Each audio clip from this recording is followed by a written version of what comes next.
I expected the Tide. I'm a little surprised, but I imagine Newbie have something planned here. And Jiaweit's not just been playing the Tide, the Doom. He's, I think, 5-0 on the Nature's Prophet. So if they want to pull out something like a Nature's Prophet, they can. They already have enough push power with these two heroes alone, though. So even if he ends up on a Clockwork type hero, Newbie will be more than comfortable with this draft. Yeah, and coming back to your previous question, Brewmaster, Viper are the two most big hero for Mu. Templar, Assassin, and Invoker straight down after that. So there's still that available. Super though. Oh, sorry, I thought. Yeah, I was talking about Mu. Super is easier. We like the Mu stats as well, though, Brew. Yeah, it's good. We want to know everything. Yeah. Actually, yeah, he has a very limited pool of heroes, only 7 throughout the tournament. Razor, Ember Spirit is the other one that's missing. He's 2-0, but again, 7 games with Razor, 2 or less with everything else. A specialist, if you might call him that way. Yeah. That's I mean, we talk about how Razor do well, but EG and Vici Gaming, like, it was their most picked hero, both of those two teams. So. Well, look at this. Okay, this is a funny stat. Super, picking Razor, 4-3. Not picking Razor, haven't lost a game. Evet, bu yayını Ebrar'a. Newbie just helped them. They banned it out. Cool. So we're going to have a Nature's Prophet as our final ban as we go into the next round of picks. Shadow Demon and Doom thus far for Vici Gaming. Is it important they pick up their offlaner now, or do you think they need to secure that mid since a lot of the bans have been focused there? But probably you can just wait for your mid hero and pick it last.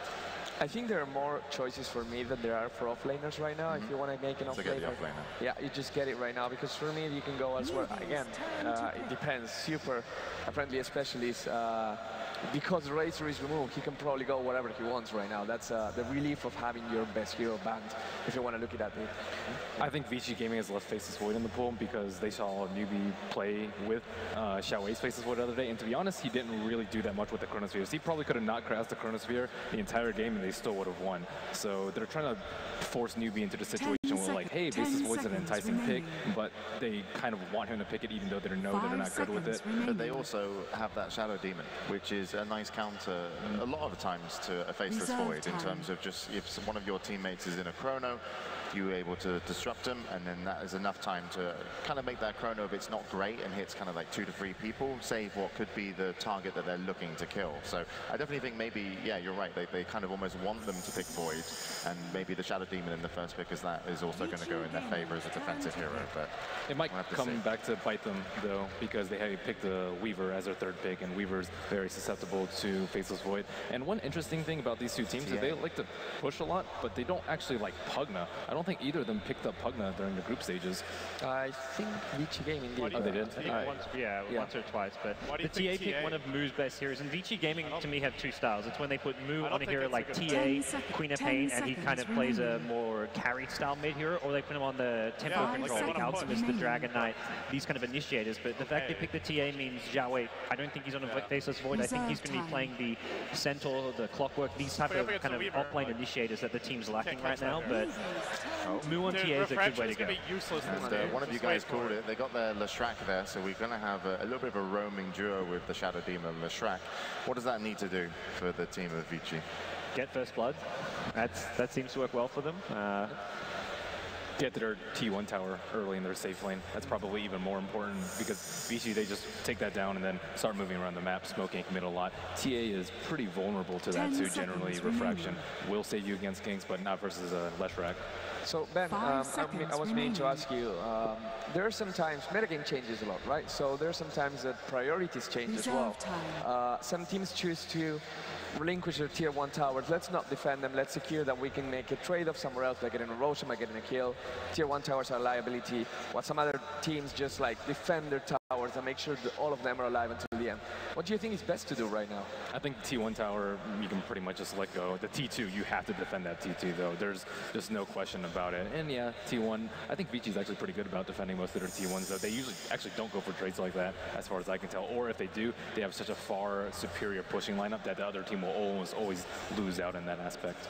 Yeah. Newbie definitely right now need to go for trades. They have very little to counter push at all. Like, they haven't picked up their offlane. They still need the support, which is where maybe something like Earthshaker could fit in to go with the Shadow Shaman. But as far as defending that early T1 tower push from a Shadow Demon, Leshrac, Weaver, it's not going to happen with these heroes so far. I'm really surprised that they still haven't picked their offlaner right now. Oh, there we go. Okay. So can go off lane.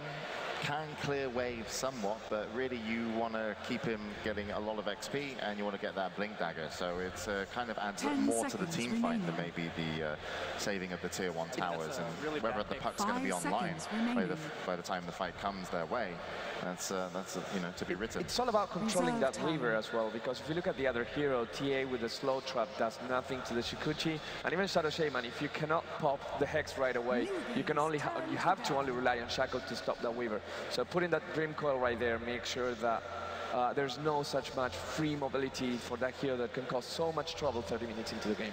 All right, and we're going to have the final ban for Vici Gaming. It's going to be an Earthshaker, as you said, Gods. You know, are they going to pick up that Earthshaker to help with counter push? Vici Gaming see it as a potential threat. They're going to be able to ban it out, so that won't be going over to Newbie. And now we go over to Newbie's final ban before the last picks. Where should they go, Ben? What should they be concerned about, do you think? Just superheroes, though. Superheroes? Superheroes. Nice. The Ember, that's a superhero. And the Puck, I think, was actually a really smart pick, though, because it's actually one of the few heroes that won't actually die to a Shadow Demon Leshrac combo. So if usually they'll die to a Shadow Demon and Murana, which is what we're seeing a lot more, which is why Puck as an offlaner has kind of phased out. But now he's back in. And we're going to have the Dragon Knight as our final pick for Vici Gaming. That will be going mid. We assume that will be a superhero. And, you know, that's a huge amount of armor, great amount of push. And Vici, it looks from this combo, if they get a decent start, they can really just roll with it. And game 1 could be going their way. So Newbie, you know, they can't get the Earthshaker. Final pick. It's a tough one. It is so crazy as well, because Shadow Demon Leshrac, roaming support, they will try to create space. They will force the mid to rotate, and that's exactly what the Banana have a jungler. Yeah. In Newbie. Banana's been playing a lot of Enchantress throughout the tournament, but banned on the first stage. They go for a last pick Chen, and I think this is something which Vici Gaming would have been slightly caught by surprise by. Yeah, definitely. And now we have all 10 heroes getting ready to load in for our first game here of the International. Vici Gaming versus Newbie. I'll be interested to see exactly how Banana does on that Chen. As Gods mentioned, we've seen him pick up an Enchantress plenty of times. And he's done absolutely amazing in terms of his rotations. What does the Chen offer, Ben, that the Enchantress doesn't to this lineup? Just more push. 10 it seconds depends on where you really want to hit your stride. Chen's, I say, like post 10-15 minutes, and Enchantress is really all about that 1 through 10. But it's just so difficult to roam against a Shadow Demon and Leshrac, and they don't want to put Banana at that risk. Who are the big players that you're looking for here from the Newbie and Vici Gaming? Well, actually, it looks like the teams are already loading in, so I'll come back and get your thoughts after the game, Ben. But let's go into game number 1 of the International, the semi-finals, Newbie versus Vici Gaming. Over to the commentators, LD and Lumi. Ladies and gentlemen, welcome to the first game of the main event here live at Key Arena at TI4. I'm LD. I'm joined here by Lumi. Lumi, what a way to start it off. Vici Gaming versus Newbie. We're already getting aggressive. Vici heading down to the south, and Newbie going to be potentially clashing them with them. We could have a bloodbath here as game 1 gets underway. Well, Vici Gaming only roaming into a 4 hero, but they do have the better level 1. They are looking for the disruption. Xiao A going to fire off a pot shot as everybody will retreat.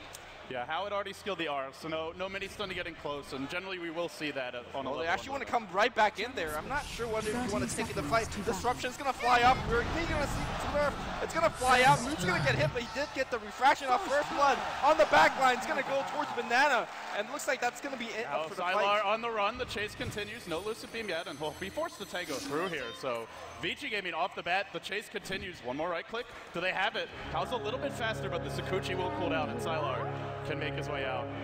Not the start you're looking for if you're Vici. You want to get into the jungle, start dropping down wards to punish the Chen pick, but I mean, aside from the First Blood, they haven't been able to ward off the Chen at all, and he's going to have a really fast start. Banana, to me, at his best when he's on junglers, we've seen a lot of Enchantress play. He's played it the most out of any player at this tournament, and he's going to have free reign over the woods. Yeah, the quick boots is going to be key for Banana because he's going to be move alongside his creep much quicker, and center, Forbog, whatever he's going to find, he's going to guarantee that First Blood much easier as well. Lanes are coming in. It's going to be a Sylar off lane. Many times in the past when we see Sylar, he's going to be a core player. He farms a ton, but I don't think he's going to get much creep kills here on the bottom lane.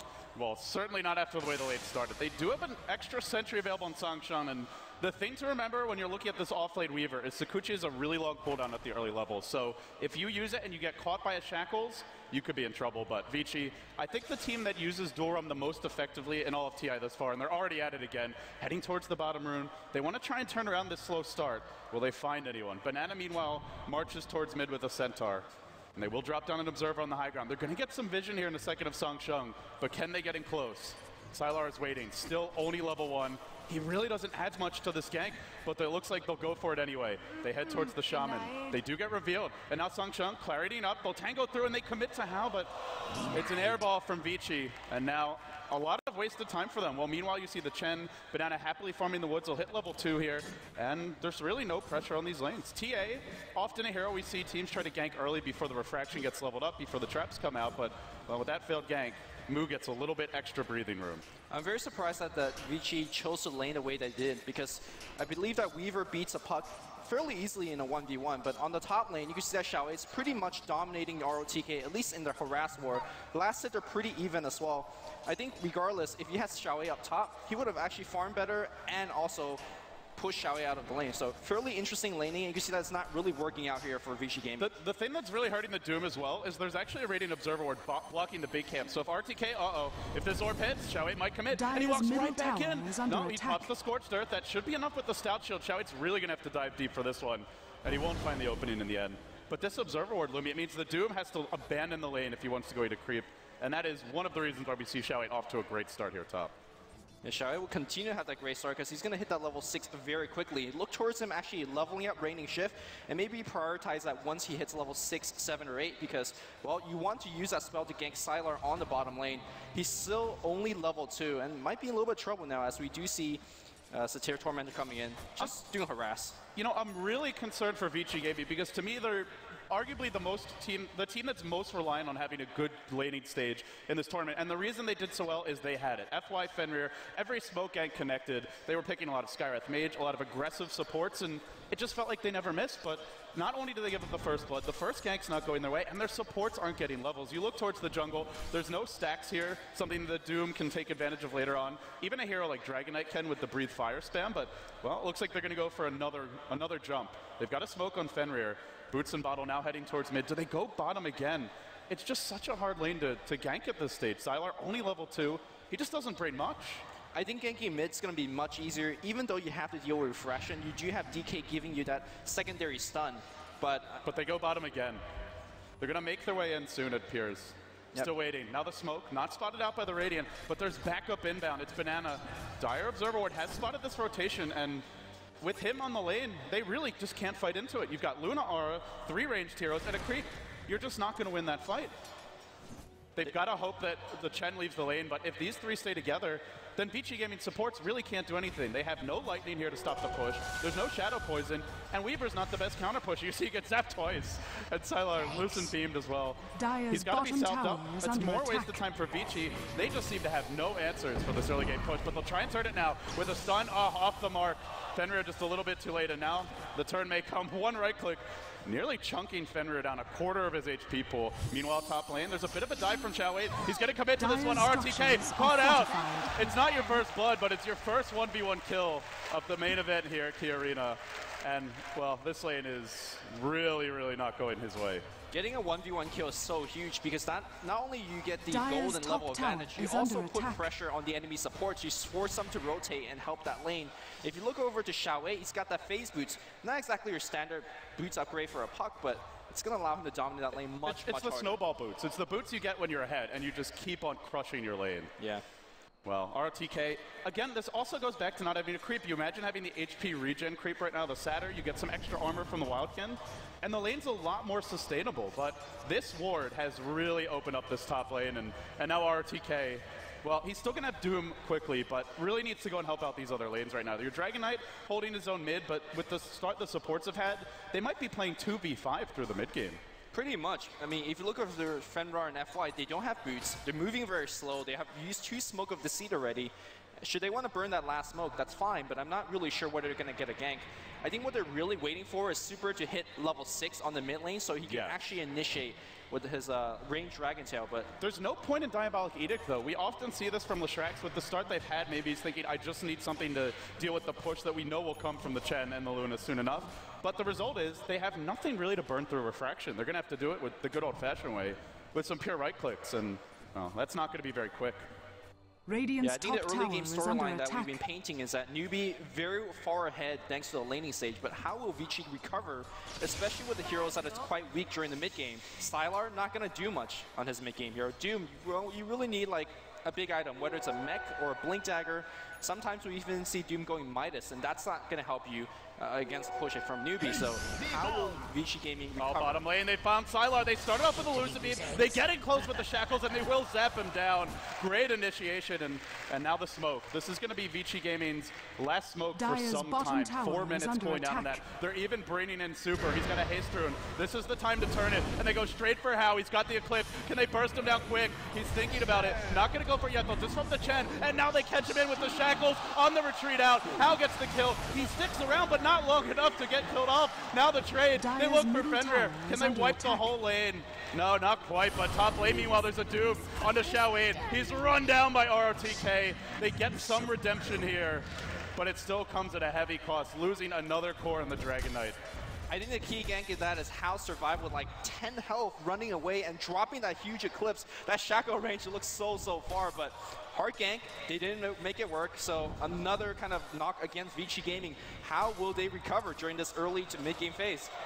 That is just so difficult when you're up against Luna, because if you're in range for Lucid Beam, like you're basically in experienced range, it's nighttime, that's not going to help you against her. She's got great night vision, and as soon as the Lucid Beam comes out, the Shaman has boots and just walks up and goes to work. Speaking of boots, he's already got Arcanes. What a start. You've already got your wards online from the Shadow Shaman. Level 6 can come soon on Banana, but has access to 2 creeps, and we're about to, at that point where Newbie start taking some towers. Maybe not a full commitment yet, but you do see Hao bottom lane. He's grouped up, the Bassie's activated, and now the question comes, it was posed during the draft, where's the counter push? They get some from the Dragon Knight here, but it's not much, and Doom offers you even less. Well, I think it really has to come from Finrar. He's got the lightning, he's got the split earth, but does he have one lightning? Yeah, that's the problem. That's the problem. Does he have the level to keep spamming the spell? And it looks like he does not. The key levels, like you said, level 6 on Shadow Shaman, and soon to level 7 on Chen. And here come the wards, and they go in on super mid lane. They're going to deploy a trap for this one. They don't even need to kill him. They just drive him off the tower. Now the tower's there. There's 2 quick ones claimed by Newbie as they just continue rolling forward. Already up 6.5k gold, 5k experience. We're barely 8 minutes in. This is one of the hottest starts I've ever seen a team have on the main stage here at TI. And, well, Newbie keep on rolling. They're going to truck forward to the mid lane. There is a Doom online, but who do you Doom here, Lumi? You're up against the Chen. He can just look to heal that hero, send them back. Hand of God coming soon. And there's 3 cores to bring down. This is not a good way for a Doom to engage. If they want to engage, they have to engage in the next 30 seconds because Eclipse is coming down soon. Once they have Eclipse, there's no way you're going to stop Newbie from pushing your tower. Here comes the Chen creeps as well. That's another issue they could be dealing with. Normally, when you see a Shadow Shaman draft, the team that has a Shadow Shaman, when they don't have Master Wars, they back off. This is not a good sign for Vici. They're not backing off. Here we go. We're going to see a Doom going on move. They want to bring him down right in the get-go. Can they actually bring him down? Half HQ, he's going to get sent back. I think he will be fine. Meanwhile, though, it's going to be Vici Gaming on the retreat. RTK dies to a beam. How, though? He's dropping very low. He will have Eclipse. As Eclipse can turn this one around. Super still chasing. The Doom will clean up the TA at long last. It was a big commitment there, but they get more. They look for Sylar. Can't quite find him. Puck will jaunt away. And so in the end, a 2 for 2. But Doom was used, and your wards are coming off cooldown. So what Newbie can do here is just wait for Luna to respawn and go, and this time you go with the wards. And in the end, Lumi, they still take the tower mid lane, and it goes the way of the Luna. Yeah, the key item to point out is that Xiaoyin, if you look at his current goal, 1865. Once he gets up to 2150, Blink Dagger will be purchased, and that's the initiation that Newbie was lacking up to this point. A Blink, a Silence into Orb, and a Trap on top of that. Vici is stuck there, and they're going to be eating Eclipse, they're going to be eating Master Urban Wards, and it's not looking good for Vici Gaming. I feel like I've been saying that for a long time for Vici, but they did at least trade evenly in terms of hero kills. But yeah, they need to get something going, whether it's a smoke gank. And there's more.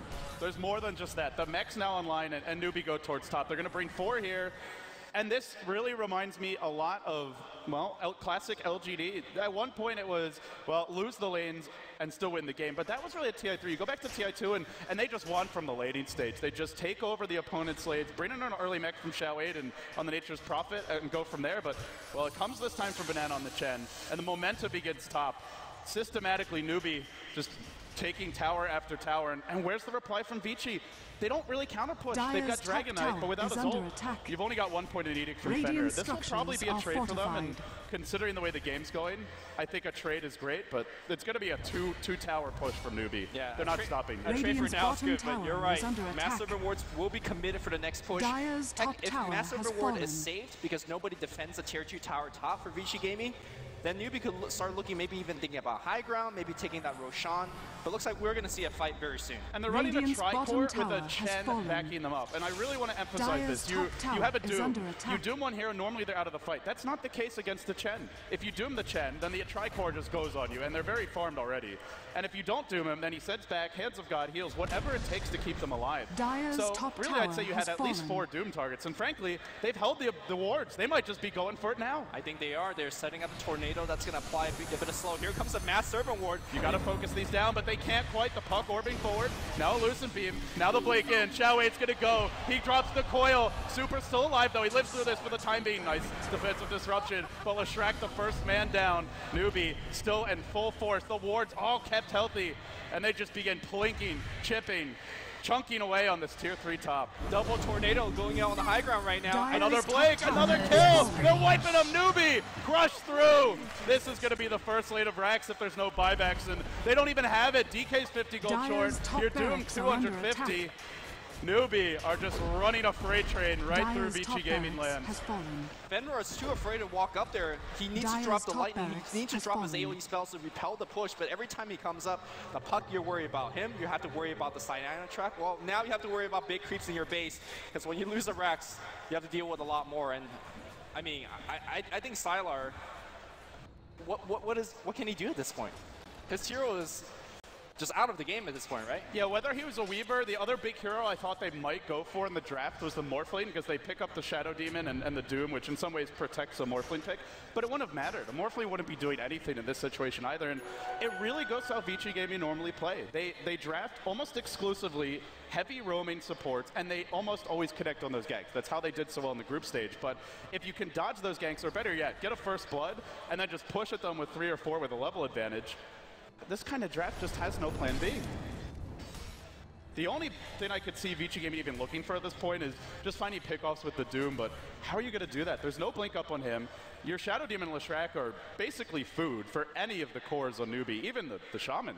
So their options are limited, but if they let Newbie get to the base again with the wards, Lumi, it feels like it's an inevitable second lane of racks. I love to hand him Midas purchase on how. I mean, he is so far ahead at this point, but somehow if Vici Gaming could hold the push for the next 20, 30 minutes, Hal says, well, I got the hand of Midas for the late 20, 30 minutes? No. They're smoking now.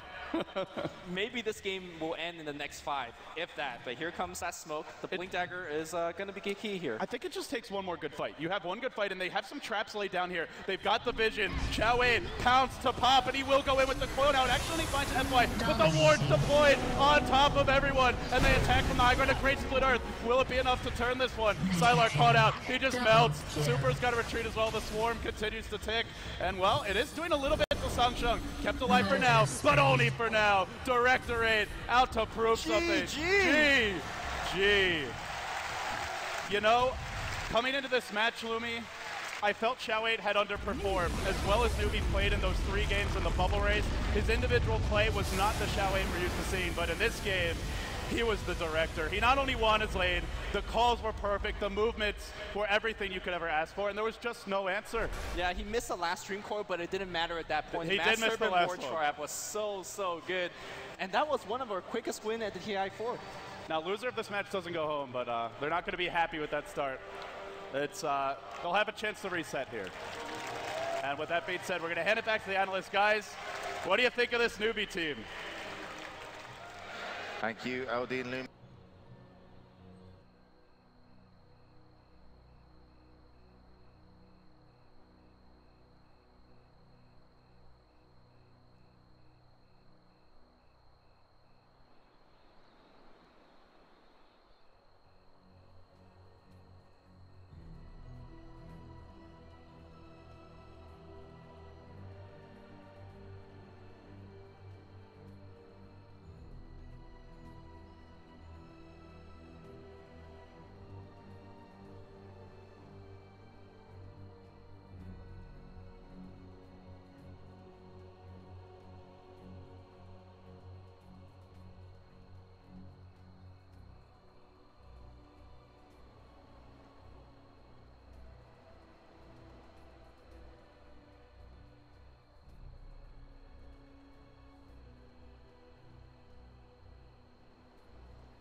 you want to be. Today, you can make it all the way to the grand finals.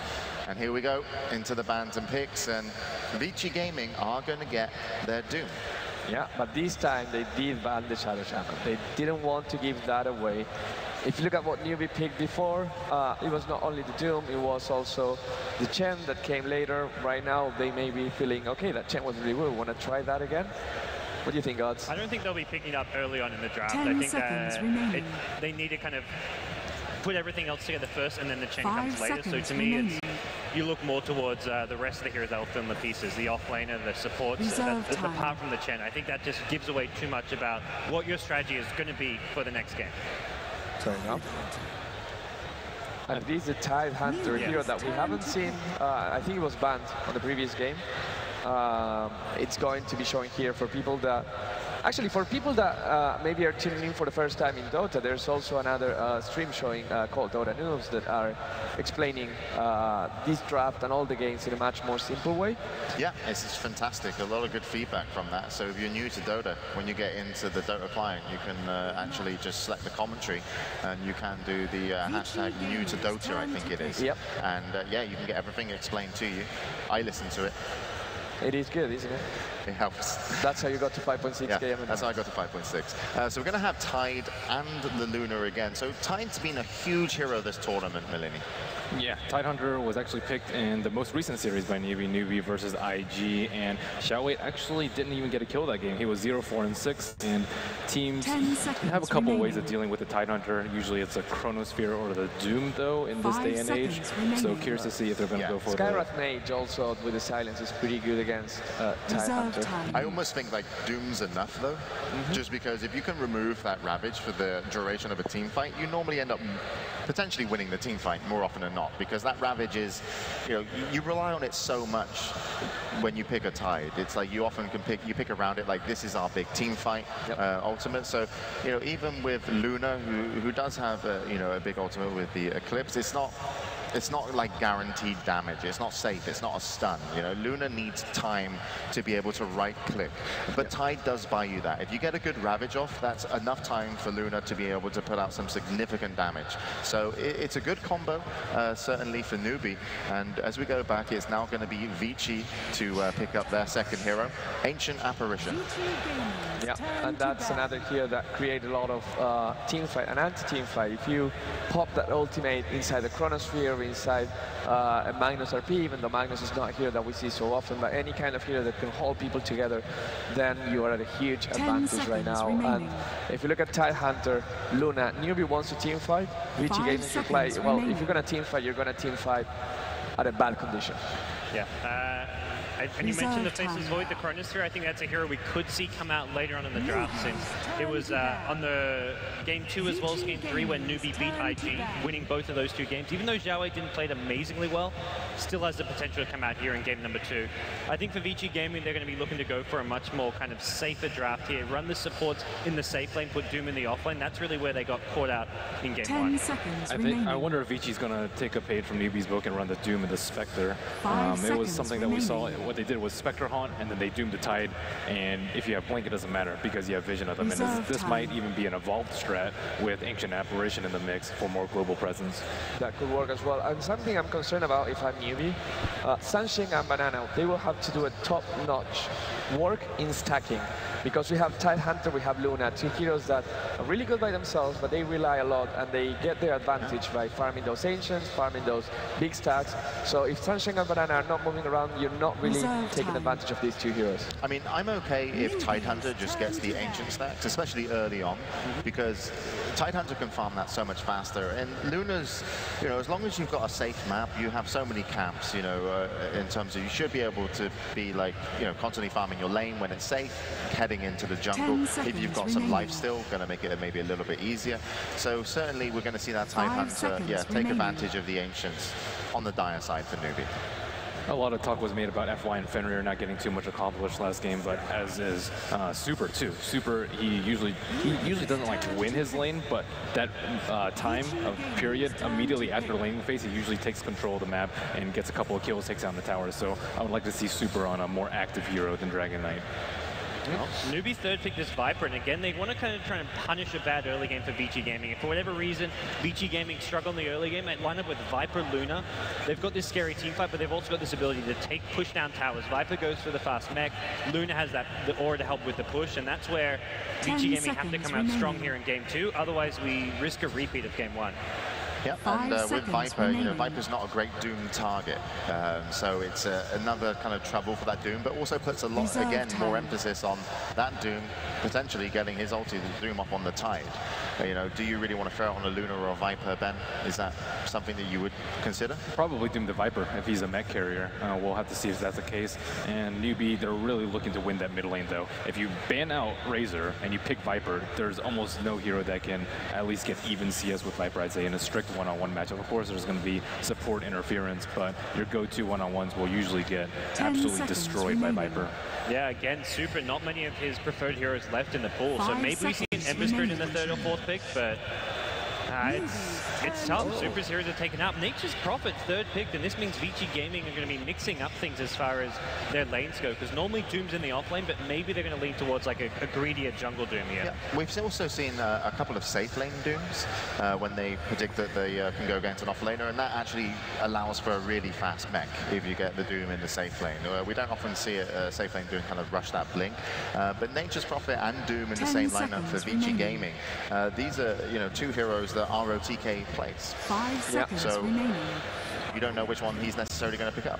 I'm going to guess it's going to be a Nature's Prophet for ROTK, and it can be a support Doom, like a roaming Doom. I think it'll be a super Doom, actually. You think it's a super Doom? I think so. I don't think there are that many great matchups. I think it's a Sylar Doom. You think it's Sylar Doom? Oh, wow. I would agree. Let's get some panel MMR back in. I think Gods, what was it? You guessed Newbie would come out and take the first game? Yeah. So you're actually at 5,025 MMR. Sorry, Bruno and Ben, you did drop some points. You're in the 4K bracket.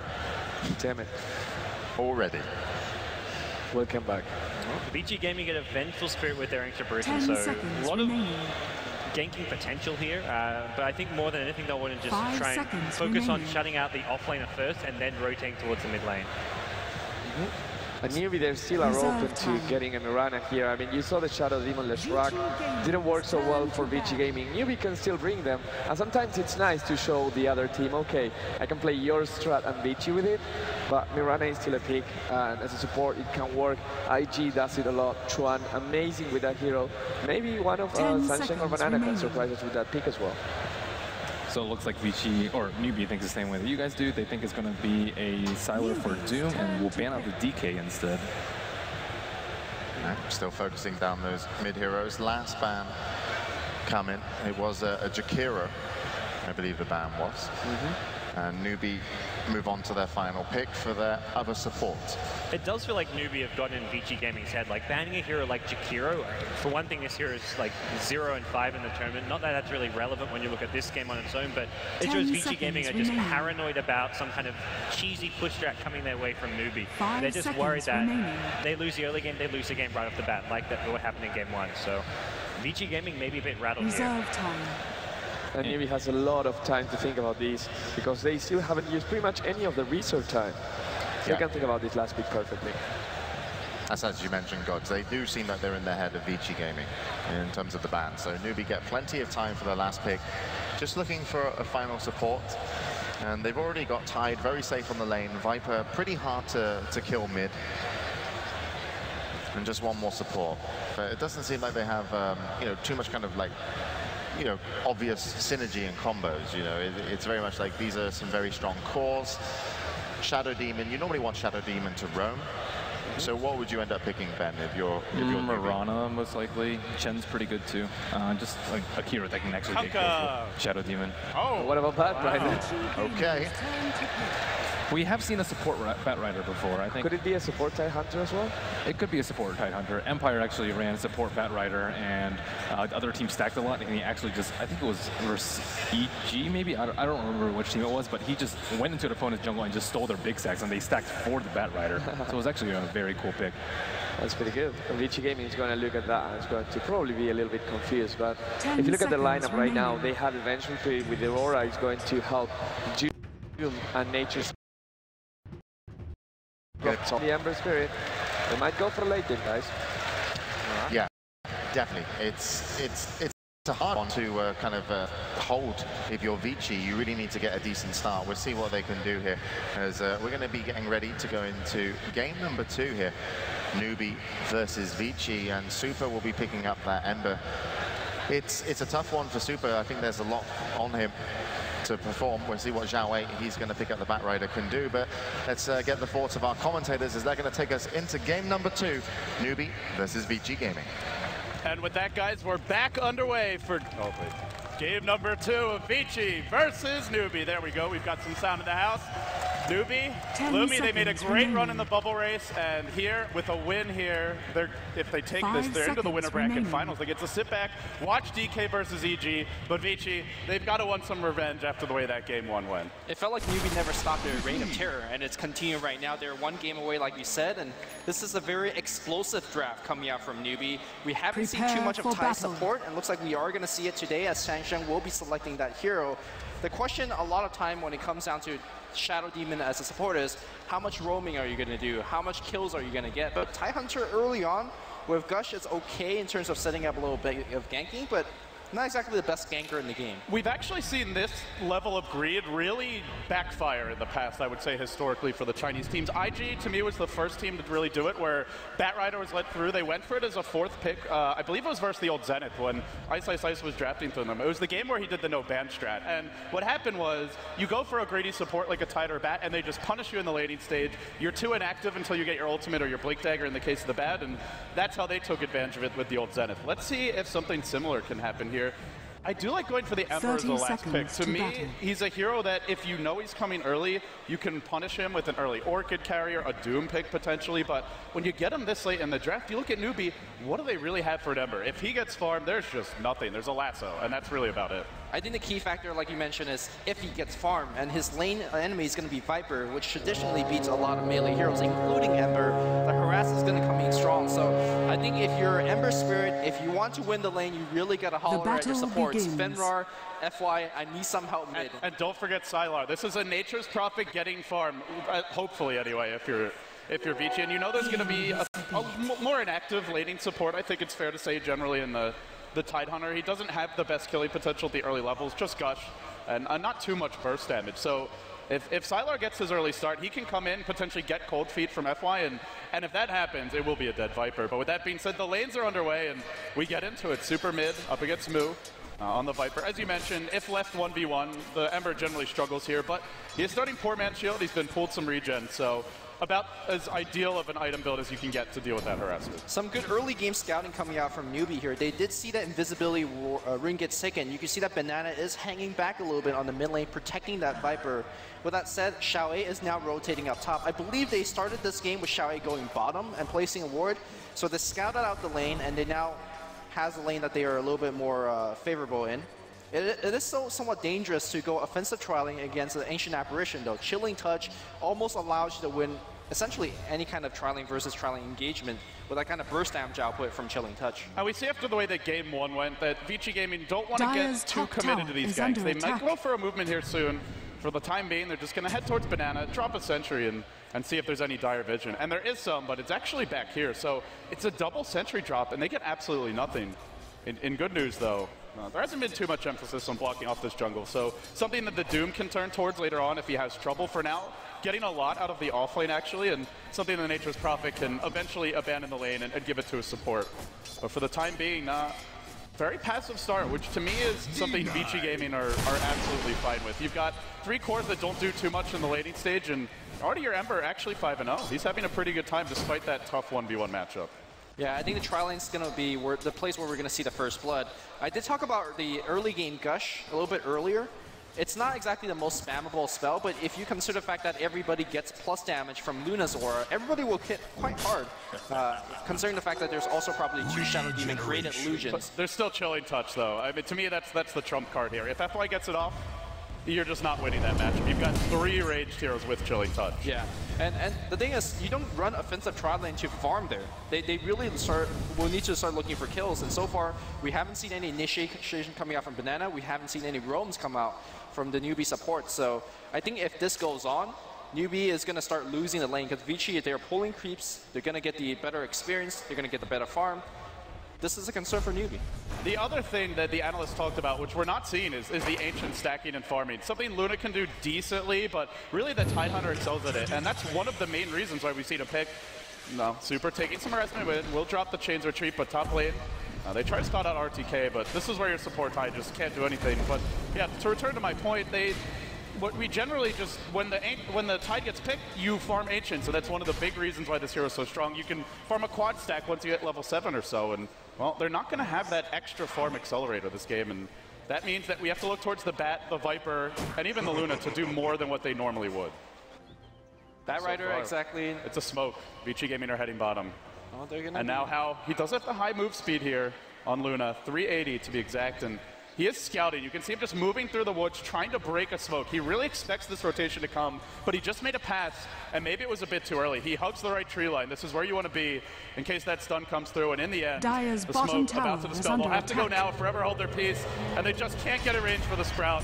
Good effort by Sylar, and now they'll back off. In good news, though, Vici Gaming aren't giving up kills when they fill these smokes. They're definitely giving a ton of experience, so Hao is now safely farming under his tower, and with this boost damage, he shouldn't be missing too much last hit.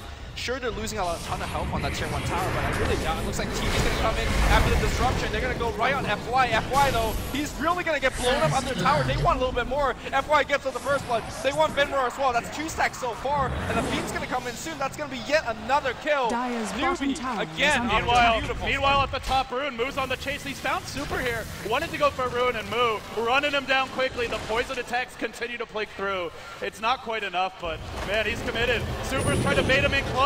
Now he gets the TP. He gets the chains off. He hides in the trees. It's still a kill for Moo. Newbie make it 3-1, and they force out the TP. But they do at least get some extra experience here on the supports. Ancient Apparition now hitting level 3. Yeah, Newbie is striking very fast as well. They are dewarding a bottom ward that's going to allow the rotation towards mid lane much easier. It's okay in the sense Radiant's that 1-for-1 trade tower happened on the is mid lane. under Obviously, attack. Viper got the experience for the trade, but as an Ember Spirit, you really can't ask more than that. I think getting a 1v1 trade is almost okay for him. It's very fluid here from Newbie. Like, as soon as they bring the Bat Rider down bottom, they just say, you know what, Xiaowei, you're going to take over this lane, and we're going to rotate our supports towards top. So that way the TP's not wasted, and he can hold the lane. And frankly, it's a Bat against a Prophet. You're not killing this guy. Not without the level 6, not without the Ancient Apparition Ice Blast.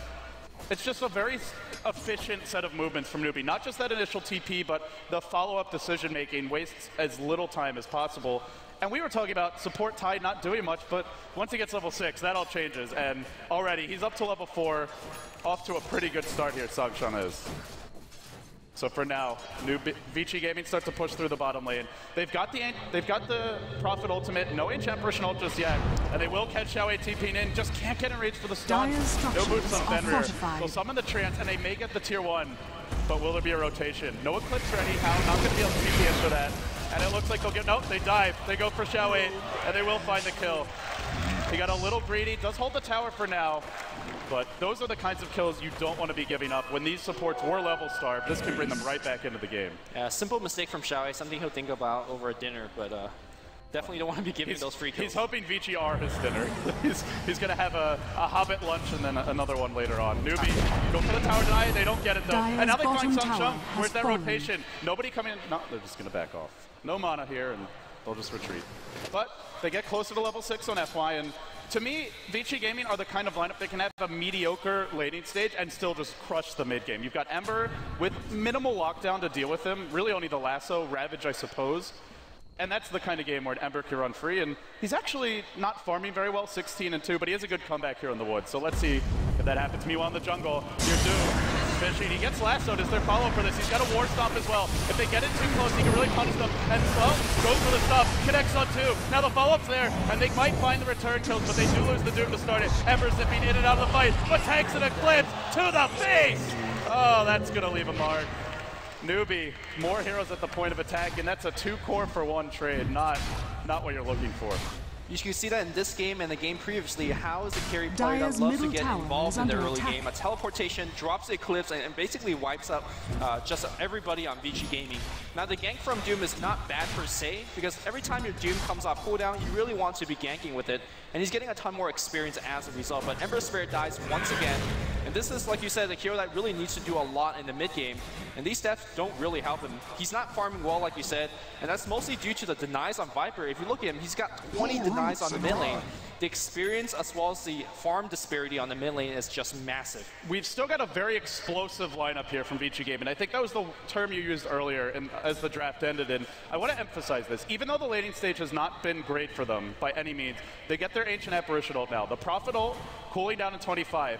And with the Ember, a very mobile ganker, anyone who gets caught out with the Ice Blast and a Prophet ultimate is probably going to die. So I think that's the key here for Vici. You just look for the ganks when Doom's ready, when the Ember's got a Remnant down in the right location, and just try to kite around Newbie. Don't fight them 5v5 into the Ravage, which is about to come online, but just go for pickoffs, and they will smoke. There's an Observer Ward here, but it's out of range to spot that one. Maybe Vici can find an opening, but diving this tier 2 bottom and doing it against a Viper, it's very risky. Ravage, not ready yet. Sungshun only level 5.5. And here we go. In through the front. They're going to try to knock down the door. Tylar, he phases in, he gets up the scrap, and now they can follow this one up. HF first Ice Blast. It's a quick surgical kill, and now they can retreat. They force down 3 TPs. There's a gun, but this is a tanky Doom. He's already got the buckler online. They force out everyone from Newbie, aside from Hal, and they get nothing for this. And they still lose their Viper. Great movement from Vici. Yeah, those TPs would have came much sooner had Shang-Chung had that level 6 and the Ravage. And it looks like Tower might actually go down. He might get it in this fight if they're not careful. Remnant in, Remnant back, onto Sungshun they go. Don't let him get level 6, don't let him crack it. Oh, he's close. They get the kill. Now RTK stopping and retreating out. Eclipse, not ready. You've got 30 seconds on that one.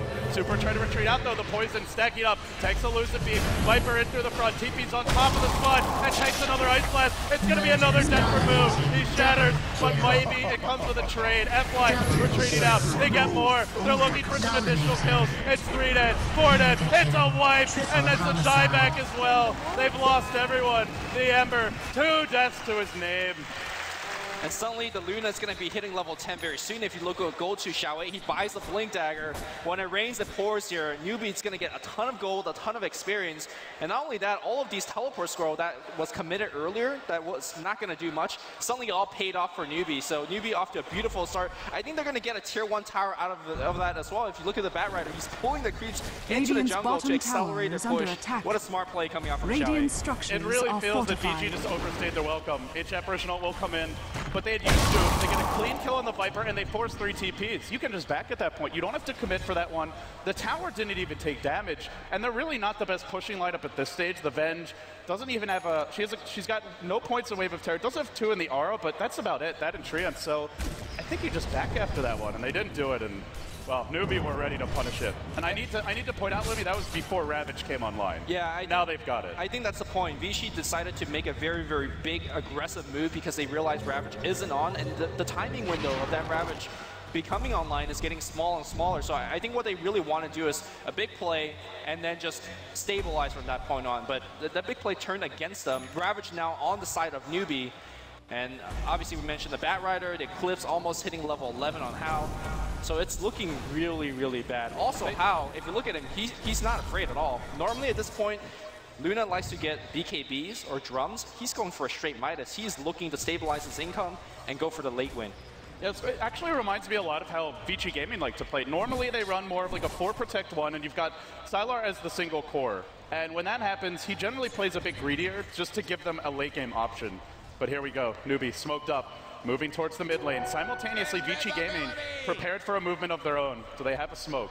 It is ready on FY, but Xiaowei might scout this one out. They smoke. Now he retreats, walking right into Songshun they are. Is there follow-up? There's an Ember forward. He can jump in, catch out one, and he will do it. There's going to be a shatter here. Oh, he just melts. Great pick off by Vici. And that also blunts the Newbie offensive. They'll retreat. That's the kind of trade you're looking for. Just a quick, clean kill, wait for the Ancient Apparition ult to cool down, and then do it again. They're very surprised that Tyhunter didn't just drop the Ravage because Batrider and his rest of the team was nearby to give assistance, but gonna hold that very long cooldown ultimate and just take it to fight another day. Look at how far Sylar is right now. He's almost got an Orchid. This is concerning because I mean, we already mentioned the pickoff potential, but you give him an Orchid and he can solo kill the Shadow Demon potentially, let alone some of these other heroes. HF Bristol comes in, that's anyone who gets caught by that is a free kill.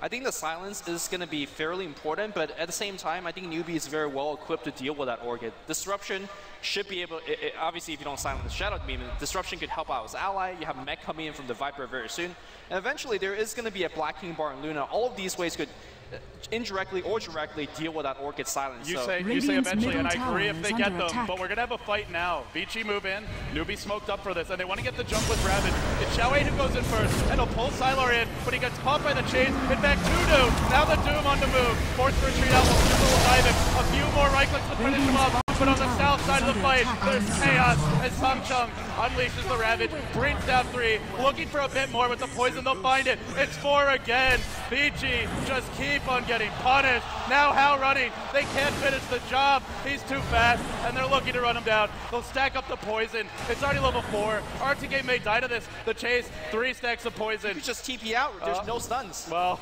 he doesn't know that though. Has he checked the mana yet? Yeah. Well, now he'll make his way out. But just walk it off. Still, another disastrously bad fight for Vici Gaming. How is Hao surviving with 10 health every single game? Because last game... Those power treads, man. Yeah, power treads. Nice stress swap. He started the fight intelligence and swapped it back to strength. Just a little tiny plays, it all counts. And of course, oh, the Ice Blast, it's coming in. They see it though. You see he's moving out of the power. Middle tower just is under attack. I would move a little bit further from the wall, but Hao is just showing off. Yeah. He's like, I know exactly how big this Ice Blast will get, and it's not going to find me. For the newer viewers at home, you can see the Ice Blast as it moves past your towers. It gives true sight, so that's why he was able to see it coming and move out of the way. Normally, it is invisible. Well, Newbie will group up towards the mid lane. We've got Hao ready to go, and they're going to pop their buckler. We'll try and take a tower now. HF Ritual is available, so too is the Prophet ultimate. And it'll be a trade when he comes the ult. Now the zip is Ember, trade onto 2. There's no Ravage. There's no backup for Newbie, and the trade will come. Move will fall. They swap it a third, make it a 3-0. Vici right back, and they also take a tier 1 top. They're just having their cake and eating it too at this point. Middle tower what a swing! Attack. Yeah, what a swing indeed, FY. Hitting the big ultimates. He's been hitting all of them, not missing a single one. And now RTK gets a new toy to play with. He's already got the mech, and now the Blink Dagger online. I think blinking in to actually stop the TIE Ravage, or better yet, stop that Flipper coming out, is going to be absolutely huge for Vici Gaming. And they have what it takes to push, with Sylar now getting next level Nature Skull for a long while now. They're aggressively taking down these towers. That was equally cocky from Newbie. You don't have Tide there, and you know the mobility of this Vici Gaming lineup. They sit mid, and, well, Vici punished them. They want to fight when the Ravage is down. And if you get those kinds of engagements, you're going to be in a great position. The siege continues. Doom is still available, and now they've got a blink on RTK. If he wants, he can jump in and take this Tide out of the fight. Ravage in 8. About to be in 5. Does he go in? Sleight of fisting through. They take the tower. Actually, they're going to throw the Doom out a move to keep him out. But this means no Ravage. He gets Kraken off. He does get it in the end. The Orchid wasn't enough with the Kraken shell there, but still Mu unable to fight. And now the bat. He finds the opening. 3 picked off. They're slicing their way through Vici. If only they had kept the Ravage out, maybe they could have taken it, but now they've got to run. RTK onto the high ground. Blink is pulling down. Can't get it off. The fight, the turn, maybe it comes down from the Prophet. Sylar's back in the fight. He looks for Banana. He's going to get a kill quickly on Banana. He's looking for a little bit more. Xiao Wei's got the Blink Dagger cooling down 2 seconds. Looks like he'll make it back home. And the teleport out from the TIE Hunter as well. A very, very interesting Doom choice coming out from ROTK. There was no mech on Viper, so dooming him essentially does nothing. And obviously, I think dooming the TIE Hunter would have done a lot more in that fight. I don't even mind dooming him that much, but then they use Orchid on the Tide and immediately did a bunch of damage to him. Yeah. I think you want to doom the Tide and Orchid the Viper, if anything. Yeah, they did win the fight, but it was a costly one because Sylar had to buy back, and they already got their objective, which was the tier 2. So fairly interesting fight coming out from both of these teams. I think the big question is, when is Newbie going to get their force out? Scratch that. Xiao Wei's already got the force. So this initiation is going to be clean. It's going to give Newbie a lot of potential to get the crisp kills that they're looking for. It's going to basically render a defensive swap a lot more useless. So we'll see if Xiao Wei's going to get those initiations. He's got to run away right now. Super's the one who wants to initiate here as he jumps in deep. It's normally the bat, the one on the chase, but he sees the bat and he says, great, time to go in, baby. Well, I like the way Vici is playing this game because to me, at times they felt a little too reliant on their early roaming, but with this draft, the Prophet in particular, they had other options. When they were losing fights, they just played around that, and now they find themselves in the mid game, up 4K gold, a lot of that tower gold, but at least close to Newbie. Newbie want to break the game open. They're going to smoke. They head up the ramp and then down another, and they look for RTK, and they'll find him too with the lasso here. They can drag him out, but he's actually dragging him a bit away from his team. There's no Ravage. RTK can turn this. He gets swapped out of the fight. He's still got him back if he needs it. He can pop it now, and he will. And Banana's overcommitted. They've lost one. Ember zips all the way back towards bottom, and he'll push on that side while VG continue their push through mid. And now they lose the Luna. Oh, no, the deny on the Tide, actually. Yep. Let's see what Vici actually do off of this, because they have 30 seconds. They might start going in straight into the Roshan pit. Sylar is leading the way there. He's walking into the pit. Mixed trees outside of the pit, so maybe not. Ravage, though. Yeah, I think they just want to push going for the tier 2. You can see that Vici Gaming is definitely playing with a sense of urgency. They bought back on Ember Spirit earlier. They just bought back on Nature's Prophet just now. They want to take the fights now, because they know once BKB comes online for Hao, it's going to be much, much harder to win these fights. And they're sieging the tier 2 now. Hard to do it against a Bad Rider. There is no lasso, though, for the next 15 seconds. Yeah, this is where Super wants to jump in. He goes for the Sleight of Fist, doesn't actually drop the chains, and that'll be the opportunity for Newbie to retreat. But they just can't stall it. Even though you have Ravage, you have no way to get Songcheng into the fights, and that is the downside of picking Tide as a support. If he doesn't get his early farm, sure, you've got a really powerful teamfight ult, but Vici can just play around that. They can silence him with the Orchid and ignore him. They can doom him, and RTK can jump on him if he wants to. How do you get off a good Ravage this game? I mean, it's very unreliable, but you can ask your teammate to force stack you in and give you that gentle push to drop that Ravage. But it is a gentle one. It's not a full Blink Dagger in range. With that, there is also a force staff being picked up on Ancient Apparition. FY, how well has he been playing this game, hitting those big ultimates? Yeah, and that was, I think, the big thing for Vici is that they normally, it's the dual roam early for them, but also just the plays from their supports. We've seen a lot of FY Rubik just winning games. His Disruptor was just miraculous at times for them in online tournaments leading up to this event, and, well, he's got the opportunity to make plays on Ancient Apparition. The Ice Blast cools down soon. Prophet working towards a BKB, it looks like, and we might see for Vici Gaming a double BKB. In fact, Doom's already building one, so you'll have a double BKB, and at that point, Tide, Luna, I'd say like 80% magic damage from those two. You have the Luna right click, but she's probably running when the Doom jumps in. Let's see, Vici getting ready to move. They group up near their tier 2 mid. Do they go for any sort of aggressive play here? Dropping a Sentry for now. They're very worried about these lane wards. You can see Sentries up towards the north side they dropped earlier, another one to the south. They want to make sure if they smoke that this isn't spotted. Yep. A little bit of Ancient Apparition check into the Roshan pit. Nothing is happening, and that's exactly the way that Vici Gaming wants it. I still hold to the belief that they are playing with a sense of urgency in the sense that Midas is running on Luna. The BKB is soon to be made, and after that, the team fights gets a little bit more difficult, at least a little bit trickier for Vici Gaming.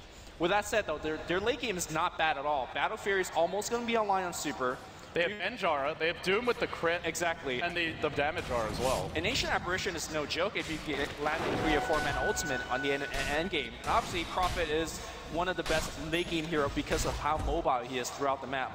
So I just feel this newbie draft was not designed to play defense. You're running Bat, who can be very good in these situations, but heroes like Viper, Tidehunter, and Shadow Demon, you want to get out on the map and force team fights. They have a very strong 5-man composition if they're leading, but when they're playing from behind like this and have no towers, they're just not getting to play the style of draft that they were meant to. Yeah. And you can see Vici are getting out on the map. Sylar's up towards the top, Super sitting on bottom and farming and pushing the wave. The Battle Fury's ready, and from there, the waves push even faster. They can start stacking, and at the same time, Newbie just not farm. They don't farm very quickly if the Tide and Luna aren't clearing out huge stacks, and right now, no huge stacks for them to farm. They had some earlier, but not that many, to be honest. Yeah, I think the issue with this particular draft for Newbie is that where really is the burst damage? Aside from Eclipse, which has gotten them a couple kills and won them 1 or 2 fights, when you have Bat Rider jumping in and lassoing somebody, you want to burst that person down instantaneously almost.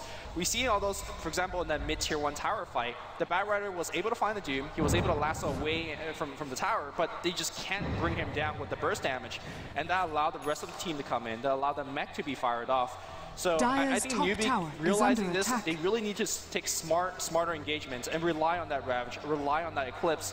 And so far, I mean, Vici Gaming is not grouping up, so they will really not find these fights. They're 5-manning through their own woods, and meanwhile, Vici are farming 2 lanes. They can look towards stacking and farming the Ancients here if they want to. And if there's no pickoffs, then you're just going to fall behind. BKB on Luna sounds really nice, but you want to fight with this, and for now, maybe they find their opening. There is an Observer Ward top lane, and they're in position here on the high ground, Newbie are. But can they jump anyone? The D-Ward comes, Xiao 8 could go for a lasso, and if you want to grab someone, it's probably the bench, super fishing, but can't quite connect on the Sleight of Fist. There won't be any Searing Chains follow-up. But now they get the big item from Illumi. It's a BKB on RTK, and it means he can just jump the tide if he wants to and just take him out of the fight no matter what. Can't counter Eclipse, can't counter Ravage. If you want to remove him, he's done. Yeah, same for the bat. Also, it gives him the ability to jump to the back line and just does not care, right? You talked about Eclipse as a big spell to block in. Once he is in your back line and just BKB and swings away, it is really hard for you to stop that Doom from going rampaging. And here comes Initiation. I think they want that tier 2. It's quite low. That will give them essentially complete map control once they get this tier 2 tower top. They're going to force it, and Sylar's actually showing his face in the lane. He also has a BKB. He's even in the front lines. I wonder how committed they are to this push, because Newbie are at their strengths if they get off a good lasso, and Xiao 8's already looking for one. He goes in, he finds Fenrir, there's no swap. Where's that Sleight of Fist? It comes down, but they've already lost the bench to start this. Now RTK, the Doom goes the way of Hal, but with the BKB up, they can't really follow this one up too easily. Now they want to retreat, but RTK, he gets sprouted in by his own teammates. Oh, this is not good. Now it's late, and they just pop! Look at him go! Gizzler trade, Ember back in. He's going to rejoin the fight super and look for more kills. Can he bring down Hal? He's fishing for him. Well, on the backside of the fight, Xiao 8 continues pursuit, and they'll lose Hal. They'll lose more perhaps. Xiao 8 trapped in by Sylar, giving him the right click, slapping Xiao 8 down. He'll finish the job. Now Songchuk could be next. Another Sleight, another Chain. It's going to be a wipe if he can't TP out, and he can! CG find the answer. It's 5 down, and the bat fought back and died again.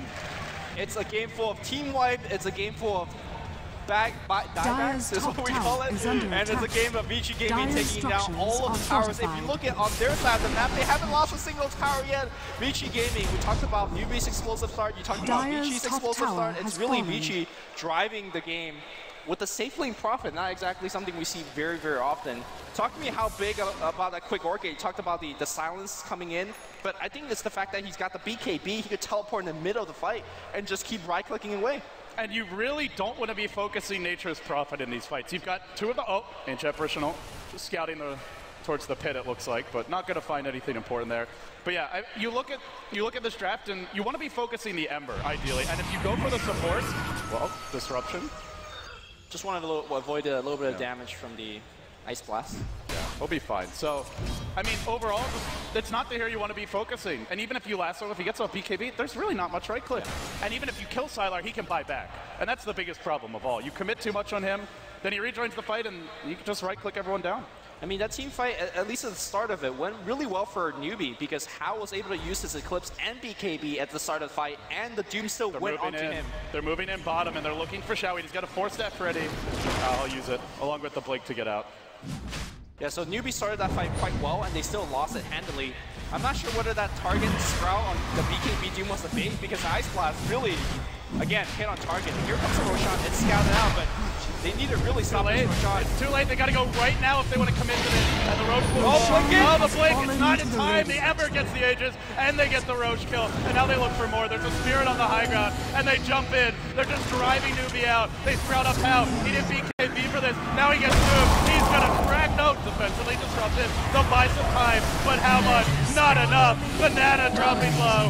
Newbie are getting run over. Vici Gaming closing in on their first lane of Rax. This could be Rax. I think Yasha's already purchased on the Luna. That means there's no buyback on their best team fight hero. Tidehunter's got the Ravage, but really, where's the burst damage? Where's the team fight?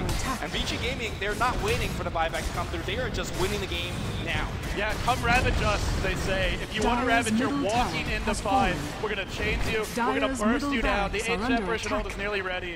Vici Gaming are not afraid, and they'll take the Rax with Ravage ready. With the Luna about to respawn, do they even back here? They're going to go for more. They drop an Observer Ward deep in the base, and now they begin focusing the tier 3 tower. Your Venjar is already level 4, and they push quite fast with the Battle Period Super. RTK with the pack leaders are. You win one fight, you take 2 lanes. The Rax, it seems. When are Newbie going to defend? The clock is ticking, and it starts on move. Now the lasso. They have found the bench, but it's after the swap gets used, and after the Viper's down. So it really doesn't accomplish too much. It doesn't remove the aura, but do they find more? They need more. Super starting to fight through. There's your rabbit. Connects on everyone. Beautiful follow-up. But with the BKB, can they finish off Siler? They do it. They've still lost the melee. It's a very costly defense. But Newbie hold for now. Aegis. Will there be a buyback here for the Prophet? He could rejoin this fight if they want. Super jumping in, wants to finish off Xiao. Don't Remnant forward to do it, and Xiao Hit starts playing keep away. Into the trees he goes, while Luna pursues FY. Looks like they will try to settle for the Ember as the trade, but the slide, the right click, the deep, defensively disrupted. Newbie, they barely escaped there with the Luna's life. But it's like FY might be a little bit trouble as well. He does have Ice Blast in a couple of seconds. Let's see if he's going to track out one of these very low health hero that's escaping back into the fight. They have that Observer Ward up in the high ground. They could maybe go for a pick-off. They're going to get Vision here, the Shadow Demon, and, well, in the end, FY just chills in the trees. He's probably waiting for someone to make their move towards the fountain. Here we go. Here comes the snipe. Banana down towards the bottom lane. Has he predicted this one right, or is it going on mid? It's all the way to bottom. What a move! What a play! Bang! Snipe! Boom! Shakalaka! Banana in trouble here, Lumi. What a play! What an unbelievably crushing move from FY. How many players wait and expect him to just go to the bottom lane? That is some next level anticipation. I mean, you saw a creep wave there, so. Yeah, but with that HP, you normally want to go to the fountain. You don't go to far more. Yeah, and the big items are really starting to come out. The Ancient Apparition picking out the Aghanim Scepter, more blasty. Looks like he's going to fly one up top. Not going to kill Hao, but it's going to really annoy him and force him to go back to the fountain. So looking at the situation now, you're down to 2 lanes traps already, a melee and a full lane mid against a Prophet. What do you do if you're Newbie in this situation? Is there any way to get back in the game? You really want to go Radiant's for the ultra late game where your 6-slotted Luna could just right-click anybody, but how do you get there? That's the question. Even if you do get there, Vici Gaming very well equipped at that stage of the game, with perhaps a level 16 swap to initiate, with a Prophet to BKB and jump in, with a Doom to jump in with his Blink Dagger. I think Vici Gaming is sitting very pretty, but they're not exactly 100% out of the woods yet. You still have to close the deal. Well, they're going to look to close it now. They're going to get a Daedalus on Super, and they've actually removed the Alpha Wolfar. They go for a Stomp instead. RTK feeling, all they need is lockdown. This Ember can finish the job if he sticks around long enough. Also look towards the Vengeful Spirit. It's got the Blink Dagger online, so we can see a very long-range initiation out of her. And I think if you could find that Luna and doom her before she could pop Manta or her Black King Bar, you just straight up win the fight. And again, once again, Newbie does not have buyback. So if you win the fight now, you essentially take the last lane of Rax and win the game. And meanwhile, on the side of Vici, you're looking at a Nature's Prophet with buyback. Doom does have it, and there is a tier 1 up mid, so at least in regards to a Roche fight, they can bring in potentially 2 extra bodies. But for now, they're going to hold serve and just push in the lanes. There's no hurry here for Vici Gaming. Maybe ultra late game Luna with Shadow Demon backing her up can take this, but I would say for the next 15 to 20 minutes, if it goes that long, they are still in full control of this game. And you can see Newbie they don't want to leave their base. They're just bottled in. They know the dire nature of their situation. Yeah, and unfortunately for Newbie, they don't have any big item pickup that will change the momentum of these fights. Blink Dagger's online on Shan Shen, and that's really the big one. It gives them another way to initiate or counter-initiate beyond the Bat Rider. But really, at this point, and for minutes beyond this, you just look at Hao and be like, how much gold you got? You know, what item are you picking up next? That's really it. They just need to take smarter fights because it's not items at this point. It's just simply execution. And you're trying to out-execute that against a team that has a 15,000 gold lead on you. That's going to be very, very difficult. Yeah, and very elusive heroes. I mean, especially looking at the Ember Sphere. We go back to the draft, and we mentioned it, the analysts had the chance to talk about it a little bit.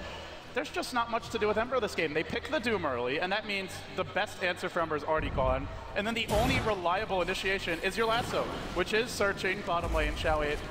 We'll look, but Sylar's already made his way out. Yeah, it's just so hard to burst him. I mean, the fact that Ember doesn't have a BKB, so you always essentially have some sort of lockdown, right? The Raft could hit him, Xiao 8 could get him. It's just not enough. Like, they do have a blink on the Tide, but even so, if he's quick to zip out, you just completely whiff it.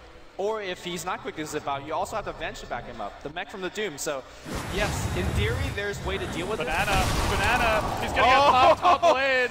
Oh boy.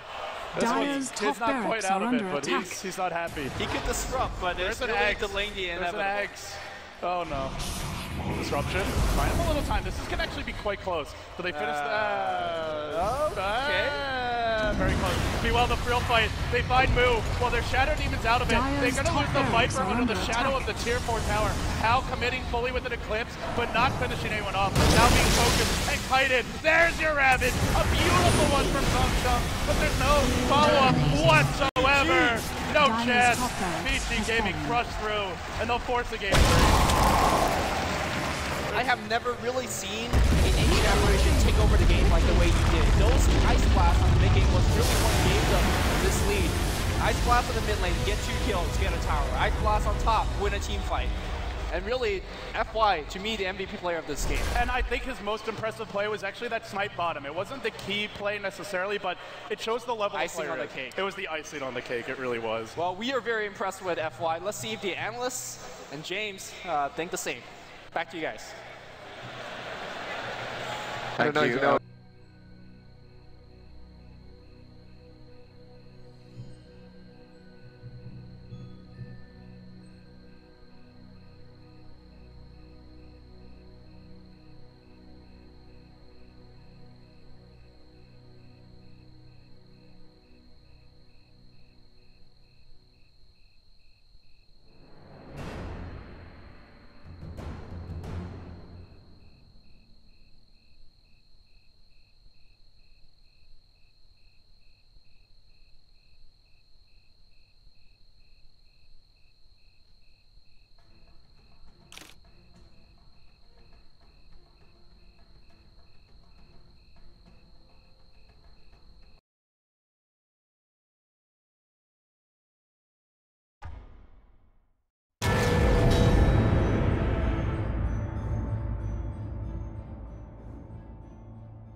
Newbies turn to pick.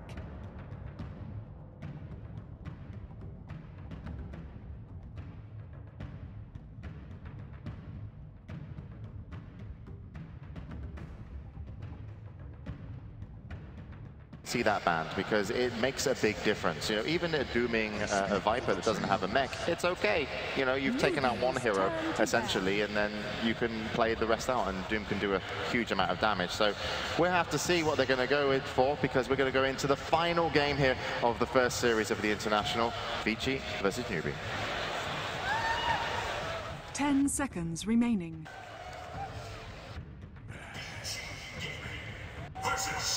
Vici Gaming's turn to ban.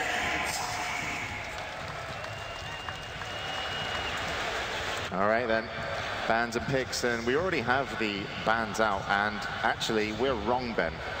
We should lose some MMR panel 10 points. seconds remaining. Newbie gets the Shadow Shaman and the Nature's Prophet. But Vici Gaming, they get their Dire. They're 9-2 in this tournament when playing Dire. Of course, they're only one of their losses was just against Newbie on the game 1.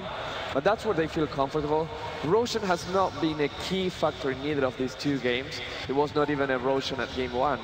And I think maybe Vici Gaming can find these heroes, and they kind of steal something from Newbie's playbook by getting the Tidehunter and the Luna. They may get a quick Roshan, get things going their way. The thing that's most interesting to me about this draft is that what was second pick again?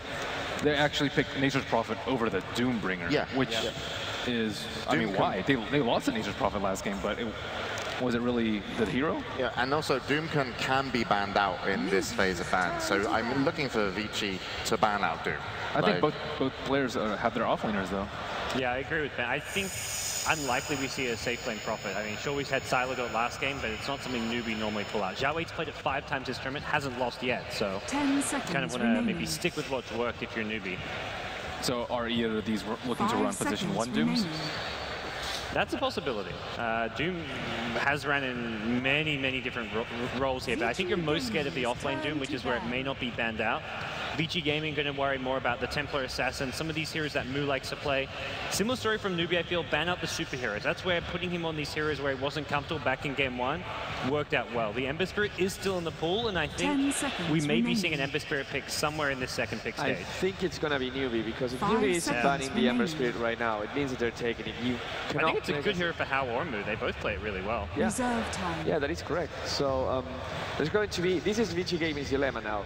They have to know that something's going on with that hero, and they have to think, can we actually play around the Ember Spirit, or we have to ban it? Because waiting and hoping for Newbie not to pick it right now is way too risky. What do you think FY and Fenrir are going to play? Those two support picks aren't revealed yet. I highly doubt they'll run a support Tidehunter, so we're looking for like a very aggressive duo like Shadow Demon and Leshrac like the first game, or something that can take control more of the mid game like AA. I like the FY Mirana. We haven't seen it that much recently, but leading up to TI, there was a lot of Mirana play coming out of Vici Gaming, and they didn't have the best results overall leading up, but I think it's a hero that suits the Vici Gaming playstyle early on. They can be aggressive, they can take objectives with their other heroes, and Mirana just offers that great setup with the arrow. At the same time, we might see something more stationary as well, and saying Vici Gaming thinking of slowing down the pace a little bit since they have the Luna for the late game. Decided to go for something that worked before for them. Skywrath Mage, they're 3-0, getting also the Rubik, which FY plays really well. Sorry, Fenrir plays really well. They have a lot of choices, and depending on those two supports is how the tempo of the game is going to be dictated. And also a possibility of a Chen coming out, because they ended up playing that and pushing down the towers with the Luna. So and it's going to see where they're going to go. Because for I heard Vici Gaming, yeah. For Vici Gaming, yeah. Well, Vici Gaming actually had the first pick coming out. If they wanted the Ember Spirit, they could have that taken is right. it. Yeah, they could have taken it. Nice. And still in the pool here, so...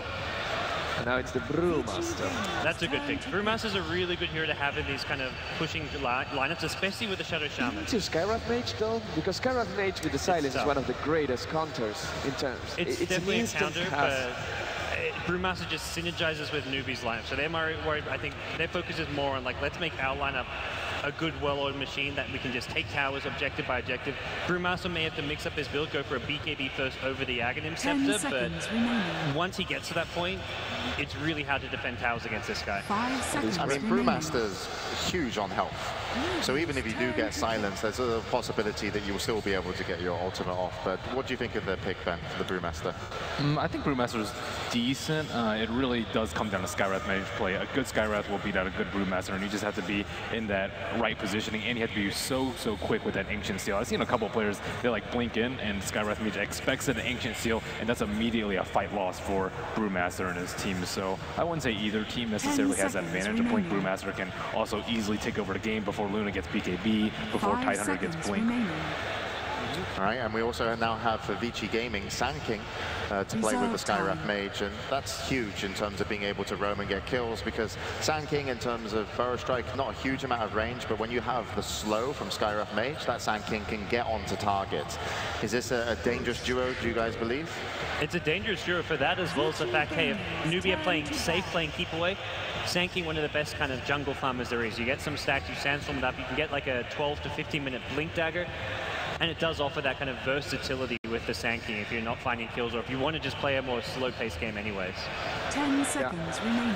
And also, if you look at Vici's gaming lineup, it's such an easy lineup to execute. You have Tidehunter, really easy to land ultimate.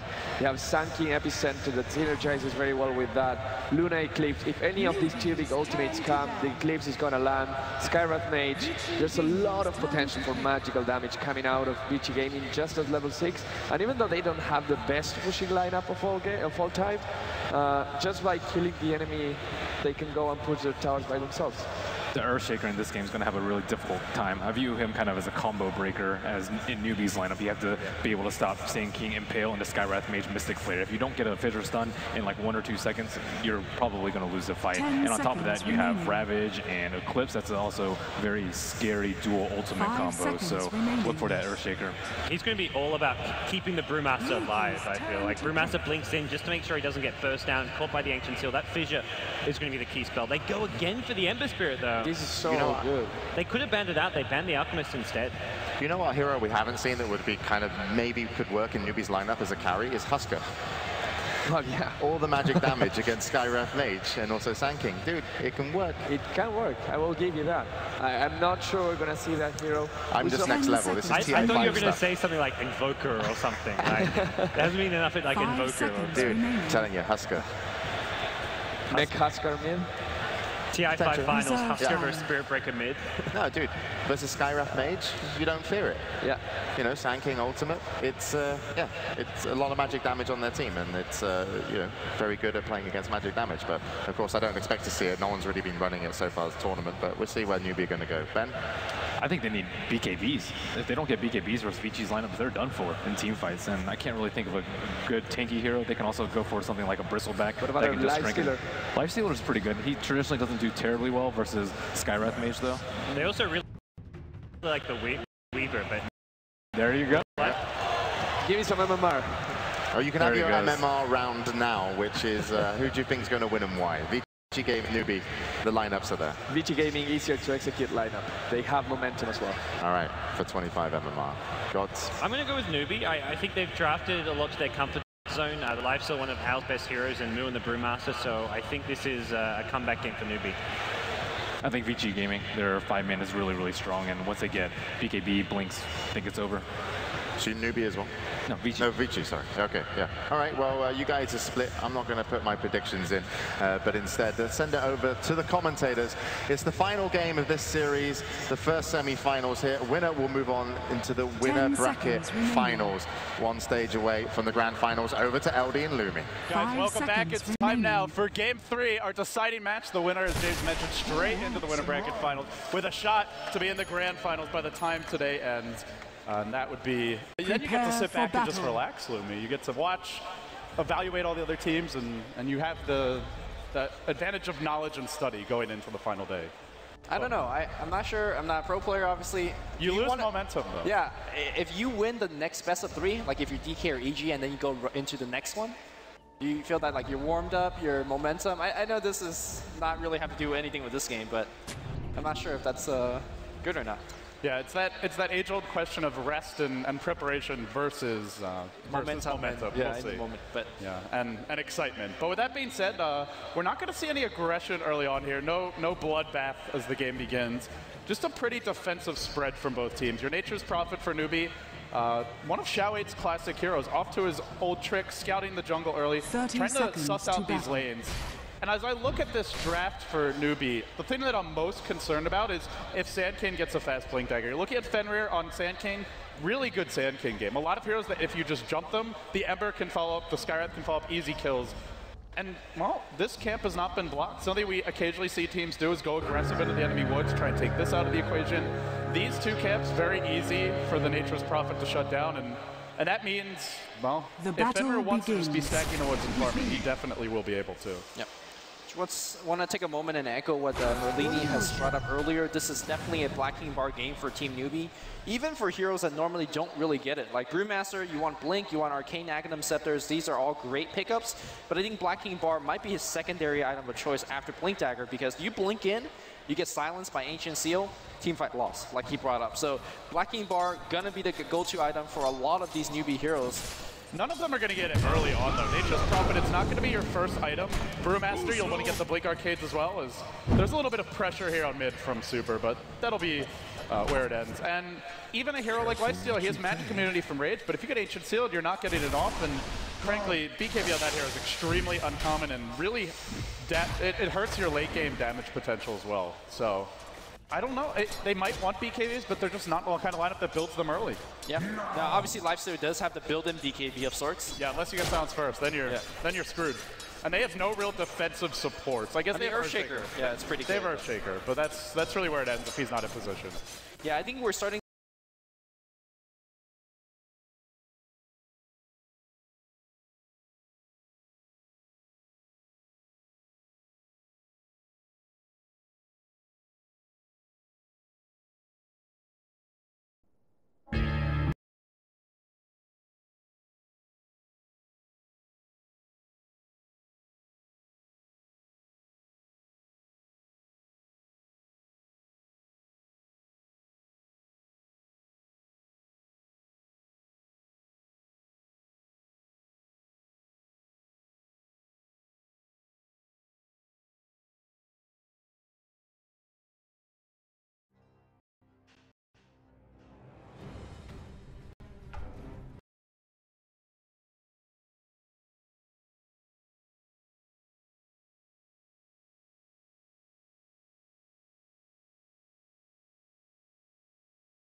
Those stacks, or the prevention of the stacks, are coming at a cost to Xiao8. You can see that he's still at level 1, and it looks like he's not going to get much experience for a long while. I mean, he can go back to the jungle, but it's a very slow progression in terms of item as well as experience. So he's going to try to leech a little bit here on the low ground, but that's the first experience that he's gotten since the game Beyond. So this was now at least the second stack that VG Gaming have gone for, been uncontested and missed. ROTK went for an Ancient stack, didn't connect on that one.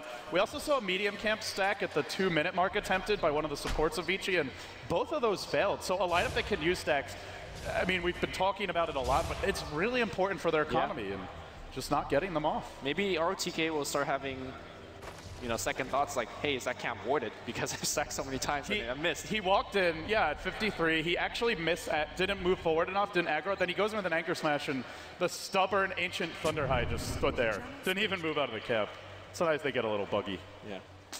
And now the Sentry. And now it's warded. Poor guy can't catch a break.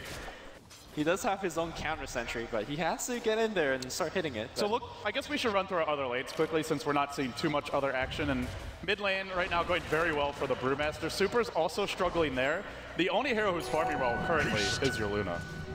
That's it? I mean, your Lifestealer is not doing bad at all. I mean, he's mirroring the Luna quite a bit. Oh yeah, for the Dire, I'm saying. Yeah. I think the Luna might actually go for a Hand of Midas first. But that said, there is also the option to go into a Helm of Dominator or just the drums. I mean, here comes a little bit of tier 1 tower pressure at the top lane, but really don't think they're going to get too much out of it. And this tower push gave Xiaowei quite a bit of experience, so I'm not really sure whether this was the best move coming out from Vici Gaming. It's really the power of the Earthshaker. I'd say that and the Shadow Shaman are the two breakout supports for the Chinese teams. You have seen some Skywrath Mage play as well, but it's kind of a situational support. The ES is just so good at shutting down the early push, and it's one of the reasons why we've seen him banned so much. But Vici Gaming have smoked Fenrir and FY up in the Dire jungle, and they're going to make their first move. Normally very effective, these two. I'd say probably the highest hit rate of any support duo, and now they go in mid. Looking for that first blood. Concussive shot comes through, and there's no clap. Well, there's a clap, I mean, no split, and they'll get moved.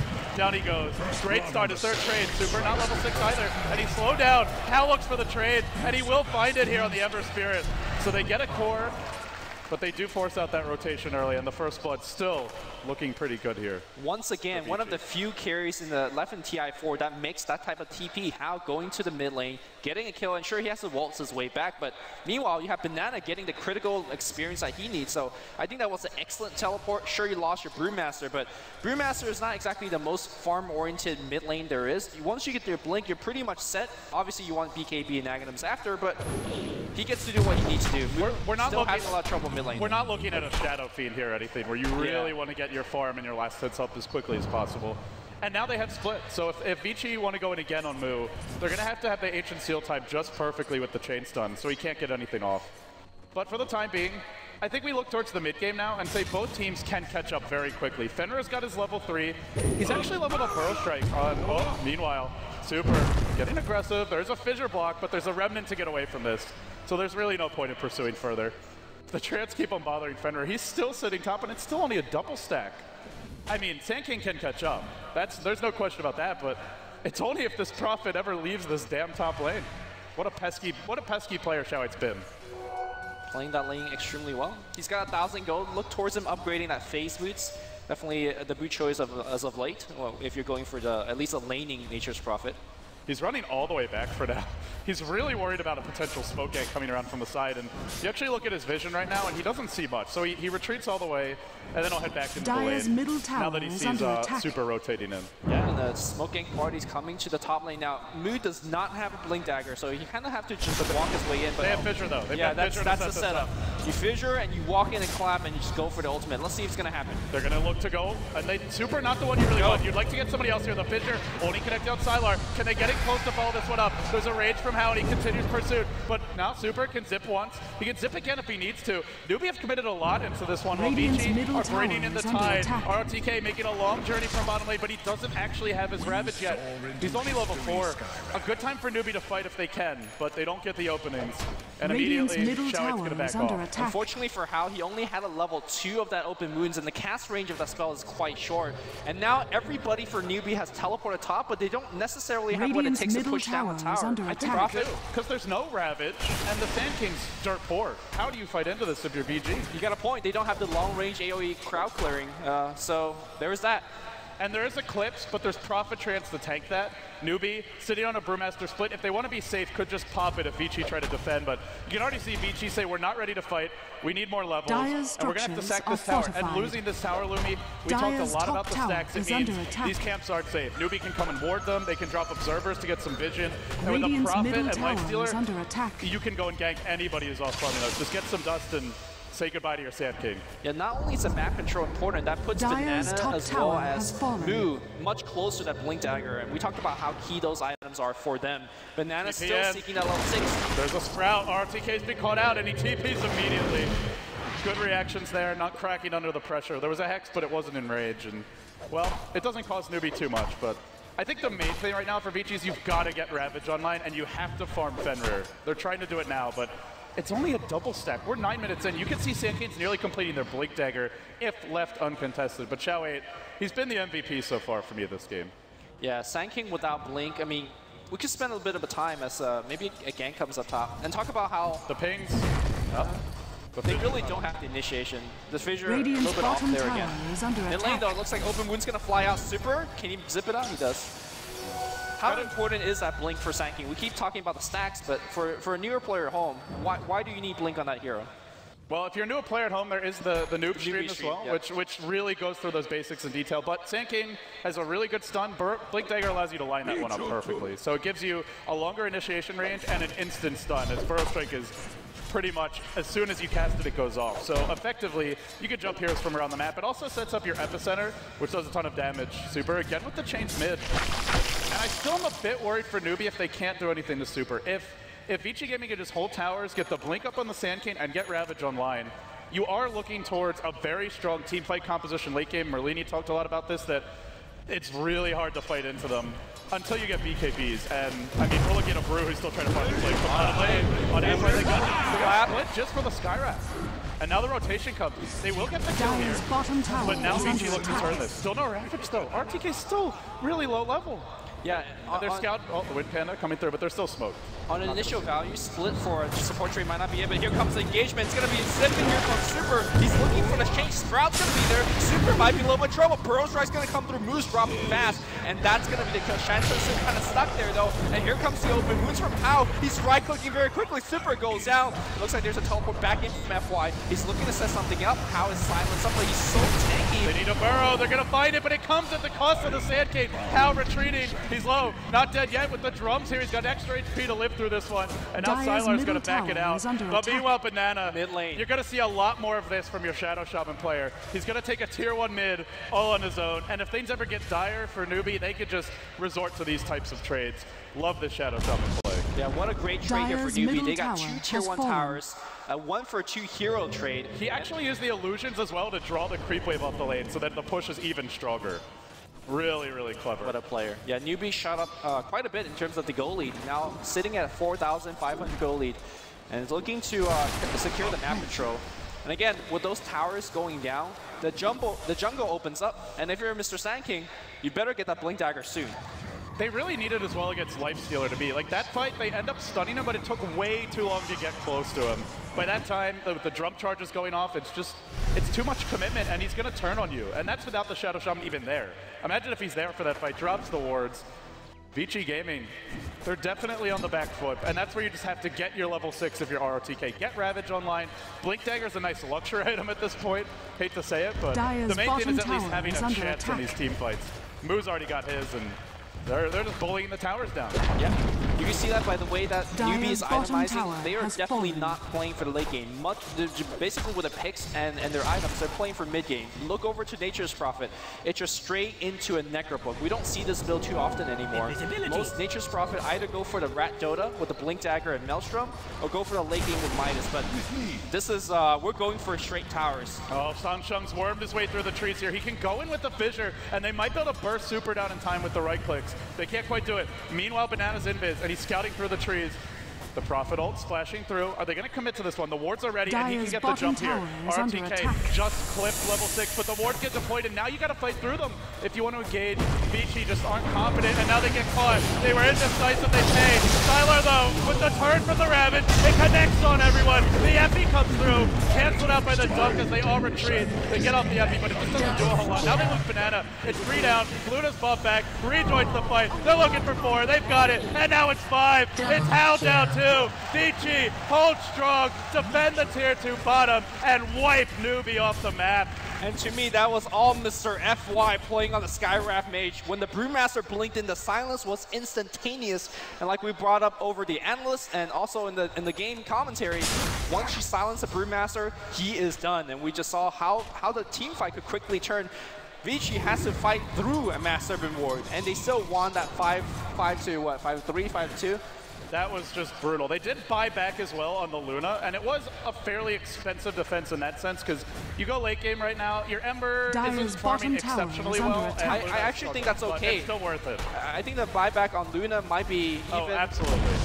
No, I think you prefer your Luna to buy back as opposed to your Sand King buying back or TIE Hunter buying back. I think at this point, the Blink Dagger on those 2 specific heroes are much more important than anything that Luna is going to get, because they tie you over to the Luna late game. So the Sand King, if you look at him, he's very close to the Blink now. But the problem is, there's no Epi right now, and there's no Ravage. The Newbie are smoked. They're actually going to get caught out, but now on the high ground is spotted out by a Dire Observer when first the smoke broke, and then they revealed him. And the Fissure will just end the engagement for now. But they can push in again. They've got the Necro Bulk here, RTK still a minute off that Ravage, and Epi still 50 seconds away. It wasn't really the best one from Fenrir in the last fight, but imagine if it is a good one. That's where Newbie want to approach this very carefully. Put the Lifesteal in front with some Treants. You don't have to commit your heroes until you're really ready to go in with the split. Yeah, they have massive reward, and they'll use it right there. Fenrir's still farming in the woods. He's desperately trying to get the Blink online.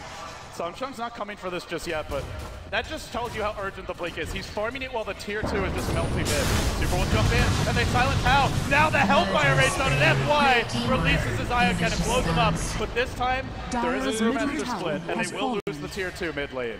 Well, the tier 2 tower did go down, but Lifesteal bought back for that, so I'm not exactly sure. They need to get some other objective out of that instead of tier 2. They're thinking about Roshan, but at this point, Ravage will be back up very soon for Vici Gaming.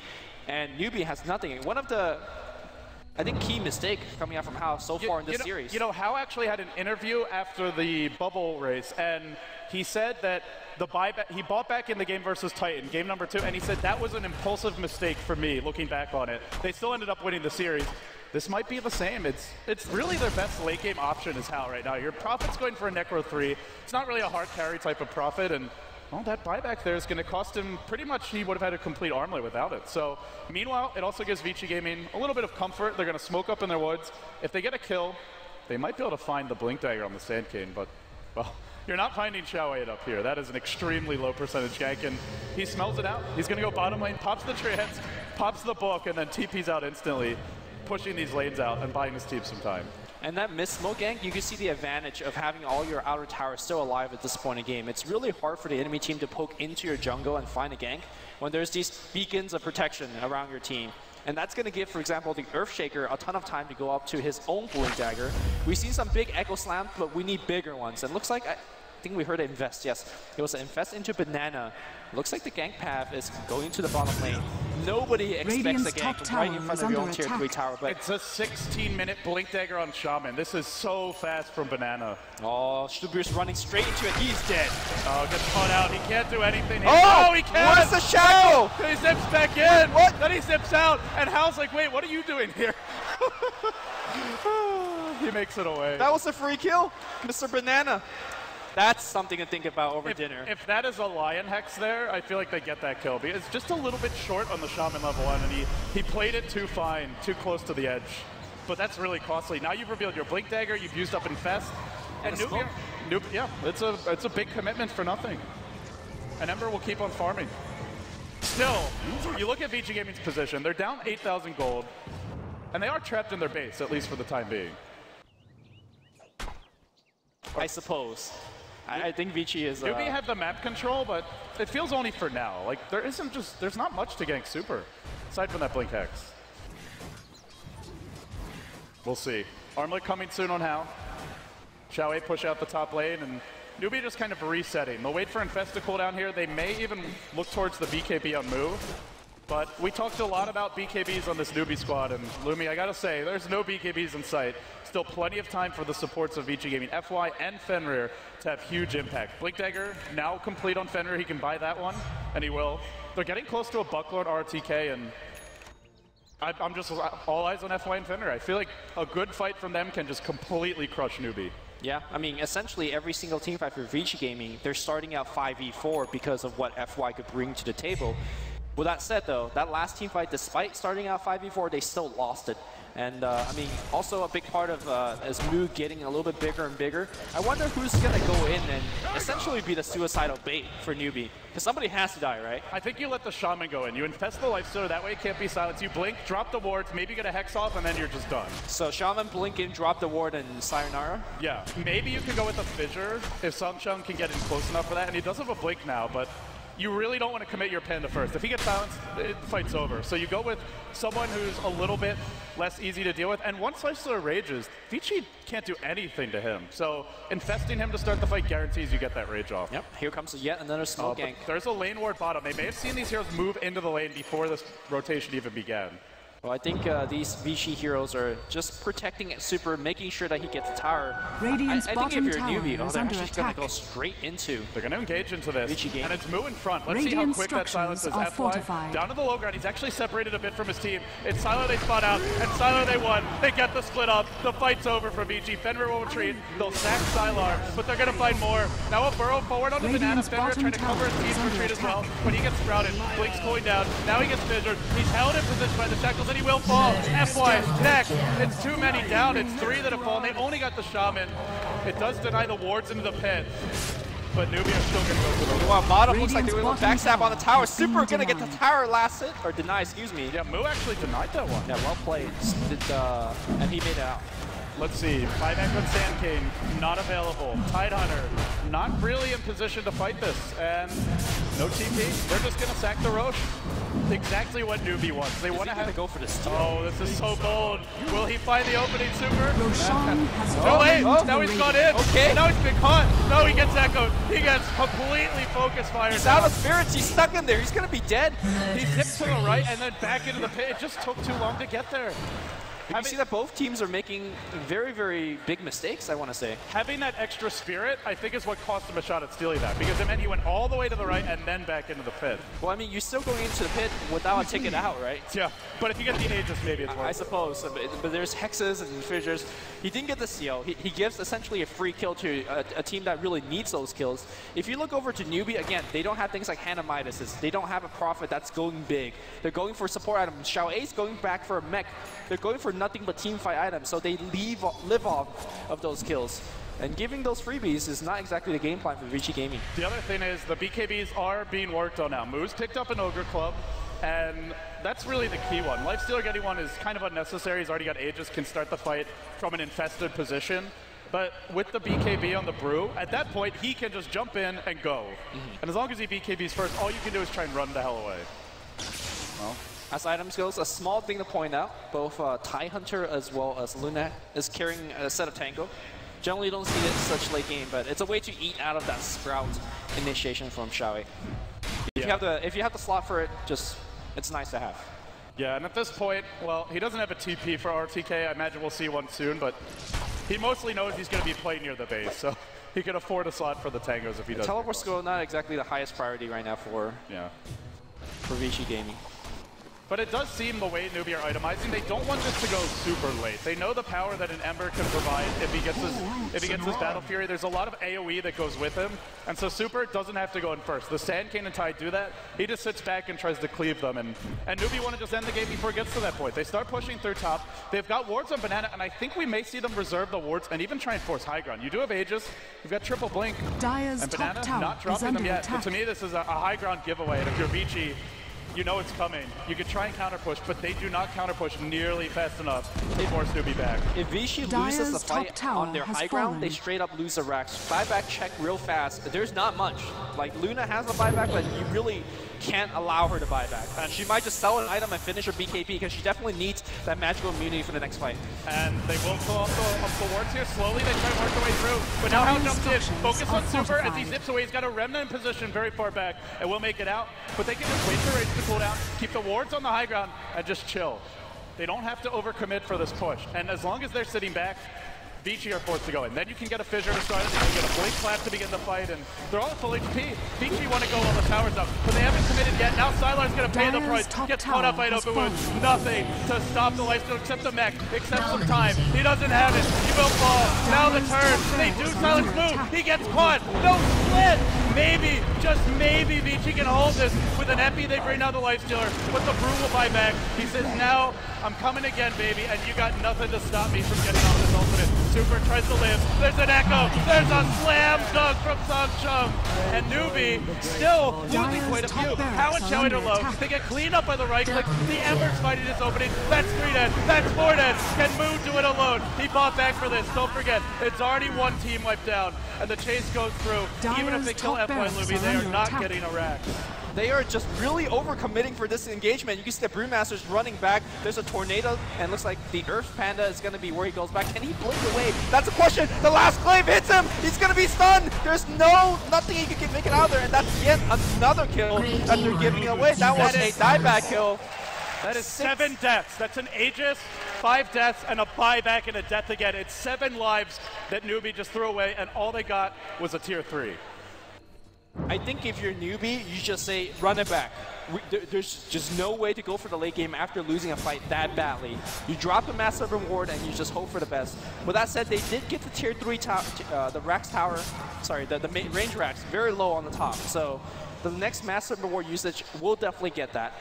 They don't have Aegis of Immortal this time, though. Blue damage. We are seeing that FY again. The key silences, preventing that Brewmaster split in the first initial portion of the fight, winning them the fight. Well, meanwhile, you're probably comes top, and they will find Sada. They've got an infest here, but he BKBs. There's no teleport. Oh no, this is not good. Hal's rampaging through him, just keeps on taking chunks out of his HP. Now Fenrir goes in, and then the thing's better of it. Is that a Necro 3? Oh, it is. They're gonna have vision. It's not being micro. The Necro 3s are just hanging out. Where's that true sight? Oh, they don't need it. They get 2. Now Banana's looking top. He's trying to find a 3rd here. Can he get a range? He's got the blink. Then they're going to go. Oh! He's going to catch on FY, but he's too quick. Oh, doesn't have the follow-up damage. Doesn't bring anyone down. Xiaowei dropping low through this. FY might make his way out. No, Okawood is here. And it's Vichi's turn to overextend. They've dropped 3 out of the engagement already. The range Rex is gone. The wards are still available. And we're just going to do it again, Luby. Well, the backdoor production's been quite a bit. So it looks like they'll overpower. They defended so well, VG Gaming, but they just gave away careless 1 or 2 kills up top, and suddenly that's the lane of Rax. They do have Ravage here. The buyback on Luna not available. Skyrat also not available. They're going to lose a lane of Rax for nothing. I mean, it was a great defense by Vici, but they still lost the tier 3 and you're against Shaman. If you lose another fight, you're still going to lose the lane of Rax. Yep, well, they're going to try to pick off ROTK. No, quick TP out. Fissures going to cancel it. Oh no. ROTK going to get Hex shackled up. Banana's not missing this one, I guarantee you that. Oh, where's the damage? They've got Echo here if they want to commit it. They will. Tom Shone unloads. And RTK tries to run. Oh, is he just going to walk it off? Are they overcommitting for this? Everyone's coming back to the fight. No, great fissure. Secures the kill and secures the retreat for That's 45 seconds for a free push. There is buyback available on TIE Hunter, but looks like they're going to wait it off. They definitely need Master Reward. Also, if you look over to Brewmaster, I think it's much safer to just farm that extra 700-800 gold and finish your blocking bar. Yeah, I agree. I think if you're Newbie, you just chill here. Get the BKB up on him. Maybe Banana gets the makings of the Aghanim Scepter. He's very close. For that. He's 3,200, just 1,000 more gold. And that will really fuel your push if you get those items. The key to these fights has been that instant silence. If you just BKB on Brew and jump in, there's actually nothing Vici Gaming can do except run to the well or just try and kite around it. Yeah, Sylar is not at a point where he could stand on the front line and tank the Brewmaster as well as a Life Stealer. And I don't think he'll get to that point anytime soon. Yeah, I would agree with that. And Eclipse is also quite useless in these fights because you've got a Prophet with the Necro 3. It just gets completely tanked. Don't forget about the Brewlings. Yeah. They tank up too. And Lifestealer, well, he's going to be raid, so he won't really care about that one. Soon a BKB on the Brew. Vici really needs some physical damage, but where are they going to find it? The top lane won't give you as much as it once did with the Rax already down, and, well, Super has completed Battle Fury #1. I still feel if Newbie are careless, then Vici can turn this one, but if Newbie play their cards just right, it seems almost impossible for them to win a fight just because of how strong BKB is this game. But we have seen mistakes on both sides, so I don't think we could count any team out just yet. Maybe the Brew forgets to BKB, maybe he splits at the wrong time and they all just run. It's definitely possible. Yeah, and the late game, I mean, there's an Ember Spirit, so I think the next item he's looking towards to is a Crystallis to get your physical damage up a bit. But even with that, Super is very far away from just solo carrying the team in terms of physical damage output. The Luna Aura does help in that regards, though. Yeah. Sylar still working on whatever remaining of a small item he could pick up. The other thing is the Blink Dagger on RTK. He's getting close, and with an instant Blink Ravage, you follow that up with a Burrow, maybe you can burst him before he pops BKB. Sure. But it's got to be just right in the timing. So what do you think Newbie's going to strike next? Is it going to be a fight into the Roshan pit? Is it going to be a high ground push, or are they looking for a gank? I feel like in all of those scenarios I listed, they are very well equipped to do any of those. Yeah, I think that's the key, is that they do have flexibility. They can just try and go straight down mid with the Aghanim Scepter. I think it's coming right now for Banana, or very soon, I should say. And BKB now complete on move. Probably the safe play is push in all the lanes first. You have Prophet, you can easily push in the side lane top, and then go for a smoke gank. If you win that, you take Roche, and then you go high ground. That's like the safest recipe, and generally teams led by Xiao8, some call him Director 8, do go for that safer style of play at this stage of the game. Yeah, they could also just keep the lanes push and just commit a massive reward and treants. Yeah. And that would just take the Roshan for free as well. So Newbie definitely working with that map advantage, although so far they're definitely not using that map advantage right now. But whenever they would decide to move out, they can. They have all their spells back online, minus the Prophet ultimate. And it looks like Prophet's also going for a Black King bar. So maybe they'll hold their push for maybe 500 more gold, have that finish BKB, and then go. Yeah, if you want to do it, it's definitely a strong way to play this game out. At that point, you've got 3 heroes that are invulnerable, and with the Lifestealer raged as well, he's the third. You just go on somebody. RTK, I guess the ideal target, just kill him off before he can Ravage. But anyone you find is going to be big. Take the Sand King out of the fight, there's no Epi. Luna, that's pretty much all their right-click damage. Ember still doesn't really hit that hard. Yeah, we'll see what they want to do. Mu also have a double damage, so first hit is guaranteed for him thanks to Drunken Brawler. He's going to hit for a very, very high amount of damage. Yeah, it's probably like a 500 damage crit, something like that. Well, for now, Newbie will clean up the Ancients, and this is actually a big loss. VG Gaming, we mentioned how much they need those big damage items, and Luna and Ember are 2 of the better carries at clearing stacks, but hey, this is a war of attrition for Newbie the way they're playing it out, and removing, I mean, what is it, like 700, 800 gold off the map that was going to go the other way? That's effectively a 1,500 gold swing. Yeah. That's big. And now, well, Newbie leading by a lot. 16,000 gold. Experience is even, but Vici is They just smoked right under a Radiant Observer Ward. So this is trouble. Let's see if it's going to be a trapping setup on Newbie. They definitely could counter-initiate like the best of them. They're waiting going to be on the high ground. It's already a pretty obvious smoke because you've got the top lane pushing into the base and bottom lane is quite close to it. And there's no one defending. So if they didn't already know from the Observer, they were going to find out real soon. Yeah. But now they know for sure. And with a Desolator on the Lifestealer, towers are just going to melt. If you're going to ping-pong between the bottom lane and the top, because you have to defend the Roshan, yeah, it's going to be started right now. And now Vici Gaming are faced with a choice. Do they come out? Do they try and fight around the pit? The last time it was a disaster. Mu is actually waiting here. He can jump in. The sight comes through.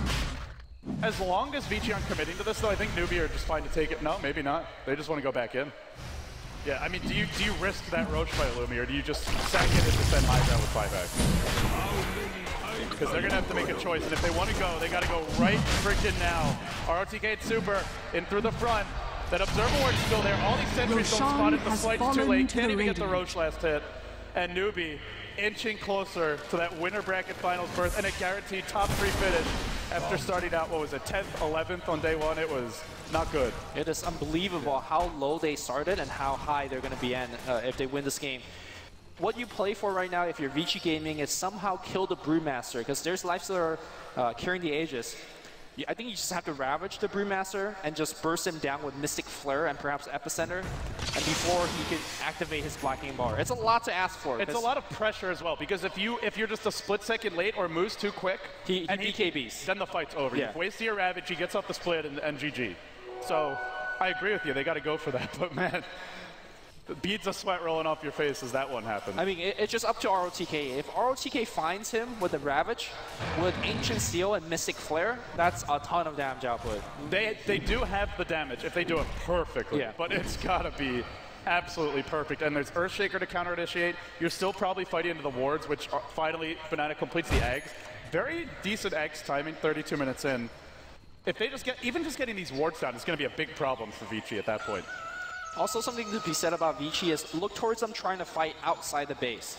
Because if you take it as sort of an even fight in your own base, chances are those wards is going to just rip your buildings apart. And at this point, I don't think Vici Gaming could take fights where they just trade kills and then lose building health.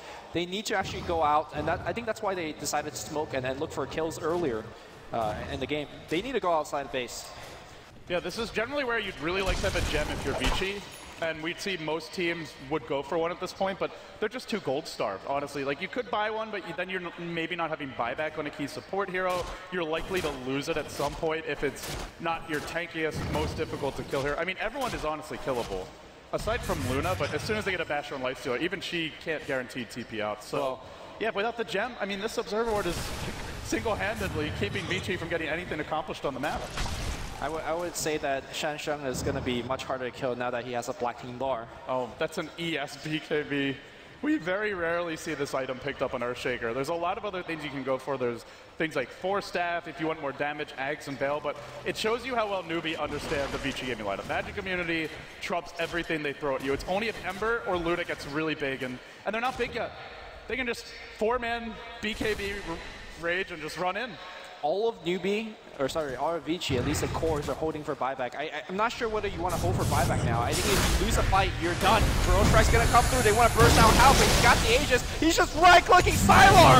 He's straight up dead. The wards are doing so much damage. ROTK drops some damage, but there's just no follow-up damage. And that's it. The fight's over. I think the buybacks are coming through. It looks like Newbie's going to respect those buybacks and just wait and heal it through. They have their Urn of Shadows. Just chill. You still have Bruno. You don't have to work, but now they're going back in.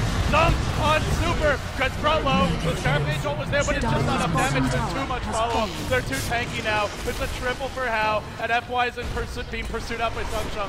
One more chance Totem will do him in. He falls, and so too, Sylar will be isolated. Not dead just yet. They will clear the Aegis, but it's a second lane of Brax. The base is burning, and Vici Gaming backs against the wall. A loss here sends them straight down into the loser bracket, and they might lose more. Super barely makes it out, but they're just going in mid. Hal's feeling it, and he's getting aggressive. We often forget how strong Lifestealer is. We don't see that hero too often, but if you give him the item outputs and he can farm for the item outputs through killing creeps as well as killing heroes, he is just a scary beast. And this is why we didn't see Skywrath Mage got a lot of play on the first 2 days, but it's really the hero's biggest weakness is he does nothing against BKB, and nowadays teams almost always go for at least 2-3 BKBs. They didn't get that much done early. You go back to the way the lanes began, and for me, Xiao8 still, he just controlled the game so well. Even as an off-lane Prophet, you look at it, maybe just casually view, you're like, this guy hasn't done anything. He's level 1. He actually did a ton of economic damage and put them in this predicament where Skywrath is sitting on the back foot, not getting all those early kills. We saw it of Bulba, Fog, a lot of the other Skywrath players on the first few days. To me, this is a desperation all down mid lane for Vici Gaming. They don't even have Ravage back up, but they're just looking to get any type of goal on the map. They think that tier 1 might be an easy siege, but let's see if Newbie even gives that up. They're going to glyph for it. No, they're going to at least waste Vici's time quite a bit. They don't have to. They can just send Prophet in bottom, and at best it's a trade. At worst, it might be a third lane of Rex against them. But they'll try. They'll look for the tier 1. Still their perks, and now they go in with the Infest Bomb. Straight onto Sylar. He just melts. Now FY. He'll drop as well. GG. It's all over, Red Rover. Say goodbye to Vici Gaming. They're out of the winner's bracket.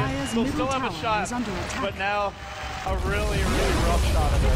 And there's some really dangerous teams waiting. What an impressive performance coming out from... Newbie have won 4 best-of-3s to get here, and they're one more BO3 away from a guaranteed top 2 finish. In his interview, Xiao8 said, someday I'll tell my kids I won the International, and he is getting close. He is getting really close. He has to go through the winner of DK versus EG, but yeah. We'll have to save for that later. Still some tough opponents to go through, and with that being said, our first series is complete. We'll hand it back to the analysts. A round of applause, of course, for Newbie and Vici. Both played fantastic. Crowd's getting into it. Back over to you guys at the desk.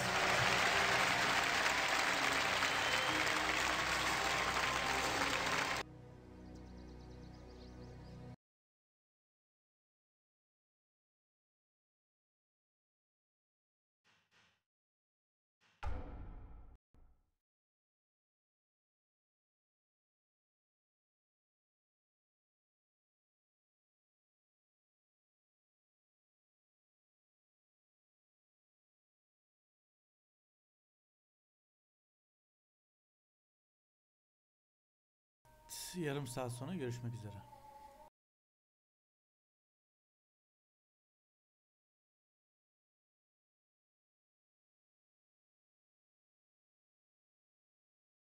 Void and Aura Skywrath Faceless Void combo, but Faceless Void isn't that strong.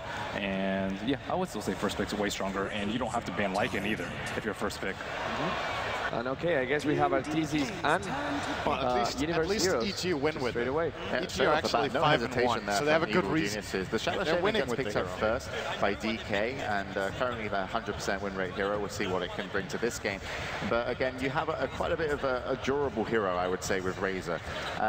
It's Arteezy really always push the limits of every team fight, and if you're not focusing Arteezy in those team fights, he can get away with a lot if he ends up picking up the Razor. So Razor tied, instant picks.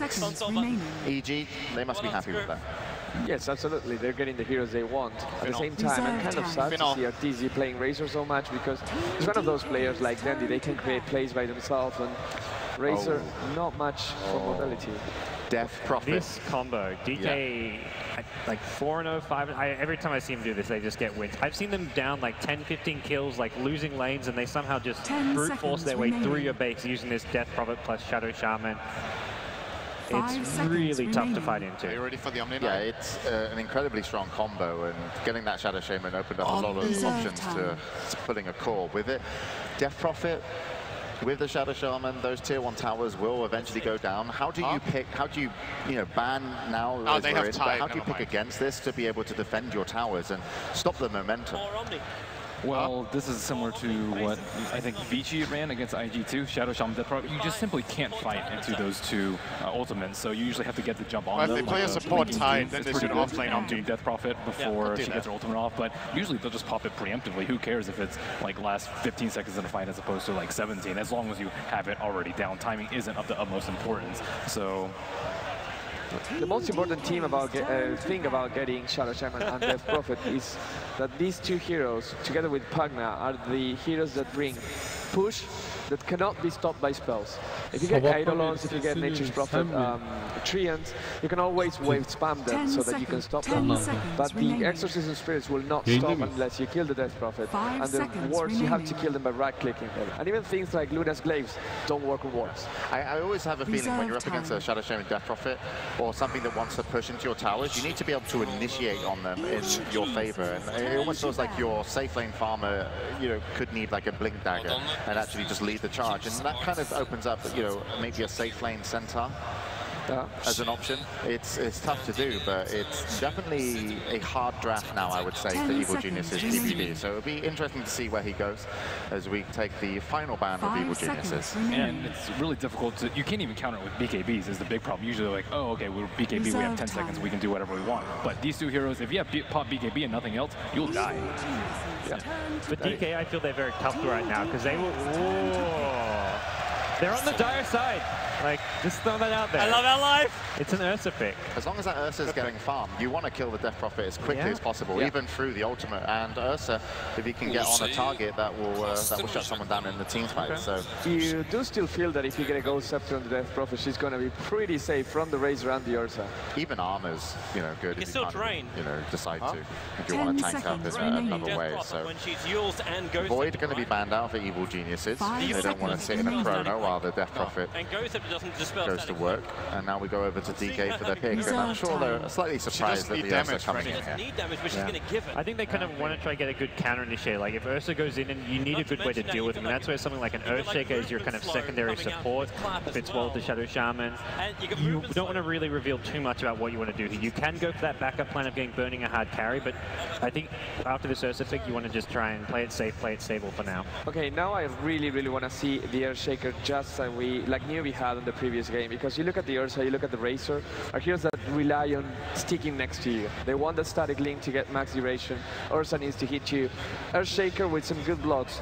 They cannot initiate off you, they cannot stay next to you, and they can save you from Shadow Shaman. Oh wow, and it's an Invoker. Nice Invoker potentially coming out. You do make a good point with the Ghost Scepters, though, and the Pugna Decrepify would also work wonders against EG's lineup. They really don't have that much magical damage at all. Invoker, a hero that was actually shunned for the first part of the qualifiers, but made a resurgence in the last part. This hero is still incredibly strong.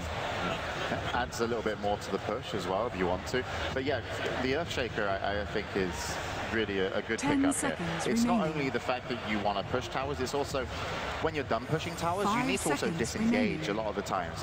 Teams don't want to give you free towers, so if EG can't absolutely defend a tower, they might want to try and pick a few people off, and Earthshaker allows good blocks, and also with the disruption, as you mentioned, Bruno, that would be pretty difficult for the Razor and Ursa to potentially chase. So those BKBs will have to be up on the side of Evil Geniuses, but the Invoker pickup, it's going to be followed by a Treant. It's actually okay. I mean, remember, Ursa is going to go for a BKB. Overgrowth goes for a BKB. It makes sure that the Ursa will always take a place, or at least bait the BKB so that you can disengage. I'm not sure. Do you know if Overgrowth disables Blink Dagger? It doesn't. I mean, you can't blink while you are overgrown, but if you BKB, you can blink away. Yeah, it does make damage. So, yeah. I like the Dream Protector pick here. You really need something to protect Death Prophet, and without a big combo breaker like Tidehunter or Earthshaker, and just having preemptive living armor on her is usually good enough, and enough to dissuade the other tower and just give up a free T1 or T2 for the most part. So we could potentially see a very early push, high ground push. The other thing with the Dream Protector is you probably going to have to fight early. This Enchantress Ursa, we saw a game in the group stage where Fnatic did this. They took a super early Roshan with it. They didn't go like level 1 Rosh, they got like level 2, level 3, smoked in the Roshan pit. If you want to contest that, you need good early fighting heroes. Treant with Leech Seed, Boots early on can actually kind of engage and fight into that. You can kite the Ursa around slightly, and with Sunstrikes flying in as well, it does give DK a very strong early game with their support duo. I don't think I've ever seen Mason play Ursa though, have you? No, not that. It's not really a big EG run that much, but I think they need to take to that. I think DK were ready for the Tide Razor pick, and EG were not expecting a Shadow Shaman first pick. They were probably expecting DK to go for the Doom, which is actually still in the pool. Doom has not been touched, is probably the most surprising part of this draft. Do you think Invoker is going to go for extra Invoker and just relying on the Shackles to get kills, or do you think you just go full team fight and go for twice? Well, you know, it's not necessarily an Ice Invoker. DK have put Burning on a safe lane Exo Invoker a few times. That's the way most teams are playing him nowadays. When you look at IG, even DK, teams do this safe lane Exo Invoker where you rush your Necro 3, minus Necro 3, you push down towers with Forward Spirits, and I think that's where DK want to go. All in push, Death Prophet, Shadow Shaman, Invoker, to try and stop us if you're EG. Mirana being picked up by Evil Geniuses as their final pick. Ben, does that make sense for you? What does it offer to the lineup?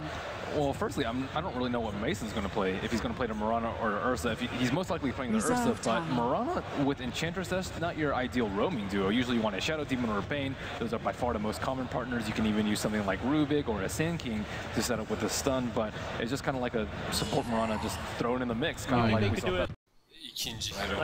Tide, like we saw earlier, put Mason on the Mirana even. Yeah, support Tide is really weak though, as we witnessed. Yeah. All right, well, final pick's going to be Weaver completing the lineup for DK. So, guys, for your next MMR, who's going to come out stronger in the first game and why? And Gods, you're currently winning with 5,050 MMR. Ben, Bruno, you're at 4950. DK, they have Shadow Shaman. I have to go with DK again. I just worry how you're going to stop this push. Unless EG dominate the first 10 minutes of this game, I think they have no answer to the push. But I think DK. I think EG's not going to get enough out of the Ursa pick. They might get one Roshan, but don't think they'll get that many more. Well, you guys seem very concerned for Evil Geniuses going into game number 1, but maybe they know something we don't. You know, this is a game they prepared for, and they should have been prepared for. So, you know, they had their very easy start with the Razor and the Tide, and then from there, you know, Ursa, we'll see how that works out, but definitely the Mirana, a bit of a surprise pick to go around with the Enchantress. But again, we're going to be moving on into this game then. The second semi-finals of today. Let's send it over to the commentators as the players load in. Thank you very much. We are here to commentate your matchup. DK versus EG. I'm Toby1, joined by Synderen. And man, we got one hell of a game to start with. Yeah, this is one of the most anticipated games, I think, for a lot of people. EG and DK have both been doing very well in the tournament. The last time they met was actually very close to the end of the group stage, and DK ended up taking that. So I can imagine EG are hungry for some revenge here. They might actually get something right now. Getting right inside here. Static Link is on the arrow from Mason will connect, and Lanham, he's already in trouble, but he leveled Nation, guys! It's the first level, but there's a Static Link putting a big blinding hole on Lanham's butt, but they push him back out. And he remains invis, gets the ward down, but this means no leech seat, no living armor from the very start, but no first blood EG's way. That was a pretty interesting play here. Being forced to level Nature's guys first, I guess he's just really happy they didn't have any detection. It's actually two things that happen right here. First of all, it keeps him alive, and secondly, it tells DK, okay, if there's no sentries on EG's side, we can actually successfully block their jungle unless they can bind them somewhere, but I don't think any of EG's heroes actually have the gold for sentry wards right now, so Enchantress might be up to a little bit of a rough start. Universe. Universe has like 290 right now, so he's got something in hand. Okay, the offlaner could technically buy them, but yeah, generally wouldn't want to do that with a dire offlane side. So yeah, actually, let's just have a look at the lanes right away. So for Team Evil Geniuses in the offlane, as we just mentioned, it is going to be Universe playing on the Tidehunter towards mid mid lane, Arteezy, where we're playing as Razor, and then finally in this safe lane, tri-lane, I guess we can call it for EG, it's going to be Zai on Ursa, PPD on Enchantress, and finally Mason on the Mirana. So at position 4 Ursa, this is very strange. It's kind of hilarious that they're doing this up against DK, a hero which they banned away from DK, which was the Juggernaut, where they did something very similar. You get these very powerful melee heroes coming out in the early stages, but you run them as supports. Oh, bottom lane universe is actually getting opened on right here. I don't think they have the damage for now, but great harassment coming in from DK. Invoker, pretty weak hero on level 1. Yeah, attack. You try and look for the control out for him as well. Like we go first level Exort. Even if he had the second level, it would just be a Sunstrike, and that wouldn't be enough damage. And they're power leveling Zai inside the jungle too. So you've done a double stack using it. Today we're going to work, and Zai's going to get some really quick levels here. Now, I'm interested to see how they're going to try and capitalize on the Ursa. Do they just try and get him a Morbid Mask very early on and send him into the Roshan pit all the time? Lanham's being a bit of a nuisance as well to PPD. He's staying in vision right on the tail of this Enchantress. They need Sentry Wards here. It's a big problem for EG if Lanham manages to steal a lot of the stack experience from the second stack as well. There's actually still the Centaur here, but great play here from Lanham so far to, if nothing else, then scout them out. So, like you said, what EG... Oh my goodness.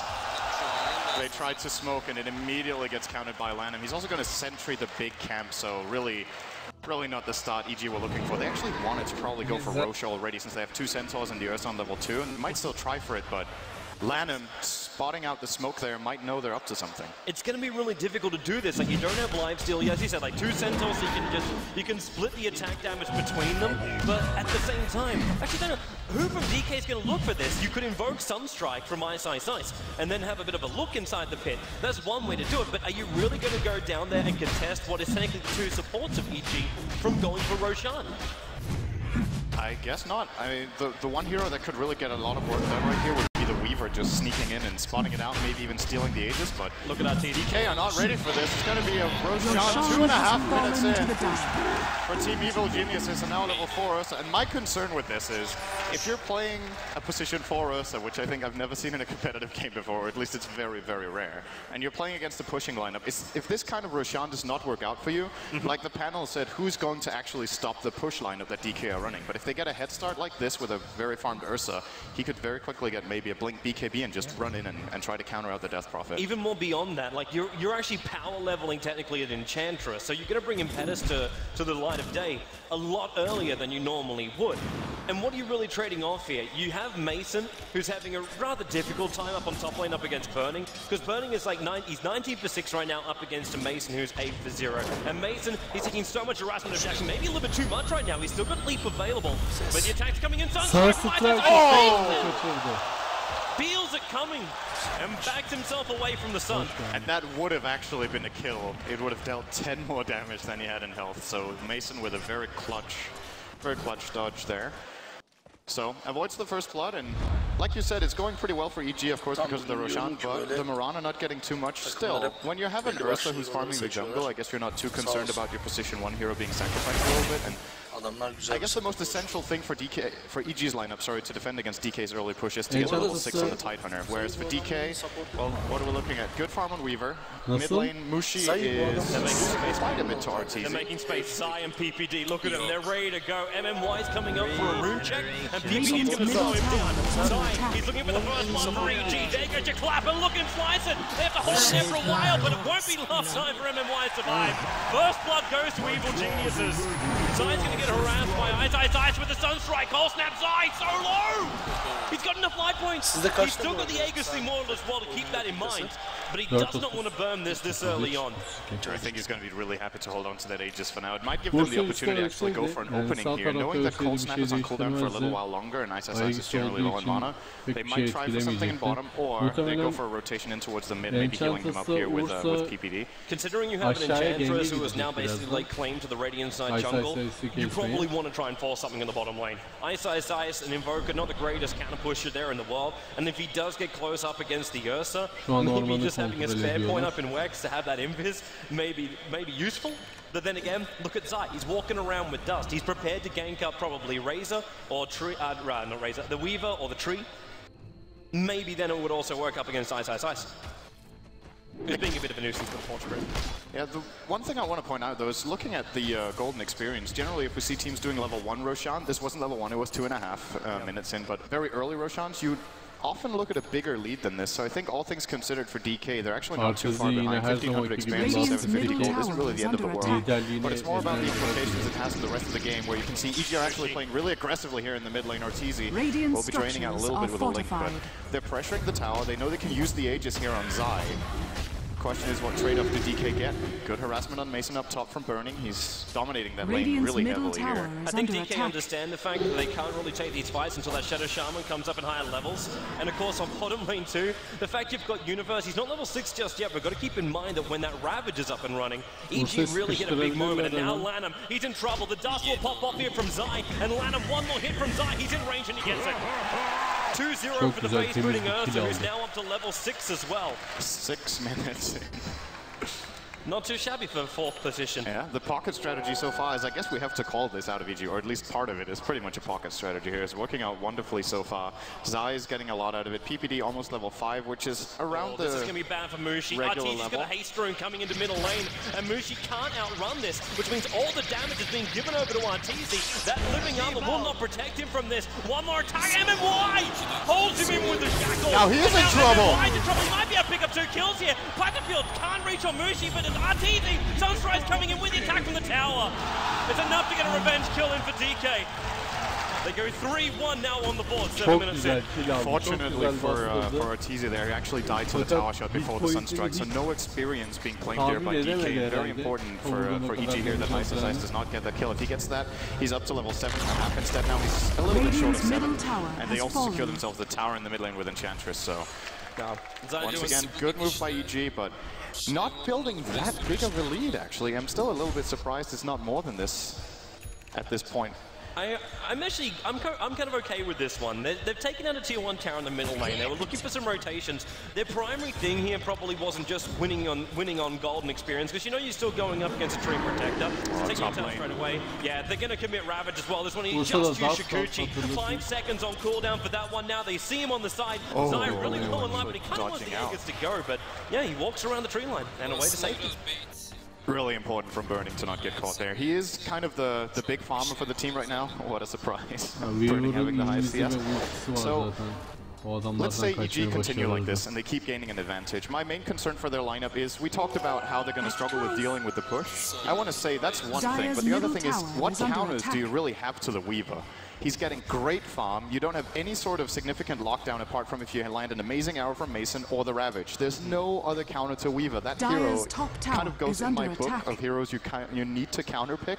Yeah. Because with no silence, no reliable stun, etc., Weaver just tends to take over the game when you get into that 25-30 minute territory. Yeah, I'm kind of with you on that one too, but at the same time, with the EG lineup, they could just play full stability and just play man mode. Like, if you can get rid of that Crob ulti very early on, the Mass Open Ward's not a major problem for you, then Weaver just running around is not going to be a huge problem, because you can still have the Lightning Rod, you can still have Razor in the middle. Up on top lane, by the way, they're going to have another crack at this. So Zai prepping himself to battle, Burning still got Shikuchi in time-lapse, and Mason, he's basically got 100% hit this arrow to kill off Burning. With the support coming in from PPD, he's got double status, so double nukes, but no control.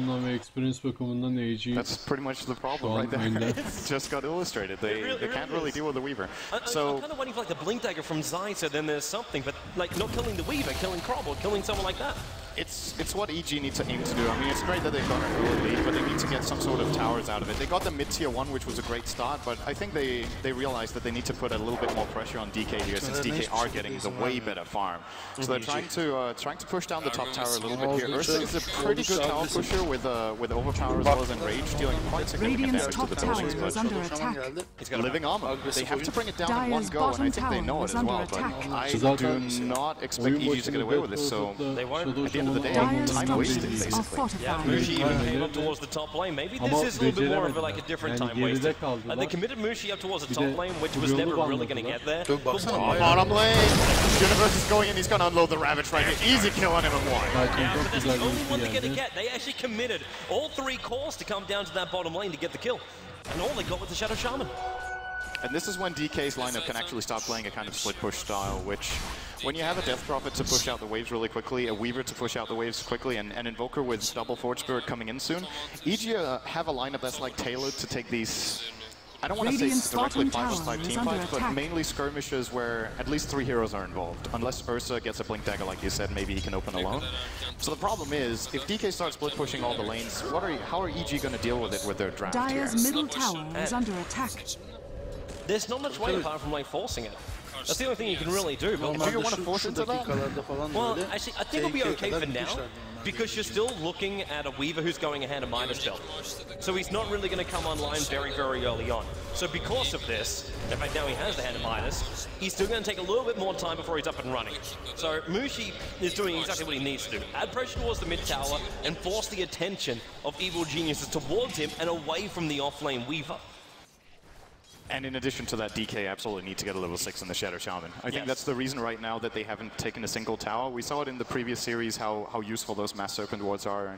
And if there's one thing EG have accomplished in this game, it's holding down the supports of DK. Neither support is level 6, 11.5 minutes in. MMY, as a matter of fact, only level 4. He's going to grab level 5 now in the mid lane, but actually even needs to be careful in here. He doesn't even dare to go towards the lane since Mason is trying to flank him here as he saw with the ward. So the supports from DK really falling behind. The cores are doing great, and the question is, can EG hit the, there's kind of a sweet spot here where they might be able to take advantage of that, but once the support levels come up on DK, I'm having a very hard time seeing EG running that forces spike you were talking about. The trees are moving right behind the Mirana, stalking the lovely lady, and now down bottom lane, eye by side, Static's already there, Sunstrike, Cold Snap, RTZ is almost going down this one, he's taking a lot of damage to start, he's going to kill the Lanham, comes out of nowhere, RTZ can't get him fast enough, RTZ is away to safety, while all these kills are going on too, Roshan is being attempted by Zai, now Mushi has scouted this one out, he's got ulti up in 14 seconds time, and you'll see Roshan's half-life here, and also 12 minutes in, the second Roshan's available, top tower denied by Universe, Burning can do nothing to stop that one, as Universe also TPs himself away to safety. So all in all, the trade-off here, DK lose Invoker, they get 2 towers, of which one gets denied. I would say that's an even trade if EG managed to get the Roshan, but it's not just about, like you said, the golden experience, the map control. When the towers start falling for EG, it gets a little more scary to move around the map, and DK with this great ability to just keep pressuring the lanes, I'm having a hard time seeing EG getting in and getting the Roshan for free again. They might actually be able to do it right now, but EG's got to fight is it really for free then, though? EG's got to fight. They're actually using Moonlight Shadow, but they're going to realize there's a crop illusion in here, so they can't take it Roshan straight away. They need that crop illusion, and now 30 seconds once they say screw it. Kill it straight away. Quite a bit of lag. DDoS! Just have ourselves a moment. See the practical. They smoked up. Look, there's 2 TPs, or 1 TP comes to the bottom lane to support the hero of PG. And then 3 heroes are looking to come down through the enemy jungle. And we could have actually ourselves a full engagement on bottom lane. But I was still wondering who was on top of that one. Because all the way up on the top lane, you've still got burning free farming as this Weaver. And what time are we looking at for this? Do we go Lincoln Sphere into... well, the damage is going to be more than likely Desolator. When are we going to hit that one? With a head of Midas, and he's already 750 gold in. You're probably looking at maybe 19-20 minute Lincoln Sphere. It's pretty underwhelming Lincoln's game though when we look at Team EG. So the biggest problem that they have to deal with is the Mirana arrow, which is a bit older. And then apart from that, well, what is there? The static link, the Lincolns, which yes, it's annoying for Weaver, but he's generally pretty mobile, so he can get out of there. Yep. So I don't think Lincoln Sphere is actually the right call for playing here. He might still get it, just perseverance, being able to just push lanes constantly, feeling a little bit more safe against a couple of things. But overall, I would probably see BKB into straight damage build, BKB dead perhaps in this particular matchup, and then again, EG do. When we reach that point when he can freely move around the fights, I think they're going to be in a lot of trouble. Yeah, I'm still with you on that one, which means like, okay, EG then has to push earlier. They need to get the towers down. Like, we need to have that Maelstrom for Mjolnir over on Mason. We need to be seeing the Enchantress coming in with a full army of the undead, as well as every she could possibly monster out of the jungle as well, and forcing out these early towers. Do you then think, okay, AOC more or less the way to do this? We give this one player like, I don't know, would Arteezy even take this, or do you want it into Mason once he's got the damage to the power? And then you go on the towers, let the Aegis Immortal that mainly is a soaked up ability. I think may even be better over an Ursa. Ursa is capable of body at some point. You just have that Ursa jump in and use it almost like a Wraith King. There's obviously no massive flow when you come out, but the amount of damage you can react onto DK for initiate, it may just be enough to split DK out, force out major ability, force to use both head as well as his shack control, and that'll give freedom Mason, as well as obviously Mr. Unrated just flying out of the radar in there. Yalnız burada oyun patlarsa büyük haksızlık olur ha. I would definitely say the timing CG needs to revolve around Blink Daggers. We've got a guy with a 2100 gold. He has to choose between mech and a Blink right now, and I think with the type of lineup EG running, is a burst. Yes. You want to run it, you want to Blink, instantly get a kill, and maybe transition from that. If you get the Death Prophet in particular early on, you might be able to take advantage in the fight. I think if you go for a mech here, first of all, would probably still go for it instead of just completely one-shot it. So I'm imagining you might be getting the mech on the Razor here instead, but Arteezy does drums. So drum into mech is an ineffective way to build up Razor. It's very posty, doesn't have any... This looks like just a straight Blink Dagger from the Night Hunter. Maybe they could even build the mecha. Yeah, you couldn't build the mecha from the considering that he also has a pretty small mana pool for that. So yeah, really the idea here for it, but I'm really surprised we haven't even started that. Like the other thing which we can use is that someone might possibly be building is the fact you have three branches in the field separated from PvD universe and Saga. It's the only combination you can see on the show would make you do something like that. What are we looking at for DK? We've got Ice building into an Orchid, so I guess he wants to just counter out the tie. A great way of dealing with tie is having 0 damage to balance, just so you ignore him. You lock him and then you don't attack him, so practice. So when you get to the Orchid on the Invoker, that's going to be a great pickup for him. Reaver with 800 gold could be anything. Just imagine the BKB build could come out. And, well, what else is there? Skills and Death Prophet, but, yeah. Something else that will be there is possibly the thoughts. Also, we'll go back to James and just find out what their thoughts are of the game's fun. Thank you, Turkey. Welcome back to the after we're 10 minutes in with a pause. The story's really nice so far. Well, that's what was crucial about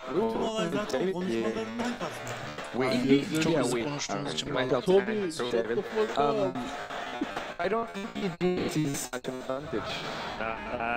It's a cool nice couple of kills on their aids as well, but it's not really enough lead for me. Tinder was talking a lot about it. He came looking at the graphics like, whoa, DG are really good when you see like the server rotation, you get a decent sized experience in gold. They don't play the fallback flag. Haven't got that yet, and the fact that Weaver, Death Prophet both being online, DK supports are a bit higher level. I think DK would have taken countless towers by now. They've got the first couple of tier 1 towers, and those next few towers will drop very fast to a Death Prophet plus Shadow Shaman, so I feel it's only a matter of time until EG just start losing towers. They're going to try to go, I imagine, for a rush play here at the Tide Hunter, just 50 gold away from them so they can actually engage the push, try and engage before the season comes out, before the servants come out, but there's no guarantees there. No concerns for EG and we're on track as well. But yeah, they got 2 minuses over the side of DK, and surely they're going to be kicking in on the Invoker and Weaver. Is that going to be a matter in this one then? I think they're going to have a lot more impact in the Ursa this game. I think Gods and I cast the game where this exact same thing happened. There's the Enchantress, there's an Ursa on Dire Strike, Roshan and then really waiting for that. And Ursa's a really poor hero. Can't get Roshan. Get Roshan is expected, kind of like Lycanthrope. And what does it really offer to this? I mean, he has some burst. They have so much control in a fight with Invoker LED Cold Snap as soon as Ursa goes in, Hacked as soon as he goes in too. So they control him pretty well. And the team fight is really like, well, they do need that Blink Dagger on tight. Exactly. You control. Is a big team fight, but you look at DK, they have just continual stuns and lockdown. Shadow Shaman with Hex Shackles. They've got the Death Prophet spells. They've got Overgrowth. They've got Invoker with a whole array of spells. I think that's DK have a big income team fight time. I think they can just try and chuck the just onto easy on the Raze and just try and snowball from there, take tower after tower. Like DK's kind of soon to do something about that. And the problem that they had is that because they went with this Earthside Enchanter, the other solo lanes will be slightly more vulnerable while you're doing that. And if you look at the matchups, Death Prophet versus Razor, Prophet is stop Razor, but then you can also Death Prophet, so Death Prophet is gonna farm. And the Weaver there, he could do whatever he wanted. You need to do both strats like this. When you have solo lanes that can pair off pretty well, and they can do well with the support. So it's important to doing or getting some advantage somewhere else. You're getting hit by the inhibition and you do not pay for that. And it's kind of costing EG way too much. So the potential definitely could be in DK's favor if they're on lower longer. You have Shadow Shaman hacked and you've of course got Invoker that can roam around with. But then, you know, we have to look at Mason. He's now on the Piranha. The arrows are going to have to be overly important into the match. You say you don't have lockdown, you will when you get your thing on your center and you get the Ravage, but is it safe to, you know, rely on RNG, a little bit of arrow? I think for each team fight, they have to kill this one either on like a rabbit with double blink with Ursa and Tidehunter, or a really long duration arrow from EG. So yeah, you're gonna have to rely on it. I thought it's a bit worried that the arrow initiation is going to be so much a part of that team fight. Like, you hit someone with an arrow, Ursa can then follow it up with a blink and burn someone down. But without that, all they can do is have Raze on the front lines, really tanky, has improved, so no mech start yet for EG. All of the other warriors that need really especially good the mech advantage. Neither does the mech, but EG could have gone for that early on the Raze because they were the wrong call.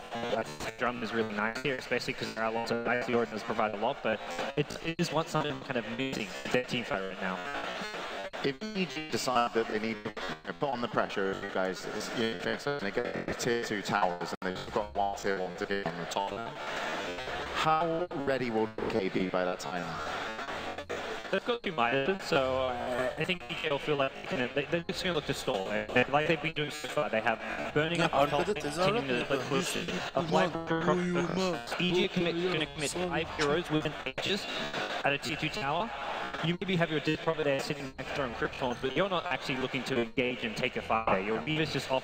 You've got 2 Midas. There's no real reason to take a bad engage when you can trade towers with their lineup they have.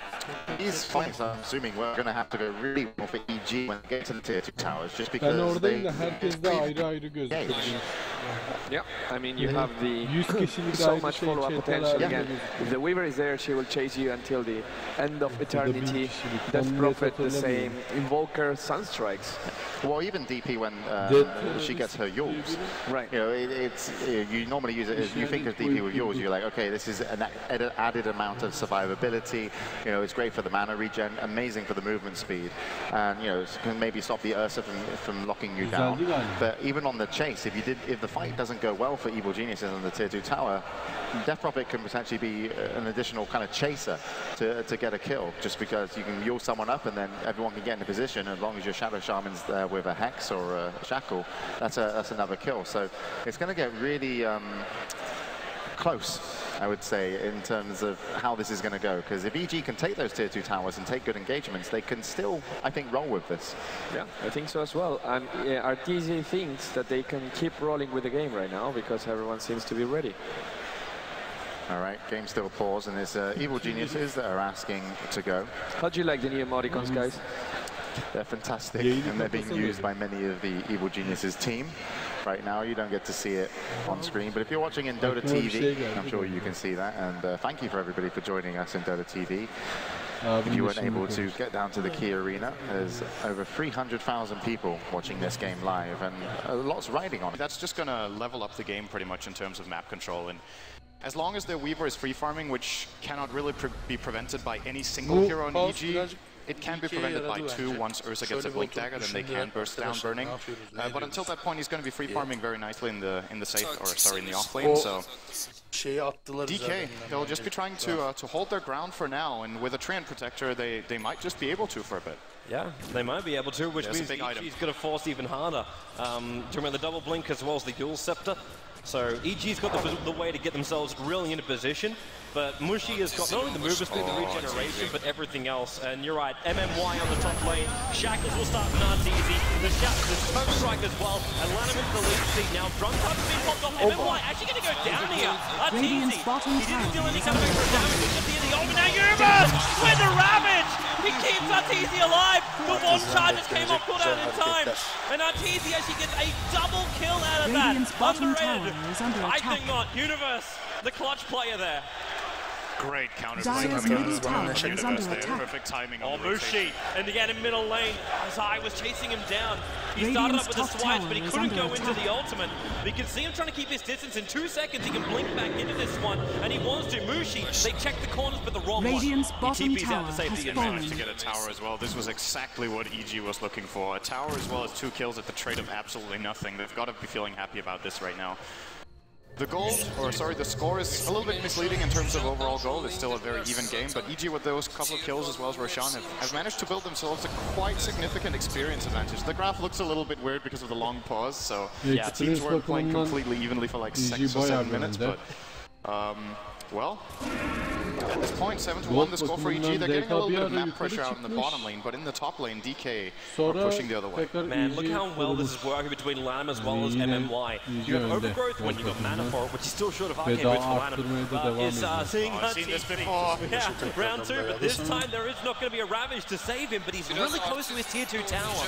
But the Nature's Guides is what's allowing MMY as well as Lanham to come in as close as they are. You don't need this Blink Dagger on the Shadow Shaman, because you get this side one trap. And Zai, he tears him apart! Narteezy will die here, pulling out the damage from Burning. He's just trying to right-click him, but Zai's going to get himself a double kill over towards Lanham as well. In fact, the Titans are coming in for that last hit. Blink Dagger 7 seconds, but Burning to the run. They cannot kill him. It's amazing how well positioned EG are, considering that these movements from DK are happening in invisibility. Of course, they read out of the map with the heroes missing. That is pretty likely, but the counterplays out of EG are really beautiful. They're using Arteezy as pretty much as bait. I don't even know if it's the plan or if they're just expecting that at some point maybe DK go for the kill instead of directly setting up for it, but they get a good trade once again. Funny thing is, again, too, Arteezy caught out catching farm by using his ultimate. Like, he's just spamming that Eye of the Storm. Speaking of ultimate, there's one deployed in the bottom lane, and Mushi actually using an Invis rune, so this is... he actually attacked there, so it does break the Invis, and this could expose him to a potential counterplay. It will come in, Zai and Universe. Perfectly locked in position. They use Zai up into the air, so he couldn't attack straight away. The tower still does go the way of the Death Prophet, because the ultimate obviously killed it off after Fortification wore off. But EG getting a counter kill, a tier 1 tower for a Death Prophet, they're not going to see that as a worthwhile trade. Well, considering that the tower was bound to drop anyway, I guess they're happy to get at least a kill out of it. And Mushi there, he's got to be feeling a little upset about choosing to attack the tower at that point. He could have stayed outside the range and just used his ultimate. I don't know if there was any detection coming in from EG, actually. Okay, looks like Zai had sentries, so they might have killed him off anyway. But the tower does fall, and still, I feel like as far as overall map control goes, it's just DK getting more out of the map. And they're going to kill PPD. He's out way too far. Locked between 3 heroes and the Sunstrike from actually not getting the kill. It was Weaver, in fact, who was able to get the last hit in there. And it does indeed look like Burning is going to get either the BKB or the Deso first with that first Mithril Hammer. I don't think there's anything else in the courier for now. Ice gets himself a Void Stone, so... actually transitioning into yours. I thought he was going to get the Orchid, but he might have just decided, you know what, guys, it's too late for an Orchid. I would have wanted to have that quite a bit ago, so I'll change my build. Maybe he's really still worried about the jump in, or if you can get the timing right, evade the Ravage, or make the Ursa wait for you. And that's not what EG want. EG do not want to just hang around for an extra 2 or so seconds and think, hey, now we can attack him. That's not the way this works, because then Burning is going to shred you apart with his ultimate, the tree's going to keep people alive, and you're going to have Shadow Shaman running around also causing havoc for everybody. So EG, they need to jump in, they need to get quick kills, and these Yule Scepters are really going to prevent that from happening. Yeah, another alternative item that they could have tried to go for here on Team DK could have been the Force Staffs, which are really great against Ursa, but for now they're going for the Urals, just like you said, with the goal of just delaying the fight. The longer the fight lasts, the better a chance they have. And it's kind of weird saying that against a really farmed Razor who will generally steal a lot of damage during the fight and then turn around on them. But I think Arteezy, even with his pretty tanky build, he cannot stay in the fight and rely on just being able to run around freely. He's got 7 armor and 1700 health, but he's up against a level 2 Death Prophet ultimate, Forge Spirits, the Shadow Shaman wards, as well as a Weaver who is soon to get pretty significant damage. It's a tall order. Looks like EG will be looking to push the top tower. It's a double creep wave coming in, and now with a large amount of Scarabs, they're going to clean these guys up before the creep wave will be happy to attack onto the tower. And the tower's full life thanks to living armor, but at the same time, Zai's about to lose his ASD model, so this is gone now. He'll have regeneration, he's a full life. Bottom lane, they see Yule's Arteezy out of the fight.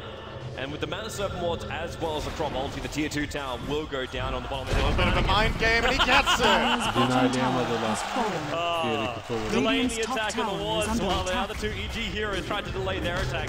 All looking for that last hit now. Top tier 1 tower will go down, and Mason actually TPing himself in towards the middle lane. Scouting out Zai's down here. There's another TP also on the way in, but Zai is a little bit too far away. Mason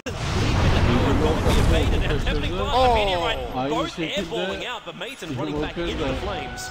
So he burns a little bit from all of this, and somehow in 20 minutes in, we have a full rod of AoE now up on Death Prophet. Yeah, it's looking really good for Mushi in this game. His farm is definitely where it should be. And when you look at the last hits for the 2 teams, like 3 of the 4 top farmers right now are on DK way ahead of the corresponding EG cores in this game. So if you're a DK fan, this game looks pretty good for you. Oh yeah, mid lane, he's dead. He's dead. Oh, maybe not. Leap down. The bottle charges are there, and Arteezy comes up the river. But the Sunstrike damage wasn't up, and there was no Ether Shock. The arrow coming into the side too. Gonna miss. The Tornado in the meantime also killing off the Weaver, and Arteezy getting Yule stepped up. So the Weaver actually dying on the top tower, on the top lane where the tier 1 tower used to be. Yeah, this is the combination that EG can keep pulling off until there's a BKB on burning, and even at that point they can still do it if they do it really quickly. Of course, I'm talking about the Ravage into just Ursa mauling away at the Weaver, so good kill for EG. Also, not losing Mason there in the mid lane. They keep getting these small victories, but for EG I'm looking for the big victories. When are they going to come? When are they going to get tier 2s? When are they going to take a big team fight that it just seems like DK are not giving them?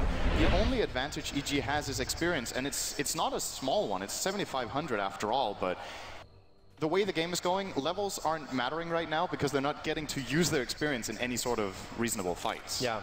And one thing also which is severely missing is the fact that you don't have the Aghanim Scepter over on Razor just yet. Actually, I take that back. He now has enough money for it. I thought the Yoga Club might have been like going for an early BKB, but they're going to finish the Aghanims over on Razor, which means now pushing into buildings is a lot more effective for EG.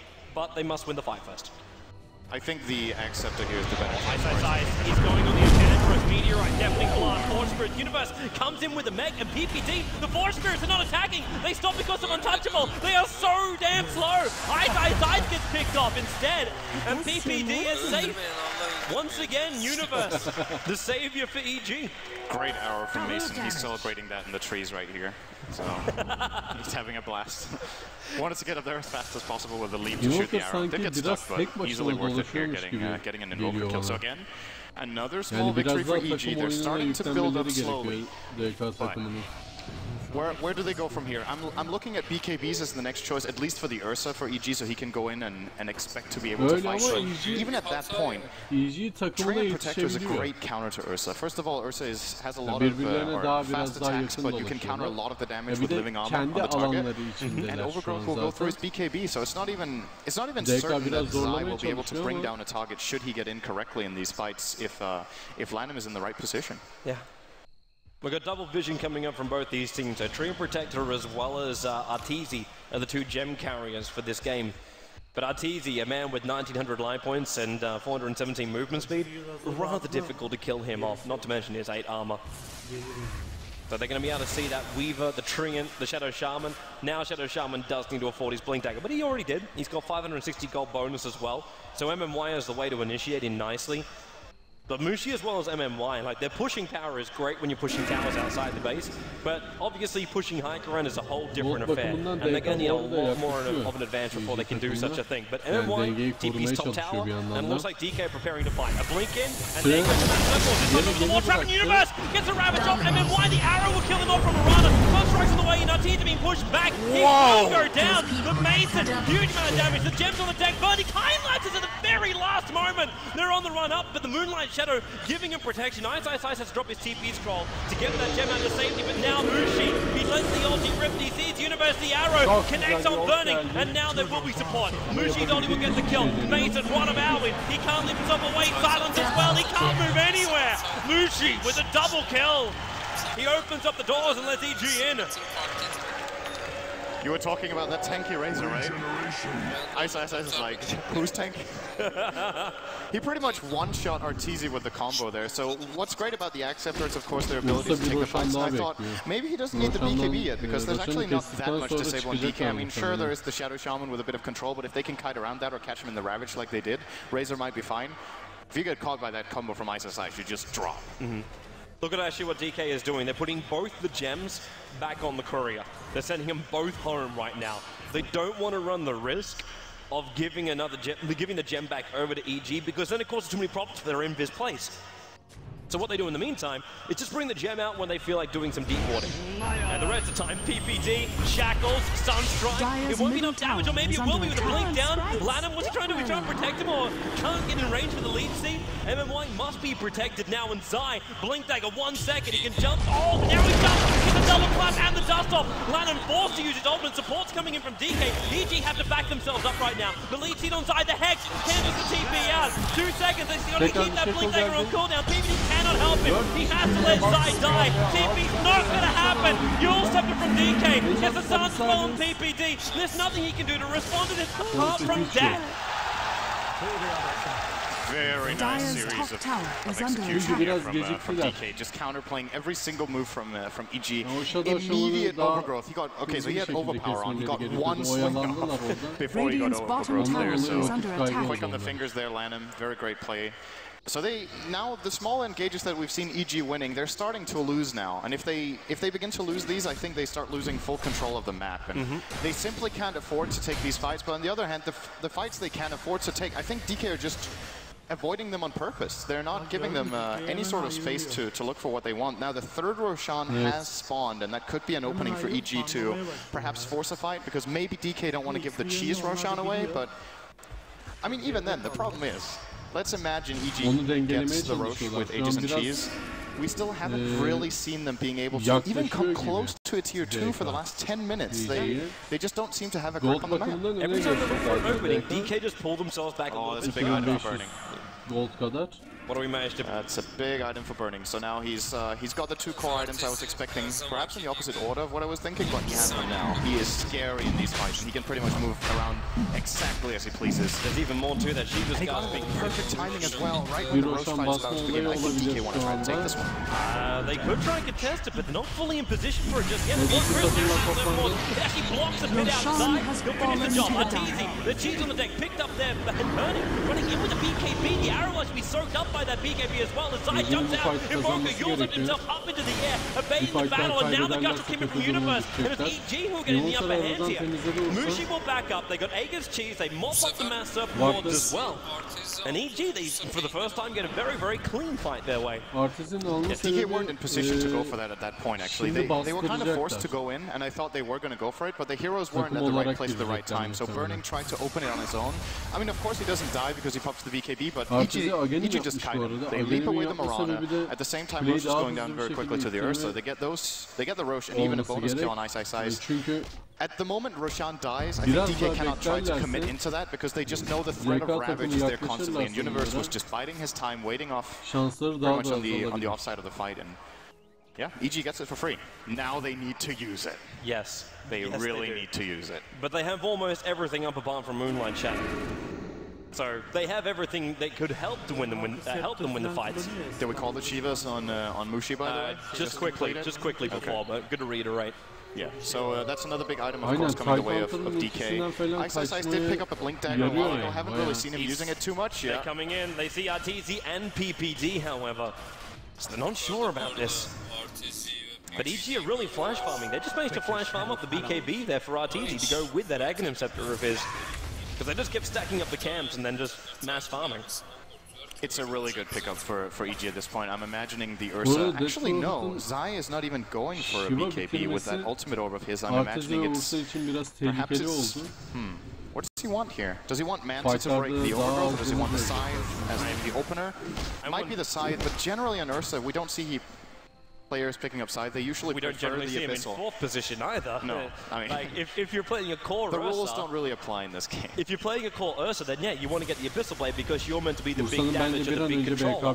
But right now, you know, if he uses Abyssal Blade, if he gets caught by overgrowth, he can't do anything with it. So maybe just having the side device is a better option. They need some level of control over Burning, especially considering Burning didn't go for the Lincoln Sphere. I think you might be right, inside device is a better way of controlling up the Weaver. The other option is he just says, I'm going full tank and picks up Skadi, but that would be crazy. Kind of underwhelming.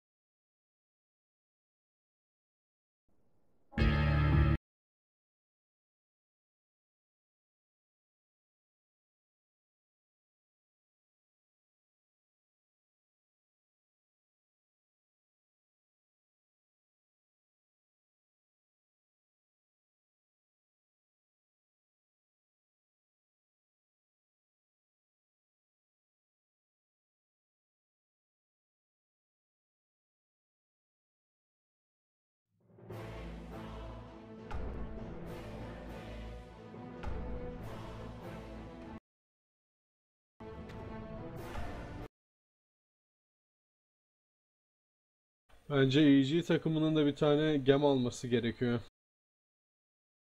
Sentry ile Dust'la artık takip edemeyecek duruma geldiler. Bir an önce o ağacı temizlemeleri gerekiyor.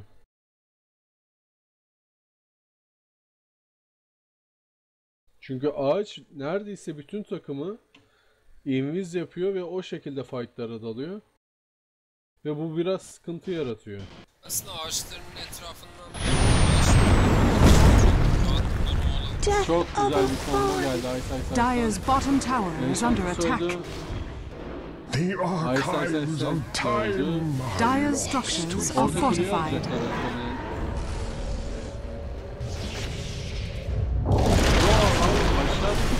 Dire's bottom tower has fallen. Ve devam ediyorlar şu anda.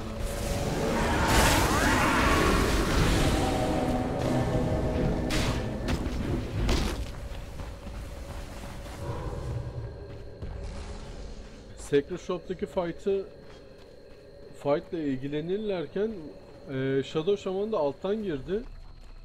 O ultisini kullanarak direkt kuleye aldılar ve Barakan'ın canını bayağı indirdiler.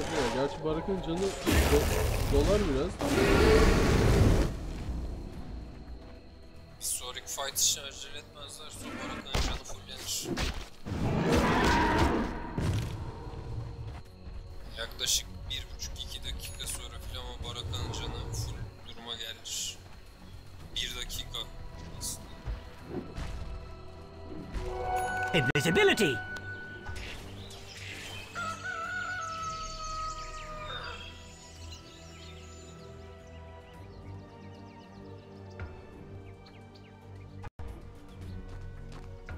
Shadow Shaman's Ghost Scepter çıktı. You do have the Ursa, you can find yourself the kills, but you can't rely on Ursa to do the damage when he's actually hexing in, because the potential for him to be controlled is just too high, because he doesn't have the BKB. If they're committing all of their focus to MMY, he was blinked the gush!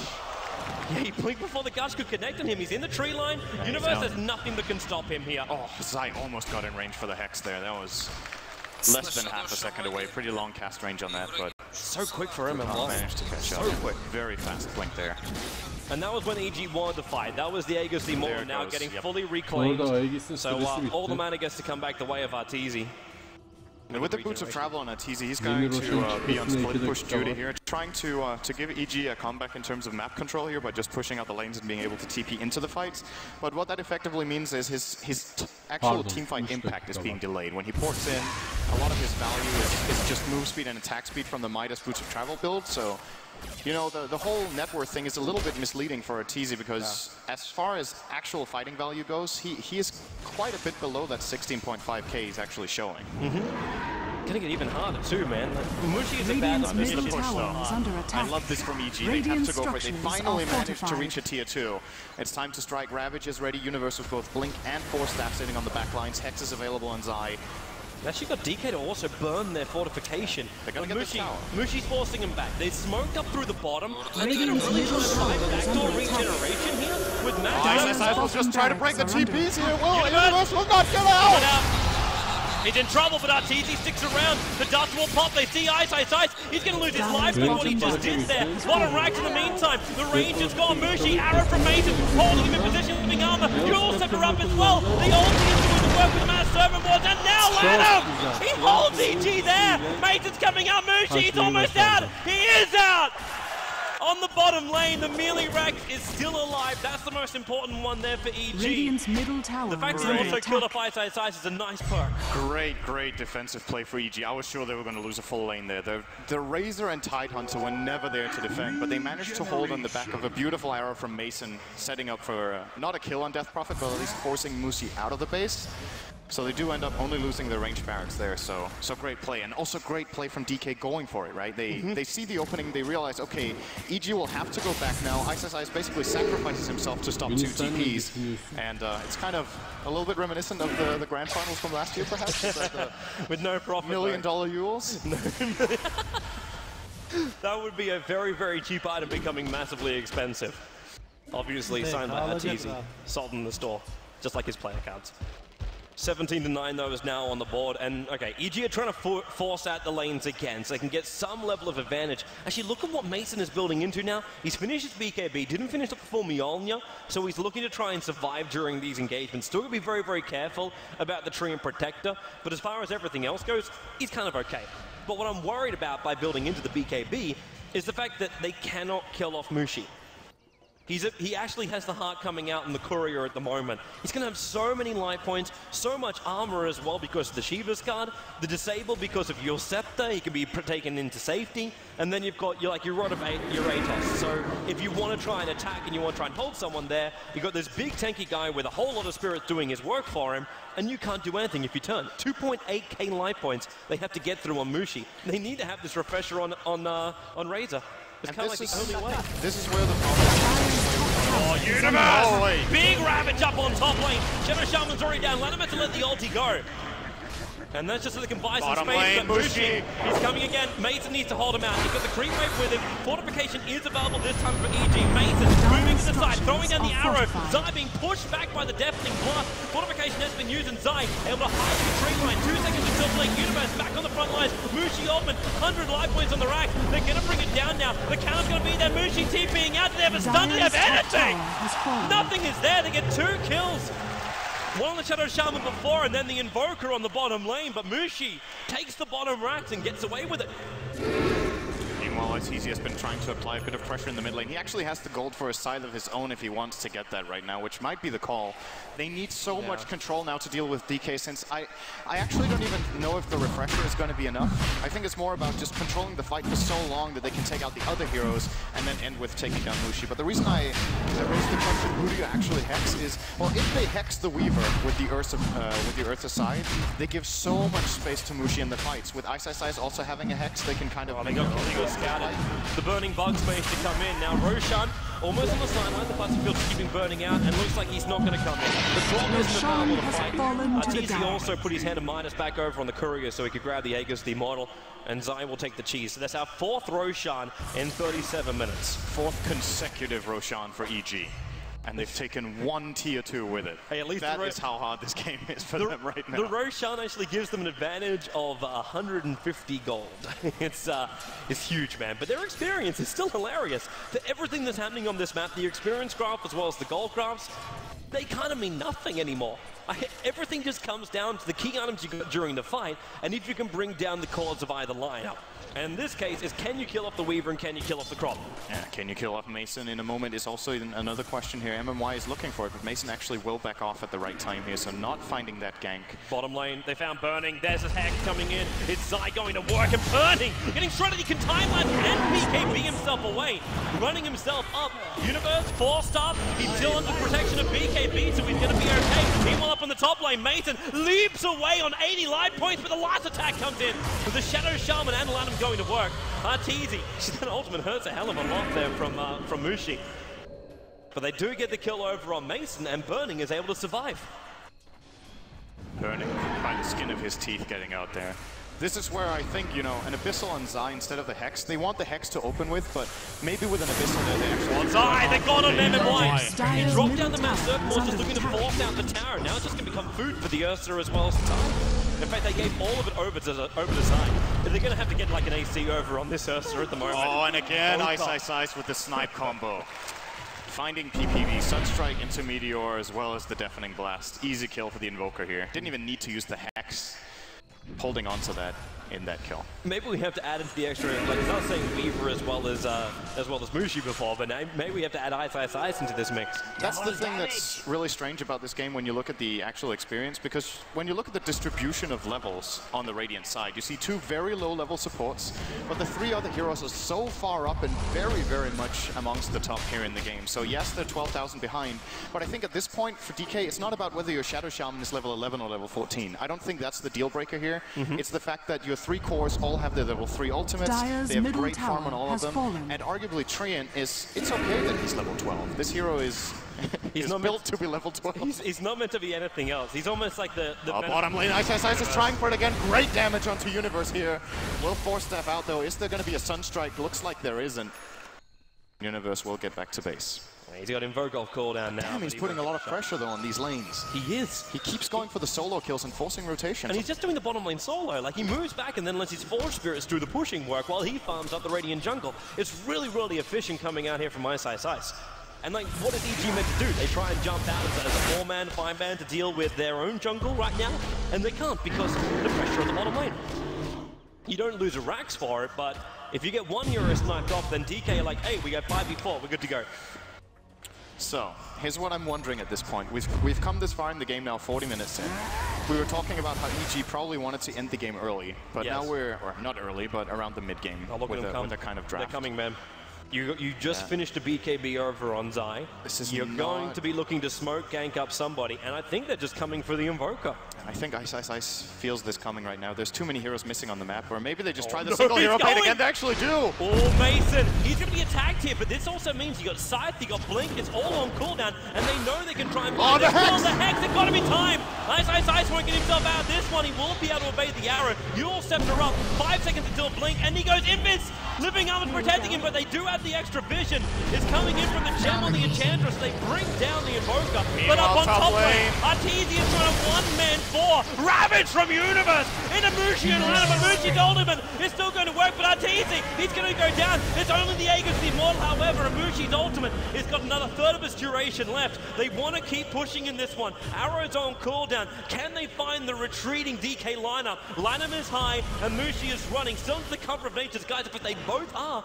They need to have the Enchantress with them or else they cannot find them, and he's too far away. And look at Burning. He's just headed straight down. He's going to finish up a Butterfly, and he's going to be good to go soon. You know what? I'm starting to wondering. Yeah, great. I'm starting to wonder whether EG want to just take this very, very late at this point. So if they had the timing window planned with their strategy of winning the game at 20 minutes, this one could go for more than an hour. It's very realistic at this point. Yeah. And then you look over at DK lineup where we've been talking a lot about how powerful Weaver is in this game, but with with EG itemizing 2 hexes, with Ursa getting farm, we're going to have a Mirana getting somewhere as well. We haven't talked too much about Mason, but he's got decent farm and he's starting to get more and more items. And a Racer who's almost 6-slotted. Yeah. Maybe EG are actually able to take this in the super late game once Death Prophet will fall off. Because they see themselves as 4 cores, basically. Yeah, and on the Radiant side, Weaver will be strong in late game. Invoker's a very strong late gamer too, but Death Prophet getting deceptively weak. You saw how long it took him to take down Arteezy, and that's before Arteezy has the Kiras. So Death Prophet, I would like to say, generally peaks from around minute 15 to minute 45, and we're getting past that point now when Mushi's ultimate is just going to fall off quite a bit here, and maybe EG can actually take advantage of it if they don't lose more than one lane. I'm actually wondering too what's going to happen. Like we're talking about 4 cores. What happens when PPD finishes up his Aghanim Scepter? In late game when you're pumping out that much pure damage, it may be just enough to rip through this DK lineup. Now, Lanham's doing a little bit of scouting inside the dire side jungle. He's going to see Universe continuously farming up. We'll also scout the fact that Refresher Orb is fully over on the Tidehunter. So they've actually got 2 Ravagers in 35 seconds to deal with. Their late game is actually really scary. And I gave DK's lineup a lot of credit for how they were probably going to win if they got past the early problems. But the fact remains, they only took 1 lane. And in a 45-minute game with this much farm on the table, it doesn't really matter that you've lost a lane of Rax. Sure, it's a little bit of pressure going your way, but you can easily hold on. The second lane is going to be a big problem, but the way the game is going right now, I just don't see DK getting it. They haven't even been close to fighting at Roshan yet. And it's just going to be another Aegis and Cheese going EG's way soon if they don't go for it. Full AC is done all over on Arteezy. Now, Lanham, he's a long way up here, but Mason has no vision of him. So he's hiding in the tree line. Zai is also here, and initially it's Zai who's carrying the gem now. If he walks up just a little bit further on that top lane, he would see Lanham, but they're looking for somebody else, and they may get the big one. Mushi's inside the tree line. He has TP, Yule Scepter, so he shouldn't be too difficult to get himself away to safety if they do go on him. And in fact, there you go. He's already now just TPing himself out. As but EG you see, might force top. EG are starting to get the intimidation factor on the map right now. DK are respecting them a lot and backing off here instead of putting a lot of pressure this, as they did 10 or 15 minutes ago. EG's backing up. Remember, it's 1 minute until we have Roshan up. And that's probably going to be the keyest thing here for EG to secure. Let DK jump themselves around the map and try and find their initiations. Don't let Arteezy die in middle lane. They're initiating lineup, and he actually breaks free. He breaks free of the overgrowth right now. Mushi Alderman, the arrow will connect. They're going to come on him and then lock him in. He has to yield to the Ravage. They connect on Burning. Secondary Ravage before Mushi gets the deck, and Burning goes down. Arteezy ulti will kill him off. They've got 2. Buyback comes in. Burning can't let himself back in the fight. Arteezy though, the cheese will go on him. The Sunstrike almost killing off Mason, but they're chasing down Burning. They've got the vision, and they've almost got him. Misses. Where is the attack? He cannot reach him. The plasma field, the living armor, keeping Burning alive. The attack up the hill again from Arteezy. It is just not enough. The bug is difficult to kill, and he is almost, and he is. Is he away to safety? There's no TP scroll on Burning, so he has to run himself away, and he will free himself from the EG chase. And into the tree line where the living armor is bringing him up. I can feel the breath of relief from Burning out here. Actually, he got away from that. So 2 Ravagers from EG. They managed to get 2 kills and get some more pressure out on them. I think this is okay. They did have to use They had double buybacks as well. Those buyback came out from my side's eyes as well as from Burning during that Burning, actually, you're right. He bought back and almost died. Burning! Oh my god! Oh, it's... Radiant's top tower is under Mistakes are made! And Burning is down for almost 2 minutes. It may as well be an eternity in this game. The bottom lane is being forced out right now. Bottom, it's Universe on the run. He's being hit so hard. He's away to safety. But it's the tier 2 tower on the top lane that Arteezy is just going to take down. As well. Lanham! Shredded! They got eyesight. He's blinked himself up into the dire bait, in fact, but it's top lane. Arteezy is there. His Aghanim's ultimate is tearing the tier 3 tower apart. And it's going to go into the melee racks as well. Plasmafield's trying to pick up its wave. MMY jumps up. No Mass Serpent War. 6 seconds still on cooldown. And EG should back themselves up. I know they do still have the Weaver down, but the big man is going to spawn up in just over a minute. And they must get their map control back again. Roshan is going to be huge right now. The 4 previous ones haven't mattered as much. I would almost say this next Roshan matters more than the previous 4 combined almost for EG at this point. And as well for DK, they cannot give this one away. Then I think it's at least 1 lane, if not 2 lanes of Rax that EG will be able to force. But maybe they're coming with no Ravage. Arteezy's ultimate ready again. It's still 17 seconds left on that Ravage from Universe. It's going to rotate top though. Yeah, they're looking to finish off the melee Rax. He was just trying to push the middle lane in and then turn on the Eye of the Storm. No fortification available here for DK and Mason with the BKB. Well, maybe MMY. Look at the damage he's taking. The 4-star back. Mushi heads up. He couldn't do much more. Universe Ravage will hit. He actually kills with the Shadow Shaman. The buyback comes out from him. The melee Rax is gone. Zaya, they're going to keep fighting Mushi. He's currently tethered. He's tethered to Arteezy. He doesn't want to be part of this. Yule Scepter up. The ultimate from Lanham. Mushi needs to get back and he can't. He's down. EG have taken out the top melee Rax. It's just a trade-off though for the bottom Rax and Weaver. 5 seconds and they back up, giving respect. Everyone is TPing out.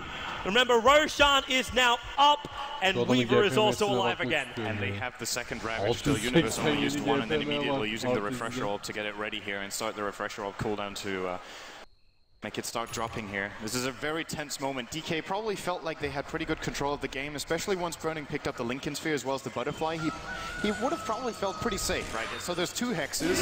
They have to break the Linkens with the first hex, and then the second one will go through. And then if he doesn't die, he BKBs and time lapses. But even with that amount of defensive items, he's still being controlled by EG. They're trying this again. They have to be so quick about this. DK are not almost there. Lanham's moving around the back of Mason. The Bugs will come in, and it scouts out Zai in Universe. And DK, they have their entire lineup here. Mason leaps away from Lanham, and now, well, the plasma field, they'll see very quickly. Treant Protector is close, but Roshan is down. Aegis the Immortal into the hands of the Tidehunter. Zai doesn't want anything of this. He lets Arteezy have the cheese because Zai is about to finish up his full heart, and Arteezy also. This guy's got 7,000 gold. He's got so much money.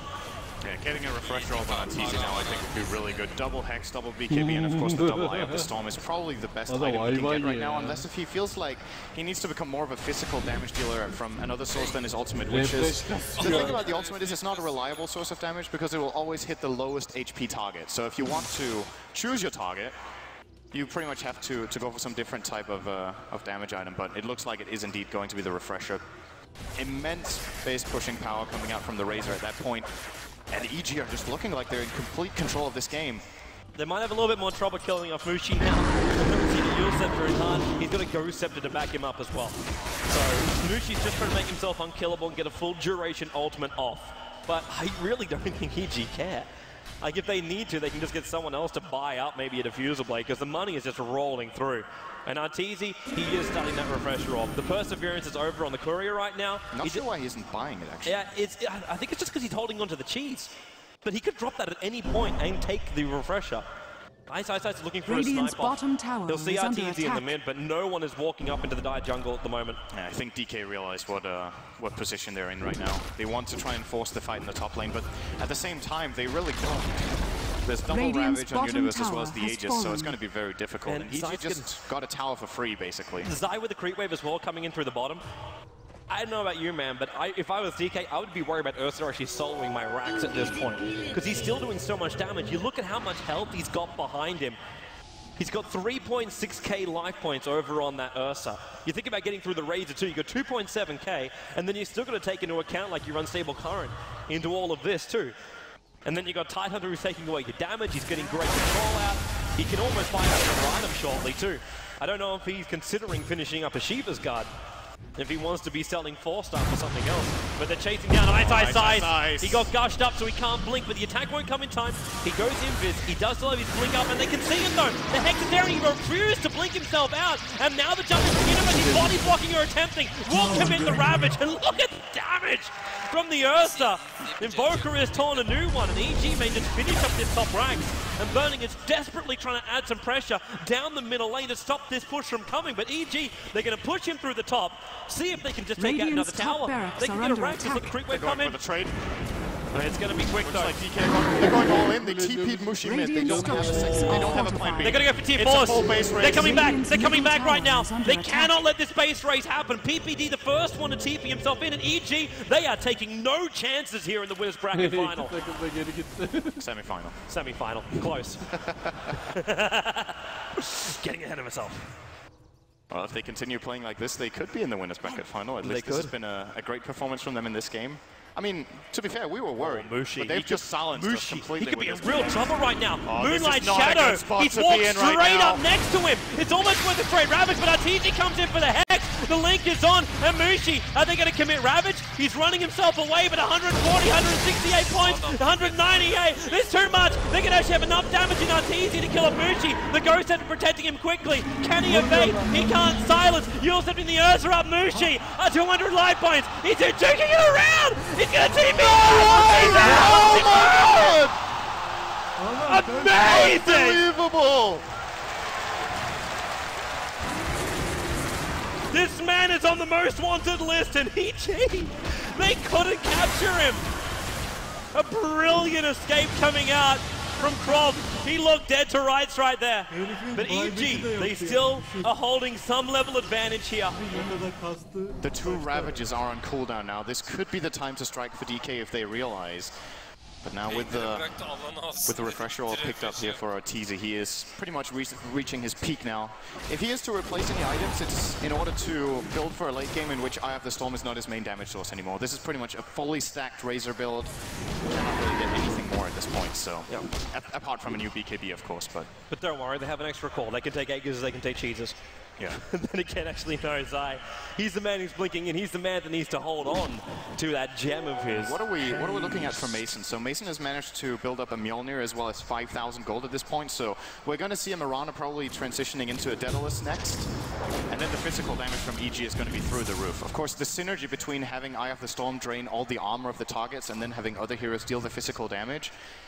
In a super late game situation, this Eye of the Storm is going to hit a lot of heroes a lot of times before they die. And then it's about how you bring them down. You've got an Ursa who gets about 250 damage from clicking his ultimate button. And a Mirana building into a Daedalus probably. They're going to hit hard. Well, right now, the hit was looking to come from EG on the bottom lane, but they know they don't have enough power right now when they're trying to defend the top lane. But Universe, he is a long way out right now, but he knows the Aegis is out in 30 seconds. So if he soaks up some damage here, it's going to be okay for him. He doesn't want to see that damage go. He can just accept the fact he'll die. Mason on the BKB, it went beforehand, so he's locked in position. They didn't even get him. No, they didn't. Not even once. And they used the Death Prophet ultimate.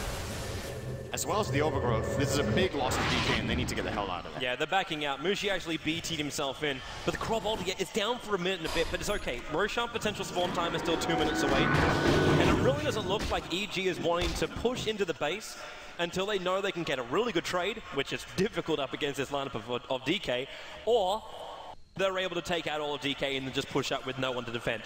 It's literally the only two examples right now I can think from EG where they can really just force the issue. And for DK, there's two things I'm looking for right now. I'm looking for what's Burning going for, right? He has a Midas and 6,500 gold when he uses that the next time. He's going to go sell the Midas, and we might see a full Daedalus. We might see him going for even a Rapier at this point. I don't know if they're feeling that desperate yet. Zai in that middle lane. He's looking to jump over and towards Ice. If he blinked himself over the tree lines, he might have actually had him, because Arteezy was directly behind him as well. And now the other thing is, okay, so there's no doubt Burning is going to get a damage item, so they have the physical damage going into the late game. Where does Ice go on the Invoker? Does he go for physical damage so they have more? Because I don't know if this single, I wouldn't call it a single core Weaver, but single physical damage core Weaver is not going to be able to pull this out in the late game, I think. And Mushi will definitely not be building physical damage on a Death Prophet. He needs more range damage. I don't know if he wants to go Mjolnir, Desolated, Daedalus, any of these above. He wants to defend he very turned soon on the because heat. this lane is falling apart.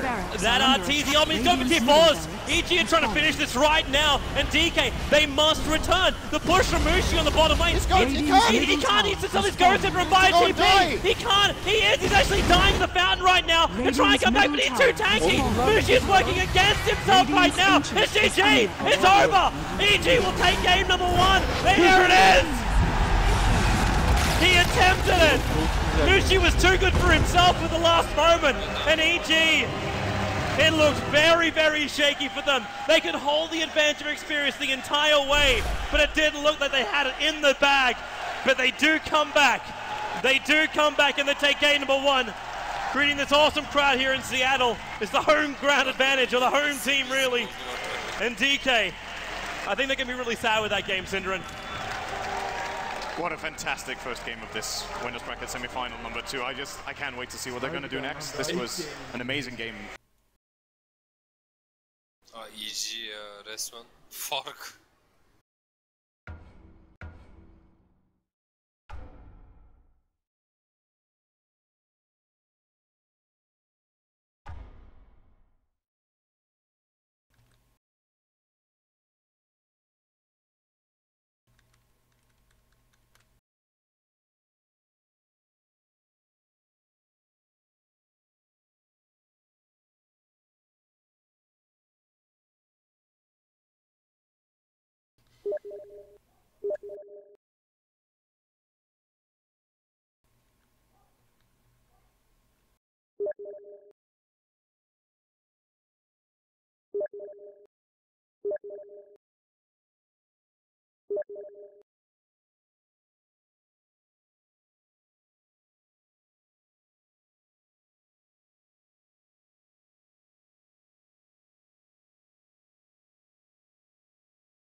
Do you? Yeah.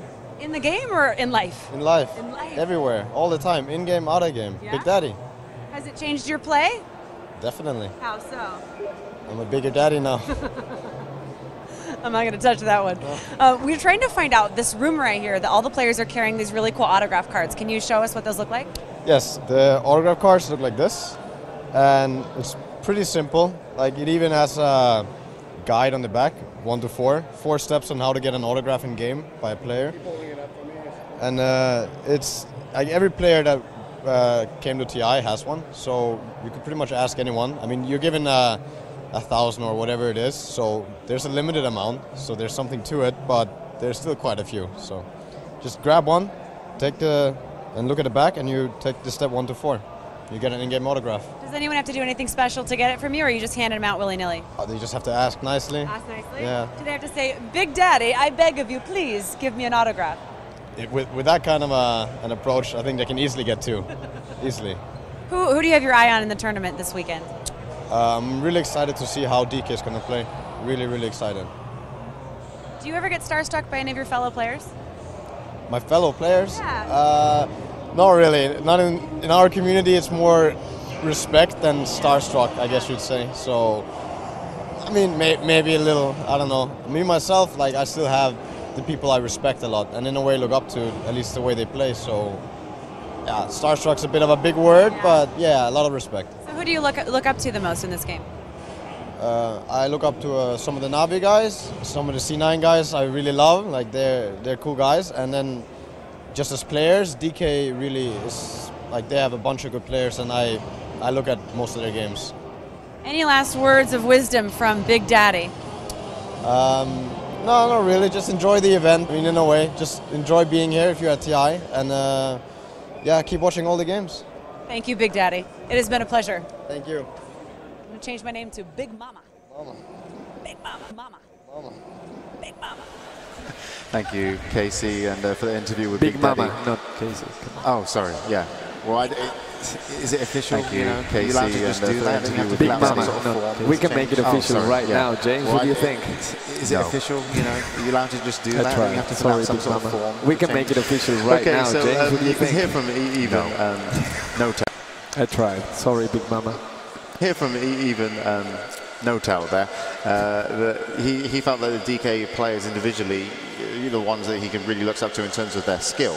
So if they weren't able to take game 1, what do they need to do if they have the skill to take game 2? Because I felt that they were doing okay. Do you think it was just items? Because I didn't actually think there was a mech on their team by the end of the game. By the end of the game. Either it was sold for a buyback, but I actually don't think there was a mech. And also the Shadow Shaman, MMY. Normally you're really happy when your Shadow Shaman gets a blink, because you're like, yeah, we get to fight. But then it was just blink and a Ghost Scepter, I believe. So it felt kind of weak, in terms of it wasn't that kind of Aghanim Shadow Shaman, because, when you've got Ice Ice Ice pushing one lane, Mushi pushing one, and then also Burning pushing another, where's he going to farm? So the Shadow Shaman came up pretty short on cash. Yeah. He also got a very slow level 6. Like the successful Shadow Shamans in the Vici Gaming newbie series were getting level 6, 7 minutes in the game, 8, 9 minutes in the game. This was Shadow Shaman even hit level 6, which was slowed down DK's momentum a lot, and they never had any momentum in the early game. Well, a lot of that just has to do with Roshan. Usually you just drop Shadow Shaman's wards in a pit. Any hero plus wards can just take it easily, but they weren't able to get any experience from that, and that's why we saw the experience graph was at like 15,000. The experience graph was at like 15,000 gold, almost at 0. Are we going to be assuming that next game we might see DK on Dire side? I imagine they swap, and DK, maybe they have a set strategy prepared for the Dire side. They've run all kinds of really aggressive roaming support duos. They love making sure they have heroes that can secure Roshan as well for the team. So they probably have something planned, win or lose game 1. I imagine they had be it a pocket strategy or just a strategy they're really confident in, ready for game 2. Would you bring out a pocket strat, Bruno, for game 2 of your DK? Because surely you've got to be feeling, you can win this tournament of your DK. I mean, certainly EG can as well. So is it risky to do a pocket strat?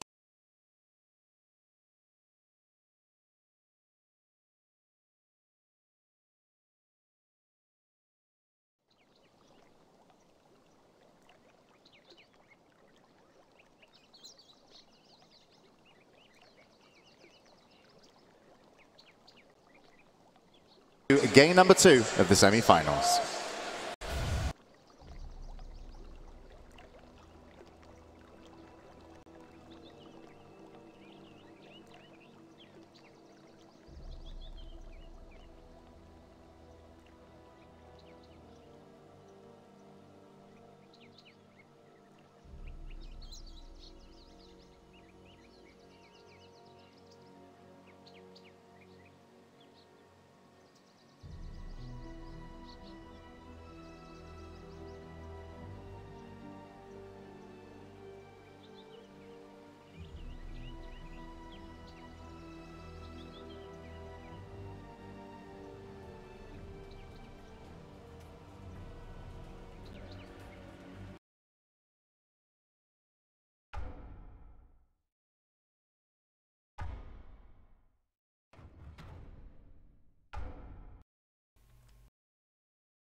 Same kind of playstyle. So we'll see, and at the same time, PPD will have to adjust. But then again, PPD, can we say the best drafter of the scene right now? I think for this tournament, he has been the best drafter so far. Yeah, I didn't see really Razor fitting into that lineup at all. Sure, he's been a popular pick, but did he really counter anything? Did he really offer that much with Aesthetic Link? He didn't do anything for Roshan, but RTZ and the rest of the team just made that hero work so well together, and his tower sieging capabilities with the Ag Scepter completely just ruined the idea of trying to trade pushes with DK. Trade pushes with DK. What do you think? Turn to ban. Evil geniuses turn to ban. Yeah, and he certainly did that last game, and it cost him a lot to try and take RTZ down a few times. So he's young, first international. Arthur, he's a nice kid. He puts his up to shine. He takes advantage of any 10 seconds remaining. He's also really good with item builds too. He makes good use of his gold. You'll see him go butterfly sometimes, you'll see him go hard, you'll see him go AC, you'll just see him go Scepter Refresher too. And his item decisions are really good. Oh, he's in high spirits in the booth there, RTZ. Is in the bans and picks phase, I'm sure PPD is leading the way, and we've already got a few bans out, and I believe our first pick will be coming up. And it is actually going to be Razor for Evil Geniuses, so RTZ most likely going to be capturing that hero. It's very interesting that DK bans the Lycan, even though they have Dire. They probably know or expect EG to take the hero, even if they're Radiant. EG, the team that kills the most Roshans per game. They were at 1.9 Roshans per game before this game. With these, they took 4, I would say. So they're probably up to over 2 Roshans per game. Way more than any other team right now. They value that resource of the map, and they execute so well with it. I'm kind of expecting DK to pick a lineup that actually wants to just fight a lot more. You know, don't worry so much about the push. You know, kind of be like, we can fight you, we can kill you, and then we'll take your towers, because the push worked in the games that we saw prior in terms of Newbie and Vici. It was very powerful. But I think DK, their strength lies in their skill, and they should be fighting. Okay, these 3. Razor, Skywrath Mage, Faceless Void. If we talk one day about TI4, we're probably going to talk about the 3 heroes plus the Shadow Shaman, I think. Because any combination of 2 of these 3 heroes works so well. Chronosphere into Static Link, Chronosphere into Mystic Flare with Razor just allowing, not Mystic Flare, the slow, allowing the Razor to chase. We've seen a lot of them, and they work very, very well together. I think going for the Faceless Void pick's a good idea in game 2. Like, your game 1 strategy doesn't work. It's just going to give DK, like James said, much more about the team fight, taking the fight to EG. Skywrath, one of the most high damage output supports as well, so they've got firepower to fight EG head on. It just gives ISS a chance to shine in this matchup. And last game, if you looked at the difference in between how Universe performed and how ISS performed, there's no question that Universe just carried that game. So in this game, ISS can transition very smoothly in between, like fighting a lot every time Chrono's off cooldown, and then just farming the other time, and then just having a huge impact 30 minutes plus instead of just getting picked off and dying all the time.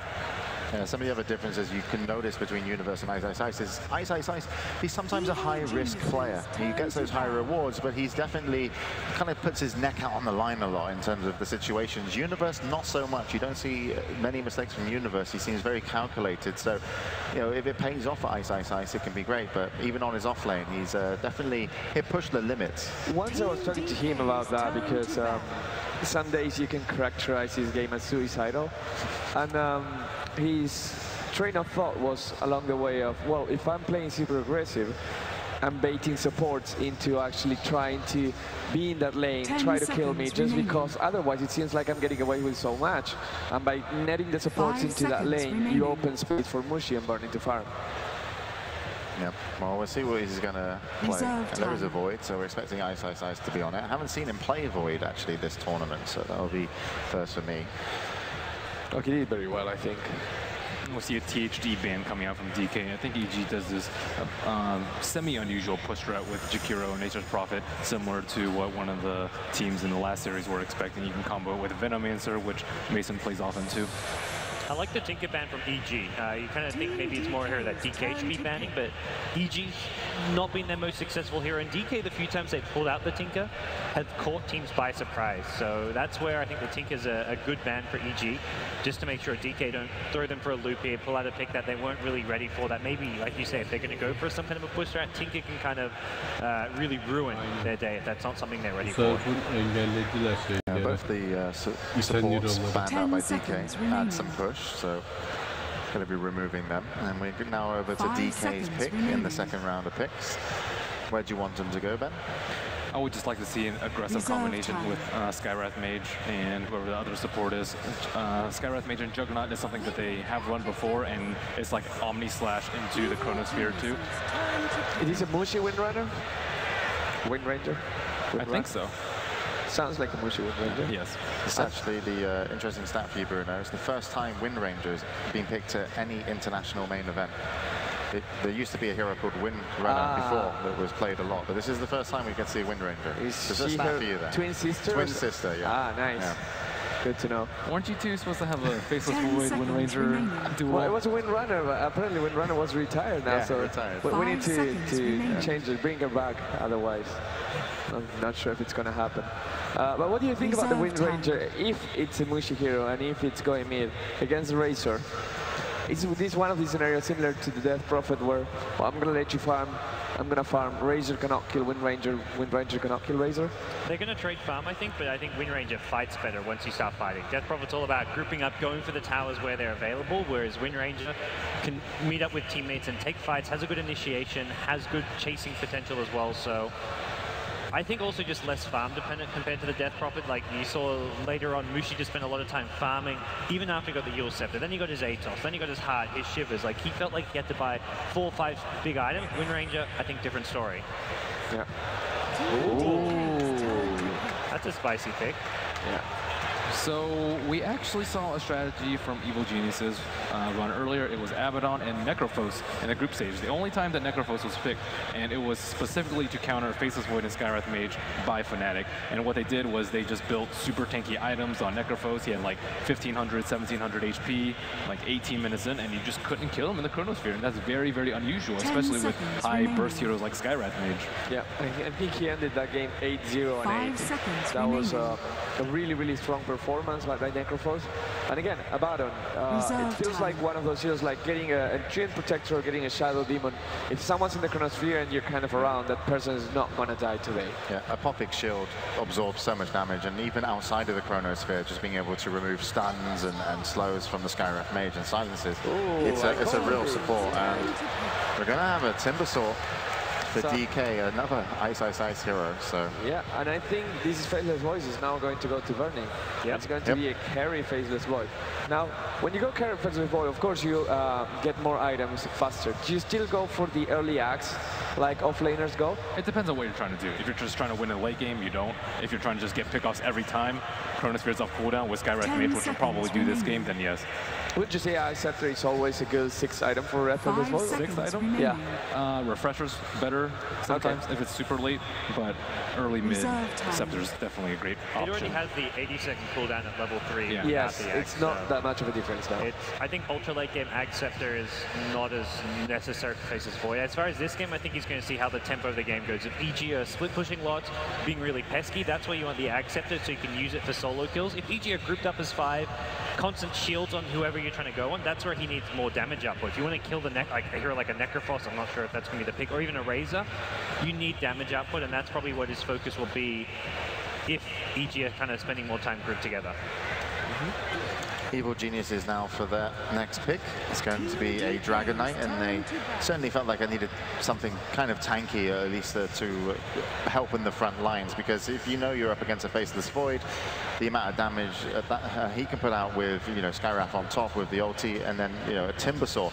Timbersaw will eat most of your Abaddon's shields, you know, so even out of the Chrono, the Timbersaw pickup was really nice for DK, but a Dragon Knight coming in for Evil Geniuses gives them a little bit of extra push. It also opens the laning a lot, because if you think of that last game, you saw Razor in the mid, Nature's Prophet in the off lane, but now with Dragon Knight can go mid, and Razor can be in the safe lane as well. And it's going to be up to what you want to match up against the Timbersaw and what you want to match up with that Wind Ranger. We said again, Wind Ranger is not going to kill you early game, but maybe giving the Dragon Knight the mid position so that he can push faster might be a good idea here. Yeah, I think Dragon Knight almost has to be the mid hero. I've never kind of seen Dragon Knight have much success in the safe lane, so it does put Razor into the safe lane or possible offensive challenge from EG, which is, I mean, for Wind Ranger, it's like Mushi's probably happy. He has a slightly easier 1v1 mid matchup, but DK is a much bigger threat with the early levels and early farms. So it's up to EG whether or not they want to like more fully commit to a push strategy with their last hero. DK somewhat expects it with their pretty much all 5 of their bands, heroes that are good at sieging towers.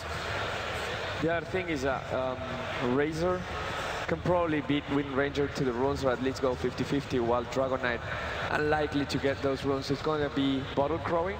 But that bottle crowing, it might delay the items of Nature's Prophet if he gets a quick Midas, or a Razor if he needs something in the safe lane. So it's one of those small things, but 30 seconds later having an items might change the whole early game. Do you think it's a possibility for Evil Geniuses to do an offensive tri-lane? Razor, Abaddon, plus 1 more, or do you think it's too risky? I think they can do it versus Void. It just depends on what the last support is from DK. There's some heroes that is just near impossible to tri-lane against. I think after the Timbersaw pick, they won't want to, because Timbersaw 1v1 matchups just shines. You don't want to be giving Timbersaw a lot of free farm. 1v1, he does great against Nature's Prophet, does great against Dragon Knight, so they may be planning it, but with the Timbersaw pick, I think not. Oh, this is the support Kunkka. Or is it the support Wind Ranger? Oh, James. They stole my strategy. I told them not to use it in finals, but we are actually going to see a silencer come out here for Evil Geniuses. So guys, we have the 10 heroes ready to be loading in. Last time I asked for your prediction, you all chose DK to win, which dropped everyone's panel MMR, minus 25. Gods is still above the 5k, but for this matchup, any predictions of why a team should be winning off the draft? Off the draft, not, but I think EG is going to take these. If they can play as well as they played the last match, no matter what DK draft, EG has the advantage. I don't think either team has a drafting advantage. Yeah, I have to agree with Bruno. I think a lot's going to come to the execution here, and we've seen EG execute better, but DK have that X factor, that just kind of 5 players who can just come out and make big individual plays. So I think with DK too. I think there's a lot rests on Silencer's shoulders in this game, but it is played by Zai. I'm going to go with DK for this one, though. I like their draft a little bit more well-rounded, a lot more AoE and damage. All right, well, I'm going to bet my first panel MMR points, and I'm going to go for Evil Geniuses. Zai on the support Silencer. It's going all the way to the final. So here we go. We're heading over to the commentators now to bring us the second game. Can EG close it into? Well, that is the question which we're looking to find the answer for. EG versus DK, game number 2 on W1, joined by Cinderin. As we come back here, into the game we go for game number 2. Cinderin, thoughts, quickly, draft laning, what are we thinking? I have no idea. My confidence is amazing with you This right is now. very creative from both sides. So, like the panel said, it's kind of hard to call an obvious advantage for either side at this point, I think. I would completely agree with the verdict that Silencer is going to play a crucial role in this game, because a lot of DK's team fight revolves around, of course, casting those team fight abilities. Silencer is great against Timbersaw with Last Word. If he can get that in a crucial moment, Ice will not be able to chain his abilities correctly.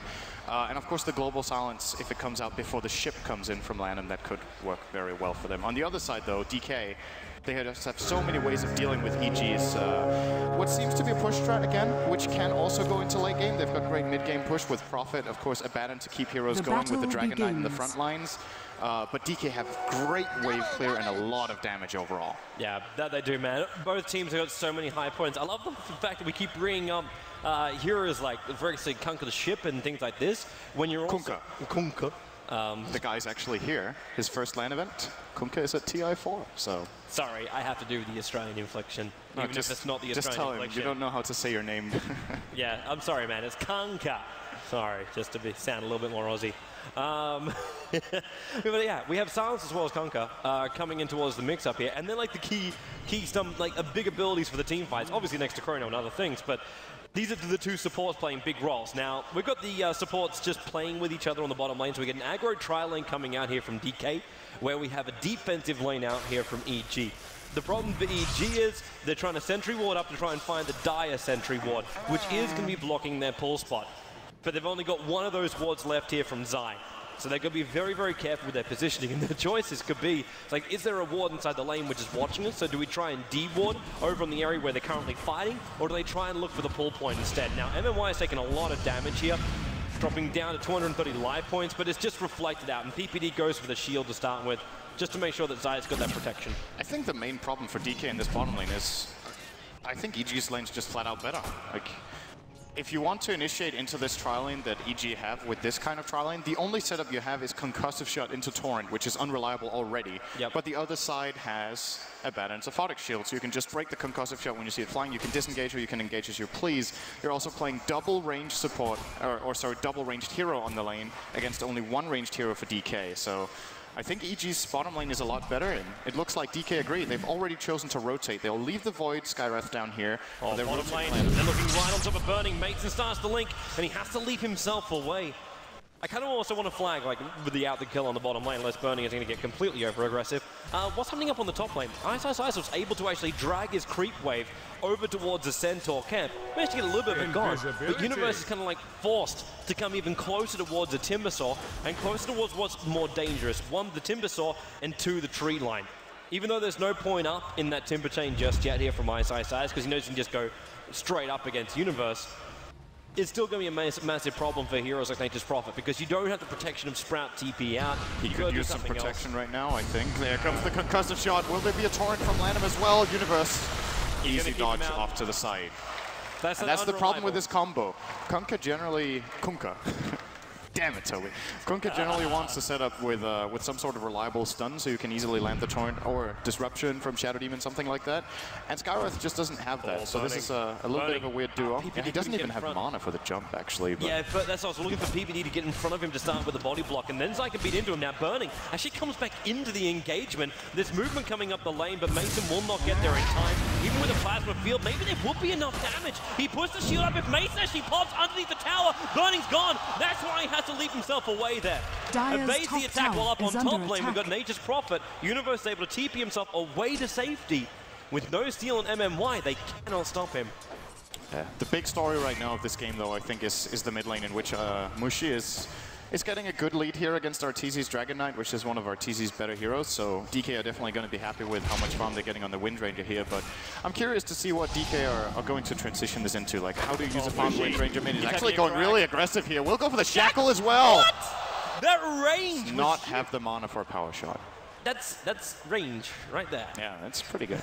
Now, what's interesting too is that DK, they realized that this bottom lane isn't working out for them. So I think it's a good call for them to rotate around, but the thing is, the lane they're reinforcing is Timbersaw versus Prophet, which is a lane that Timbersaw just traditionally wins. The way Prophet wins the lane is usually by harassing the enemy hero with Treants. When you have reactive arm, it's basically helping you out. So it's kind of pointless to harass the Timber, so it just gets free farm.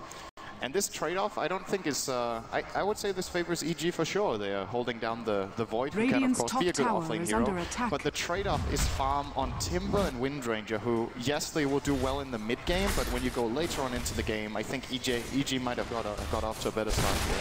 I just want to flag an item which is over at Universe. He's currently just walking around with a very early chainmail, so we're not going to be seeing a Hannah Midas rush.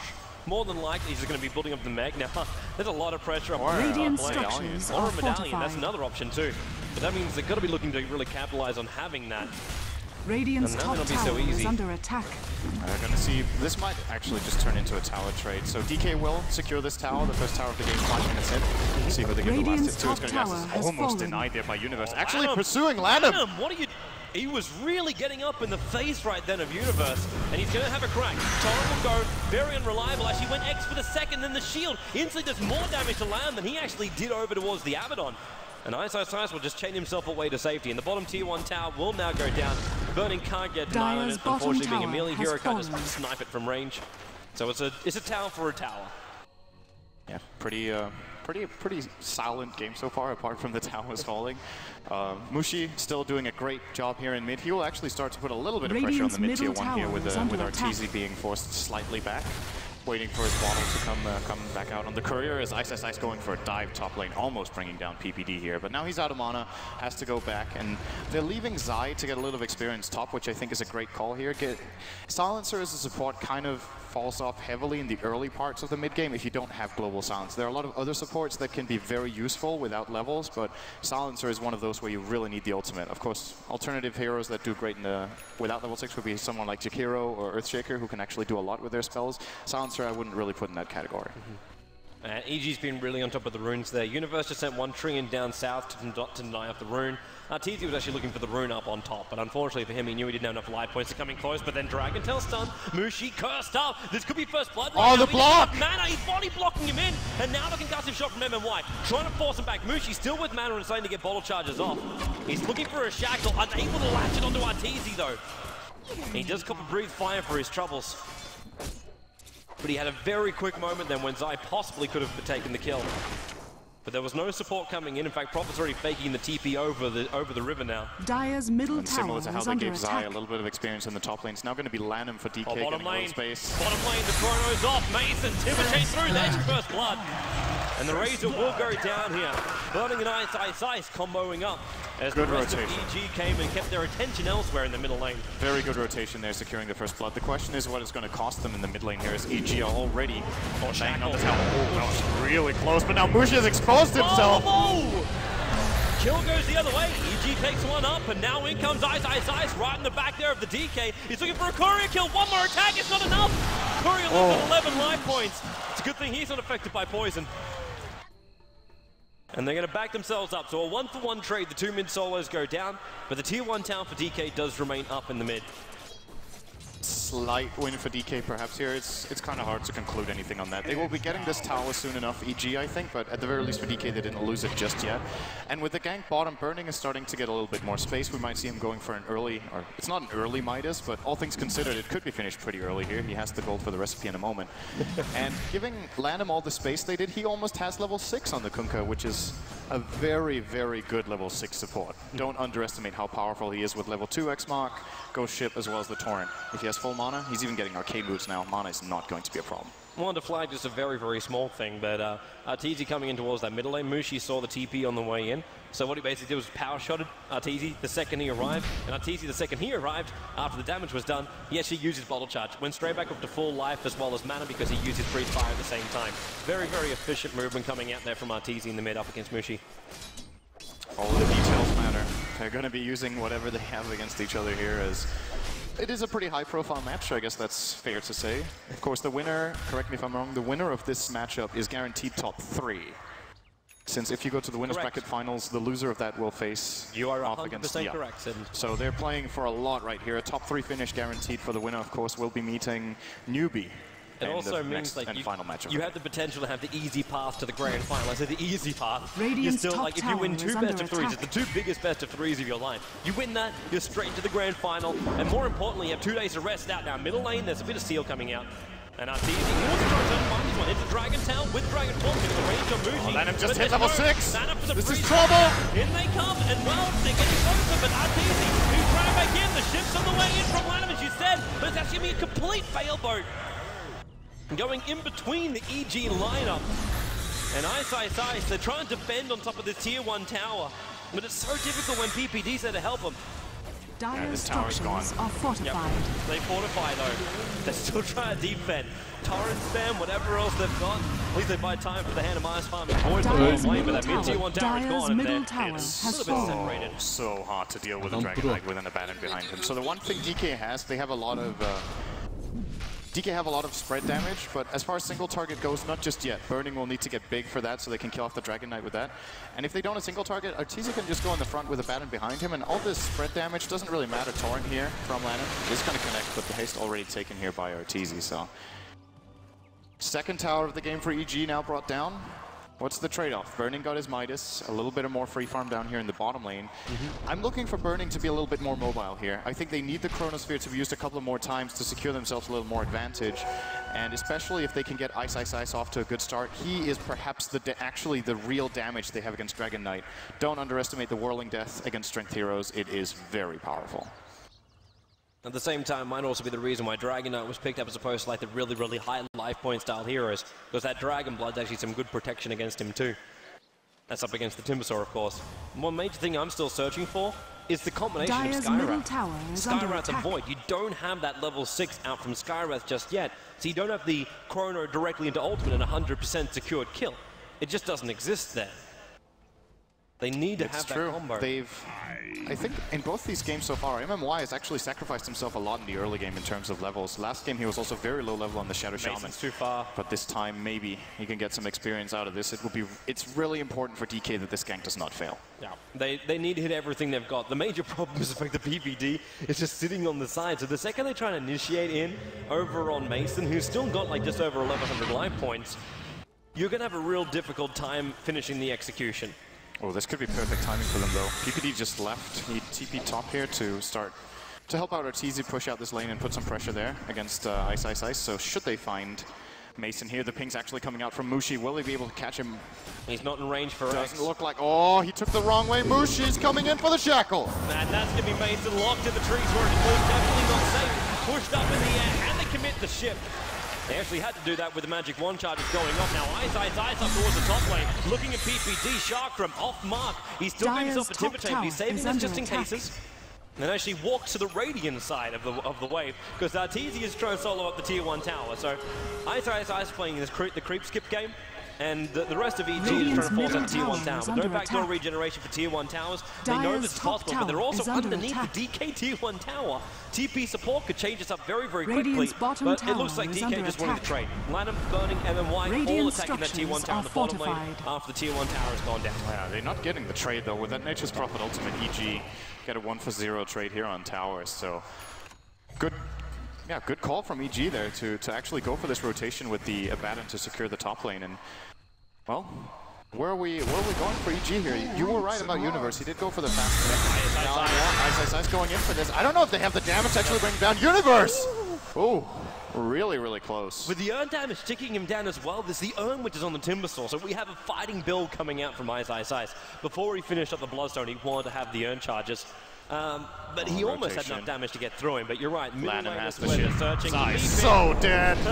He is so gone. Look at Lanham. He's going to give him a torrent as well, and the shit to boot. So Zai goes down, and Conker takes the kill.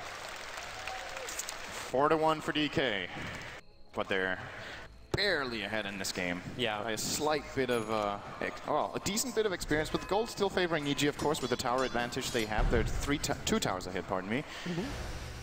So, again, a fairly even early game like in the previous game we had, and I'm curious to see where DK go from here, actually. For me, EG seem a little more obvious what choice what they want to do with their strategy, but this third pick Wind Ranger from Mushi that they picked up for DK, I'm curious to see what the plan is here. Oh, we haven't even seen an item pick up from him apart from the mech, so if you're getting a mech, you're looking to do early team fight. It's literally that simple. And the fact you got Urn and mech already up, it means DK need to group up. You need to have more than 4 kills to make this item build really worthwhile. So it doesn't exist right now. I suppose like it's still, hey, we're four kills ahead. But this is looking good for DK, especially when Arteezy tries to fight directly up against the Timbersaw, which he knows he won't be able to kill. At least not solo. They're gonna X, Torrent, PPD, he's got ulti. So the one thing they could do is attempt to trigger the ultimate, but that's all they're gonna get out of it. Yeah, they don't really have a solution to the Abaddon. I think that's one of the concerns here for DK. Well, they have one, I guess. Or, well, with a little bit of a stretch, maybe two. You could Chronosphere him up so he can't cast anything, and you have the silence from the Skywrath. But I don't think he's going to expose himself to the silence. So you're going to need the Void to jump in for the Chrono, or you're going to need to burst down whoever you catch from the Chrono really fast. But I think at this point, DK do not have the damage they need. And another thing we haven't talked too much about, Timbersaw and Void actually don't have the best of synergy. Timbersaw wants to jump in on top of the target, and you can't do that inside the Chrono. I think this is another thing. Chakram, but that's basically it. Yeah, and that's really underwhelming compared to the entire kit of Timbersaw. And DK, I think, ran a very similar draft to this earlier in the tournament with Timber and Void on the same team. I think they lost that game as well. There's another Midas. Yeah, let them continue, man. Let them continue. It's one for either side, one for Universe and one over for Burning. And as far as other major items coming up, I'm still just watching the timing on this Bloodstone for Ice. Because he needs one more item and he's basically there. Because he can pull the energy booster out from his Arcane Boots. And then you're going to see DK really fairly early Bloodstone, actually. Oh, bottom lane. Well, it's just a bait from Zai. Okay. Yeah, that Shack is a little bit off mark. And now, Ice, he got silenced up after he came in. There's no Whirling Death. He's got no Timber Chain, and he's down. Ice picked up in the bottom lane. Universe able to get the sprout off, and Mushi, he's TPing himself away to safety. He's out. Mushi, knowing how to escape from EG, has proved in game number 1. And happening again here in game number 2. But they did still lose the Timbersaw. So one kill for the global. I think EG are not. Arteezy, Chrono coming out from Burning, and Skywrath, there's no ultimate. He's keeping the skill over Arteezy and the ship from Lanham. Everything they've got, they throw into the DK. But that means they don't have it for the bottom lane. I don't think Mushi can defend this at all. The mech, the early mech from Universe being popped here. They have great pushing potential. Of course, the drum by Mason could be used here as well for a little bit of extra attack speed. But yeah, overall, if they don't get the tower here, they at least get a lot of damage done to it. Yeah, even to Mushi, that plasma field was able to connect just then. And now the TP's cursed. Nice shackle this time coming out from Mushi on a PPD side. Getting shredded up right now, but there's enough life with Skywrath trying to take it away, and they got him. The TP unable to complete. PPD's ultimate will protect him as well. Radiant's middle so they're tower both out, well, attack. one's out to safety at least. The other one going down, almost out to safety. So they lost 2/3 of the tower. Pretty good defense by DK, I think. I was expecting that tower to go down considering how much momentum EG had going for them there, but didn't manage to finish it off. The kill on Arteezy, I think, particularly important right now to delay his BKB a little bit, which it looks like he's going for. He would have had it by now if he hadn't died there, I think. Very close to that. So, and that's a good item against DK when you look at it. They actually can't kill anyone in BKB. He's having a crack at Mason right now. He's still got that ultimate up, but Ice just going to walk his way out.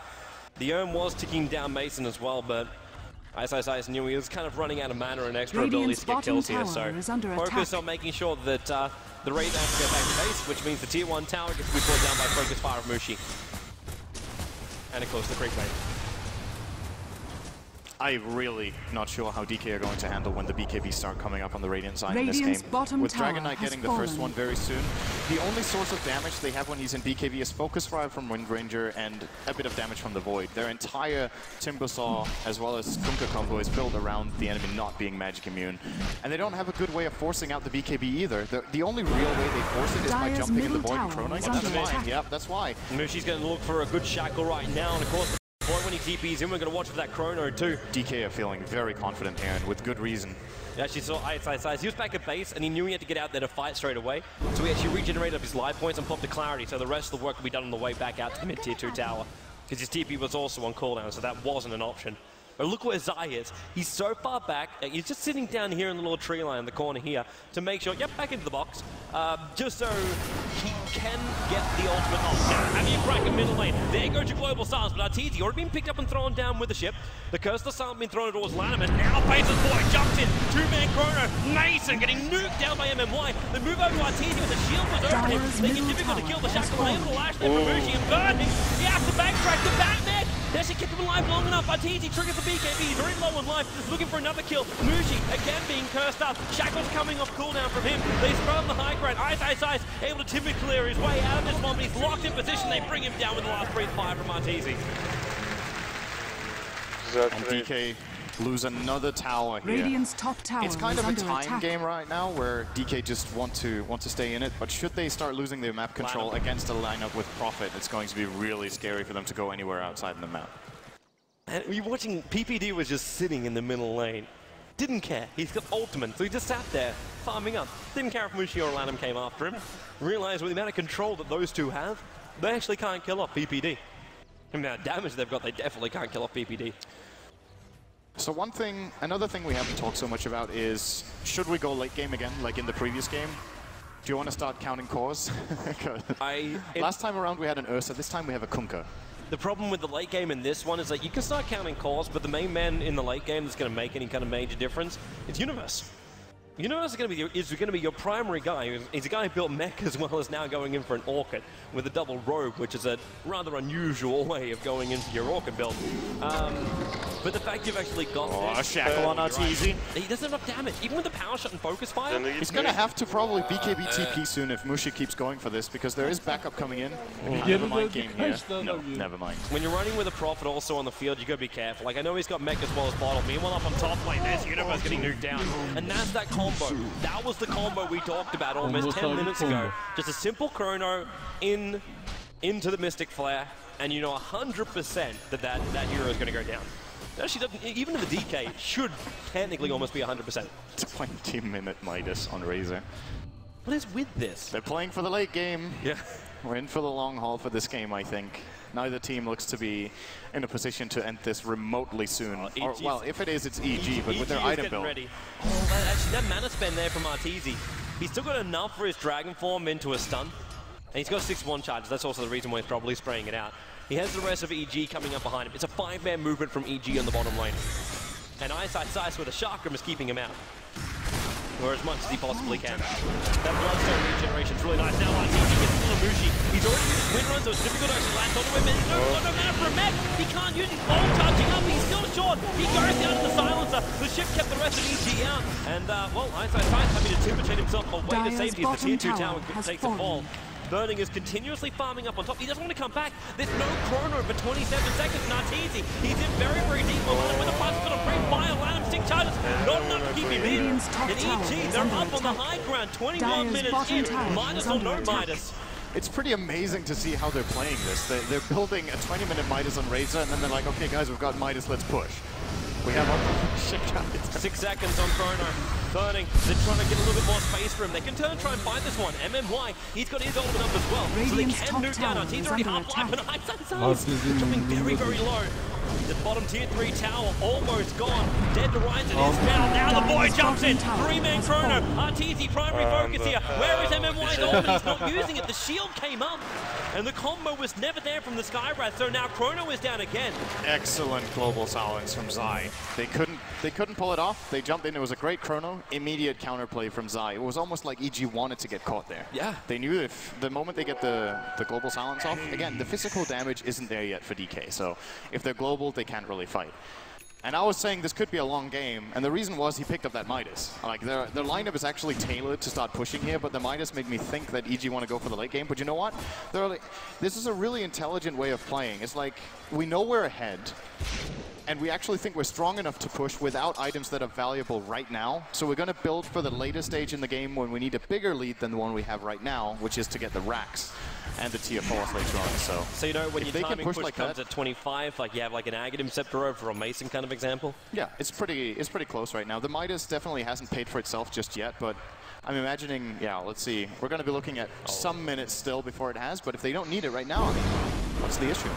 My major thing I'm still looking at is the fact that DK, okay, the Bloodstone's great for the Timber Sword. The regeneration with 8 charges is pretty dangerous. But there's no kills coming in. We have an Urn and we have a Bloodstone. Both work when Ice is alive and around kills. And so far, DK don't really have an opening for that. Not unless they're really not getting a better trade. Look at Mushi.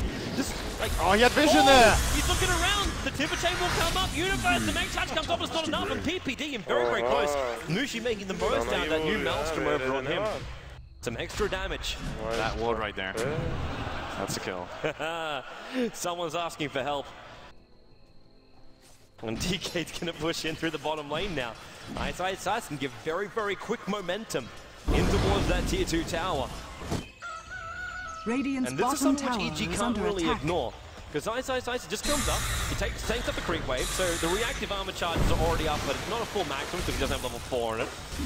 But he knows that if EG initiate on him, he's going to be very, very healthy. Now, Mason comes in with the end of his ultimate showing, and the rest of DK just back up, forcing a TP out from Arteezy, and buying more space for Burning, who's got a BKB, Hand of Midas, Mask of Madness, and will be looking for a damage-dealing item coming up next. And almost in front of the net worth of Arteezy. Oh my god, where did this come from?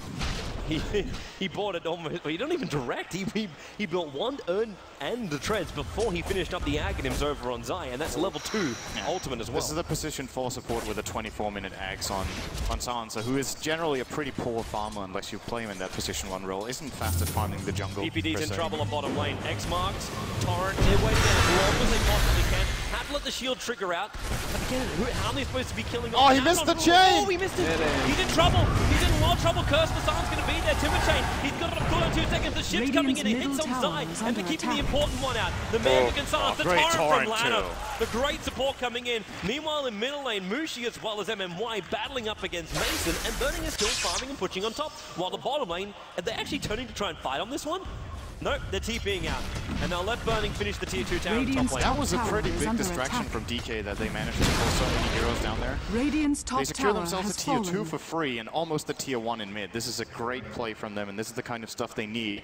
When EG has a pushing lineup or such great teamfight presence as they do right now, you need to try to split them up so they don't get to reach your base, which is exactly what they're trying to do right now with 3 heroes bottom. But they can't afford to send their entire team down there with Ice pushing mid and Burning who just pushed top. They have a little bit of defensive work to do first. And they're actually just giving away their tier 1 mid here. Pretty surprising that EG are just willing to sacrifice this, even using the glyph, but no one has the TP to go for the deny. So. You know the timing of all of this. Like, the difference between this push and the last push is one, EG had more numbers pushing in through the bottom lane. And the second thing was, you didn't have Chrono. There was no Chrono from DK. So they couldn't just fight straight away. And that was the reason why EG got away with so much. But DK, they came back with a Chrono this time around, and they were ready to fight. And it's a really, really smart move here.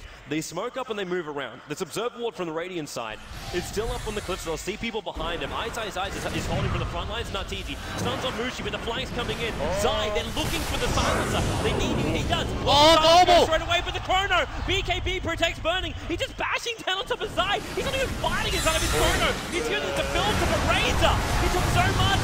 The Eye of the Storm going to work. Ice silent up, locked in position as well. There's no casualties yet for EG.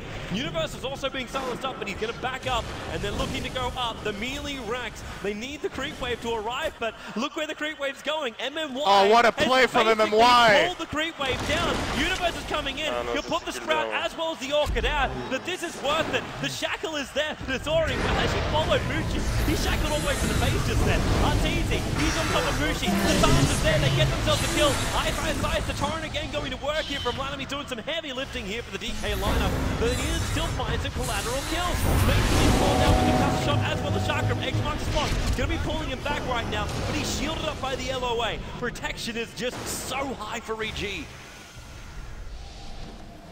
That Chronosphere, if that would have clipped the Silencer, that would have been a lot better. But also surprising for me that, who's that? That was Burning. So the Chrono didn't hit Silencer, and the Global had already been used, and he goes for that target. Instead of getting someone inside the Chrono, bashing him down and securing a kill, he goes for arguably the least important kill. Since the Global was already used, it didn't really matter. So a little bit of a weird choice from Burning there to not prioritize one of the other heroes. I'm not sure who he could have gone for, though. That's kind of the problem playing against EG's lineup. They're all so damn tanky. Especially like when you have Nature's Prophet who can come in range, then Prophet you could maybe kill, he just buys back and comes in. Yeah.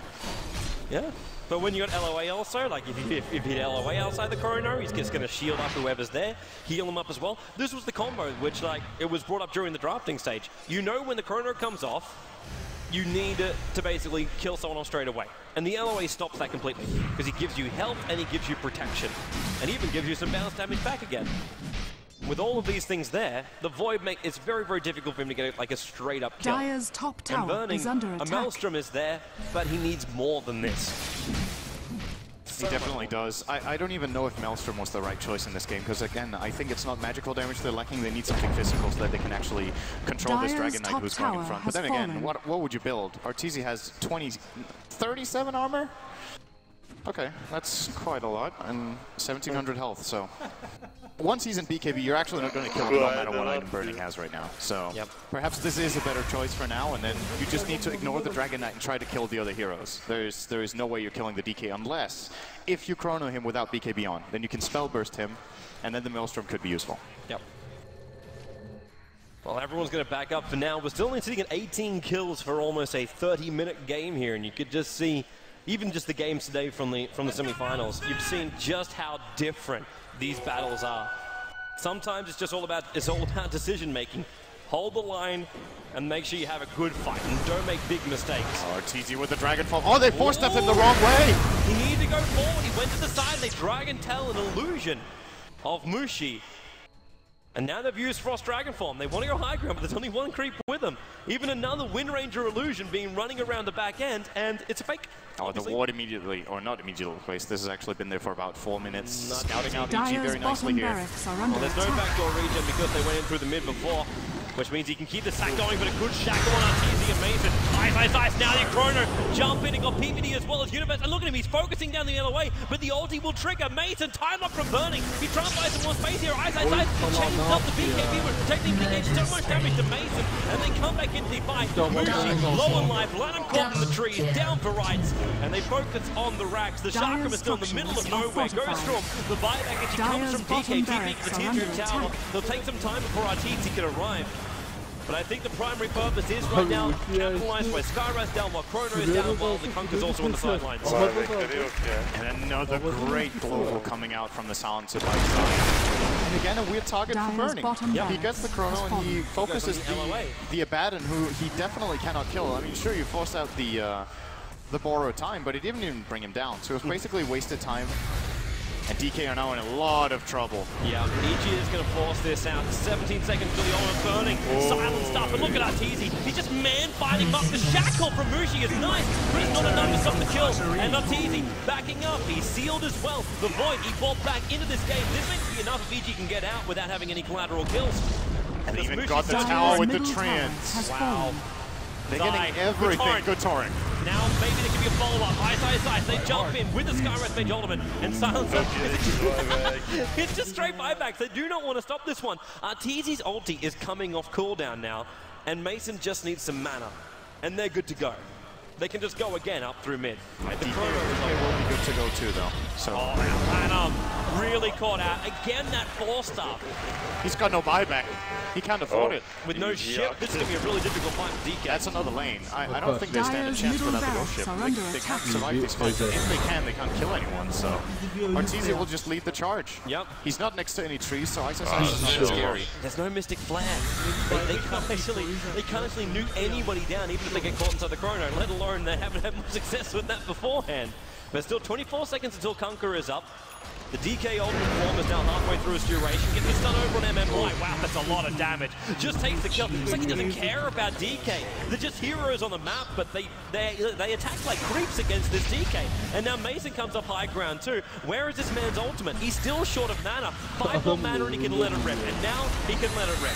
But he's also 5 gold having an Aghanim Scepter. He's letting our team do heavy lifting. Now the boy jumps in. Chrono, he's attacking Mason. It's not enough damage on him. Even with the BKB, Mason only goes down halfway, and they go into the crowd.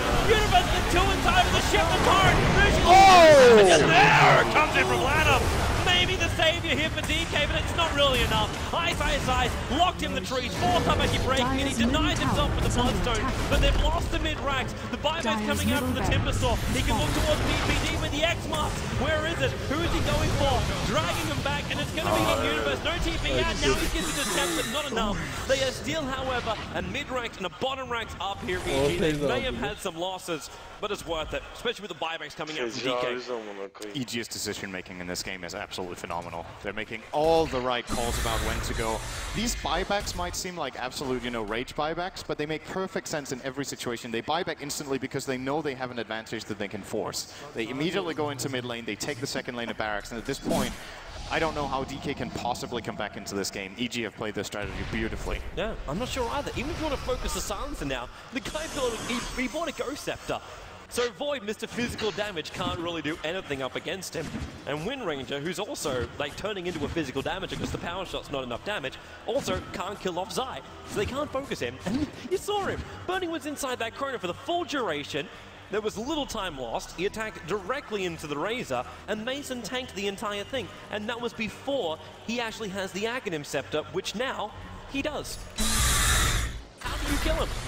I don't think you can. It's a big problem that DK have right now, is that they simply lack damage. They've got decent control, they've got a lot of AoE damage, but the single target just isn't there. The only thing they really have is the Skywrath ultimate, but it just hasn't been enough in this game so far. And if EG managed to get this, I think that could just be game.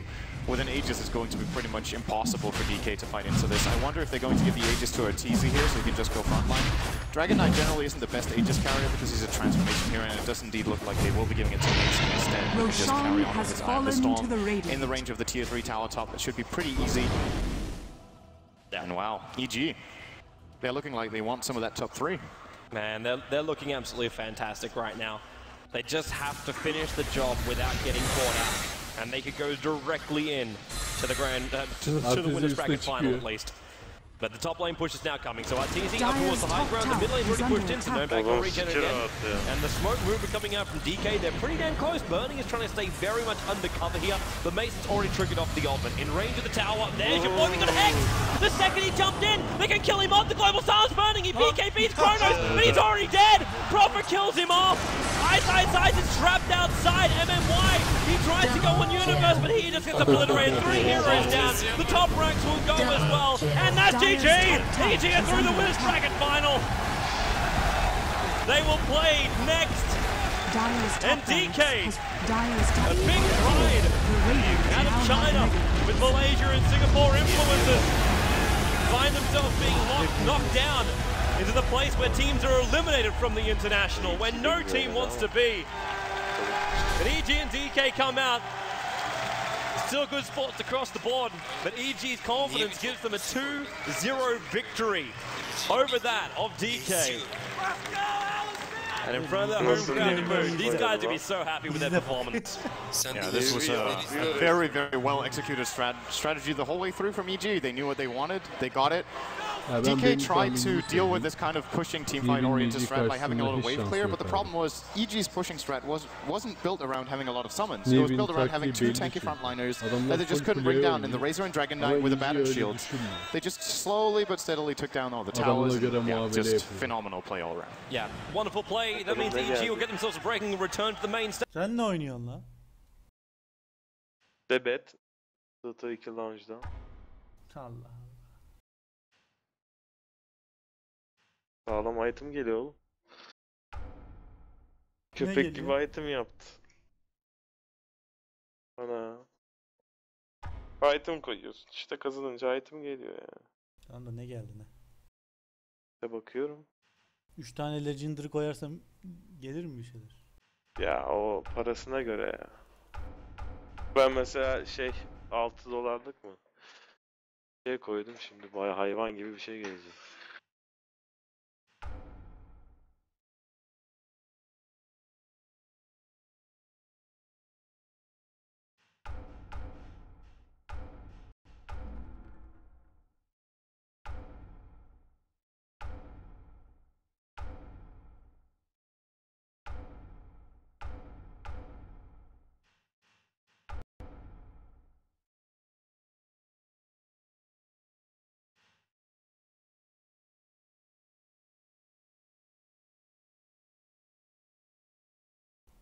Stop stream.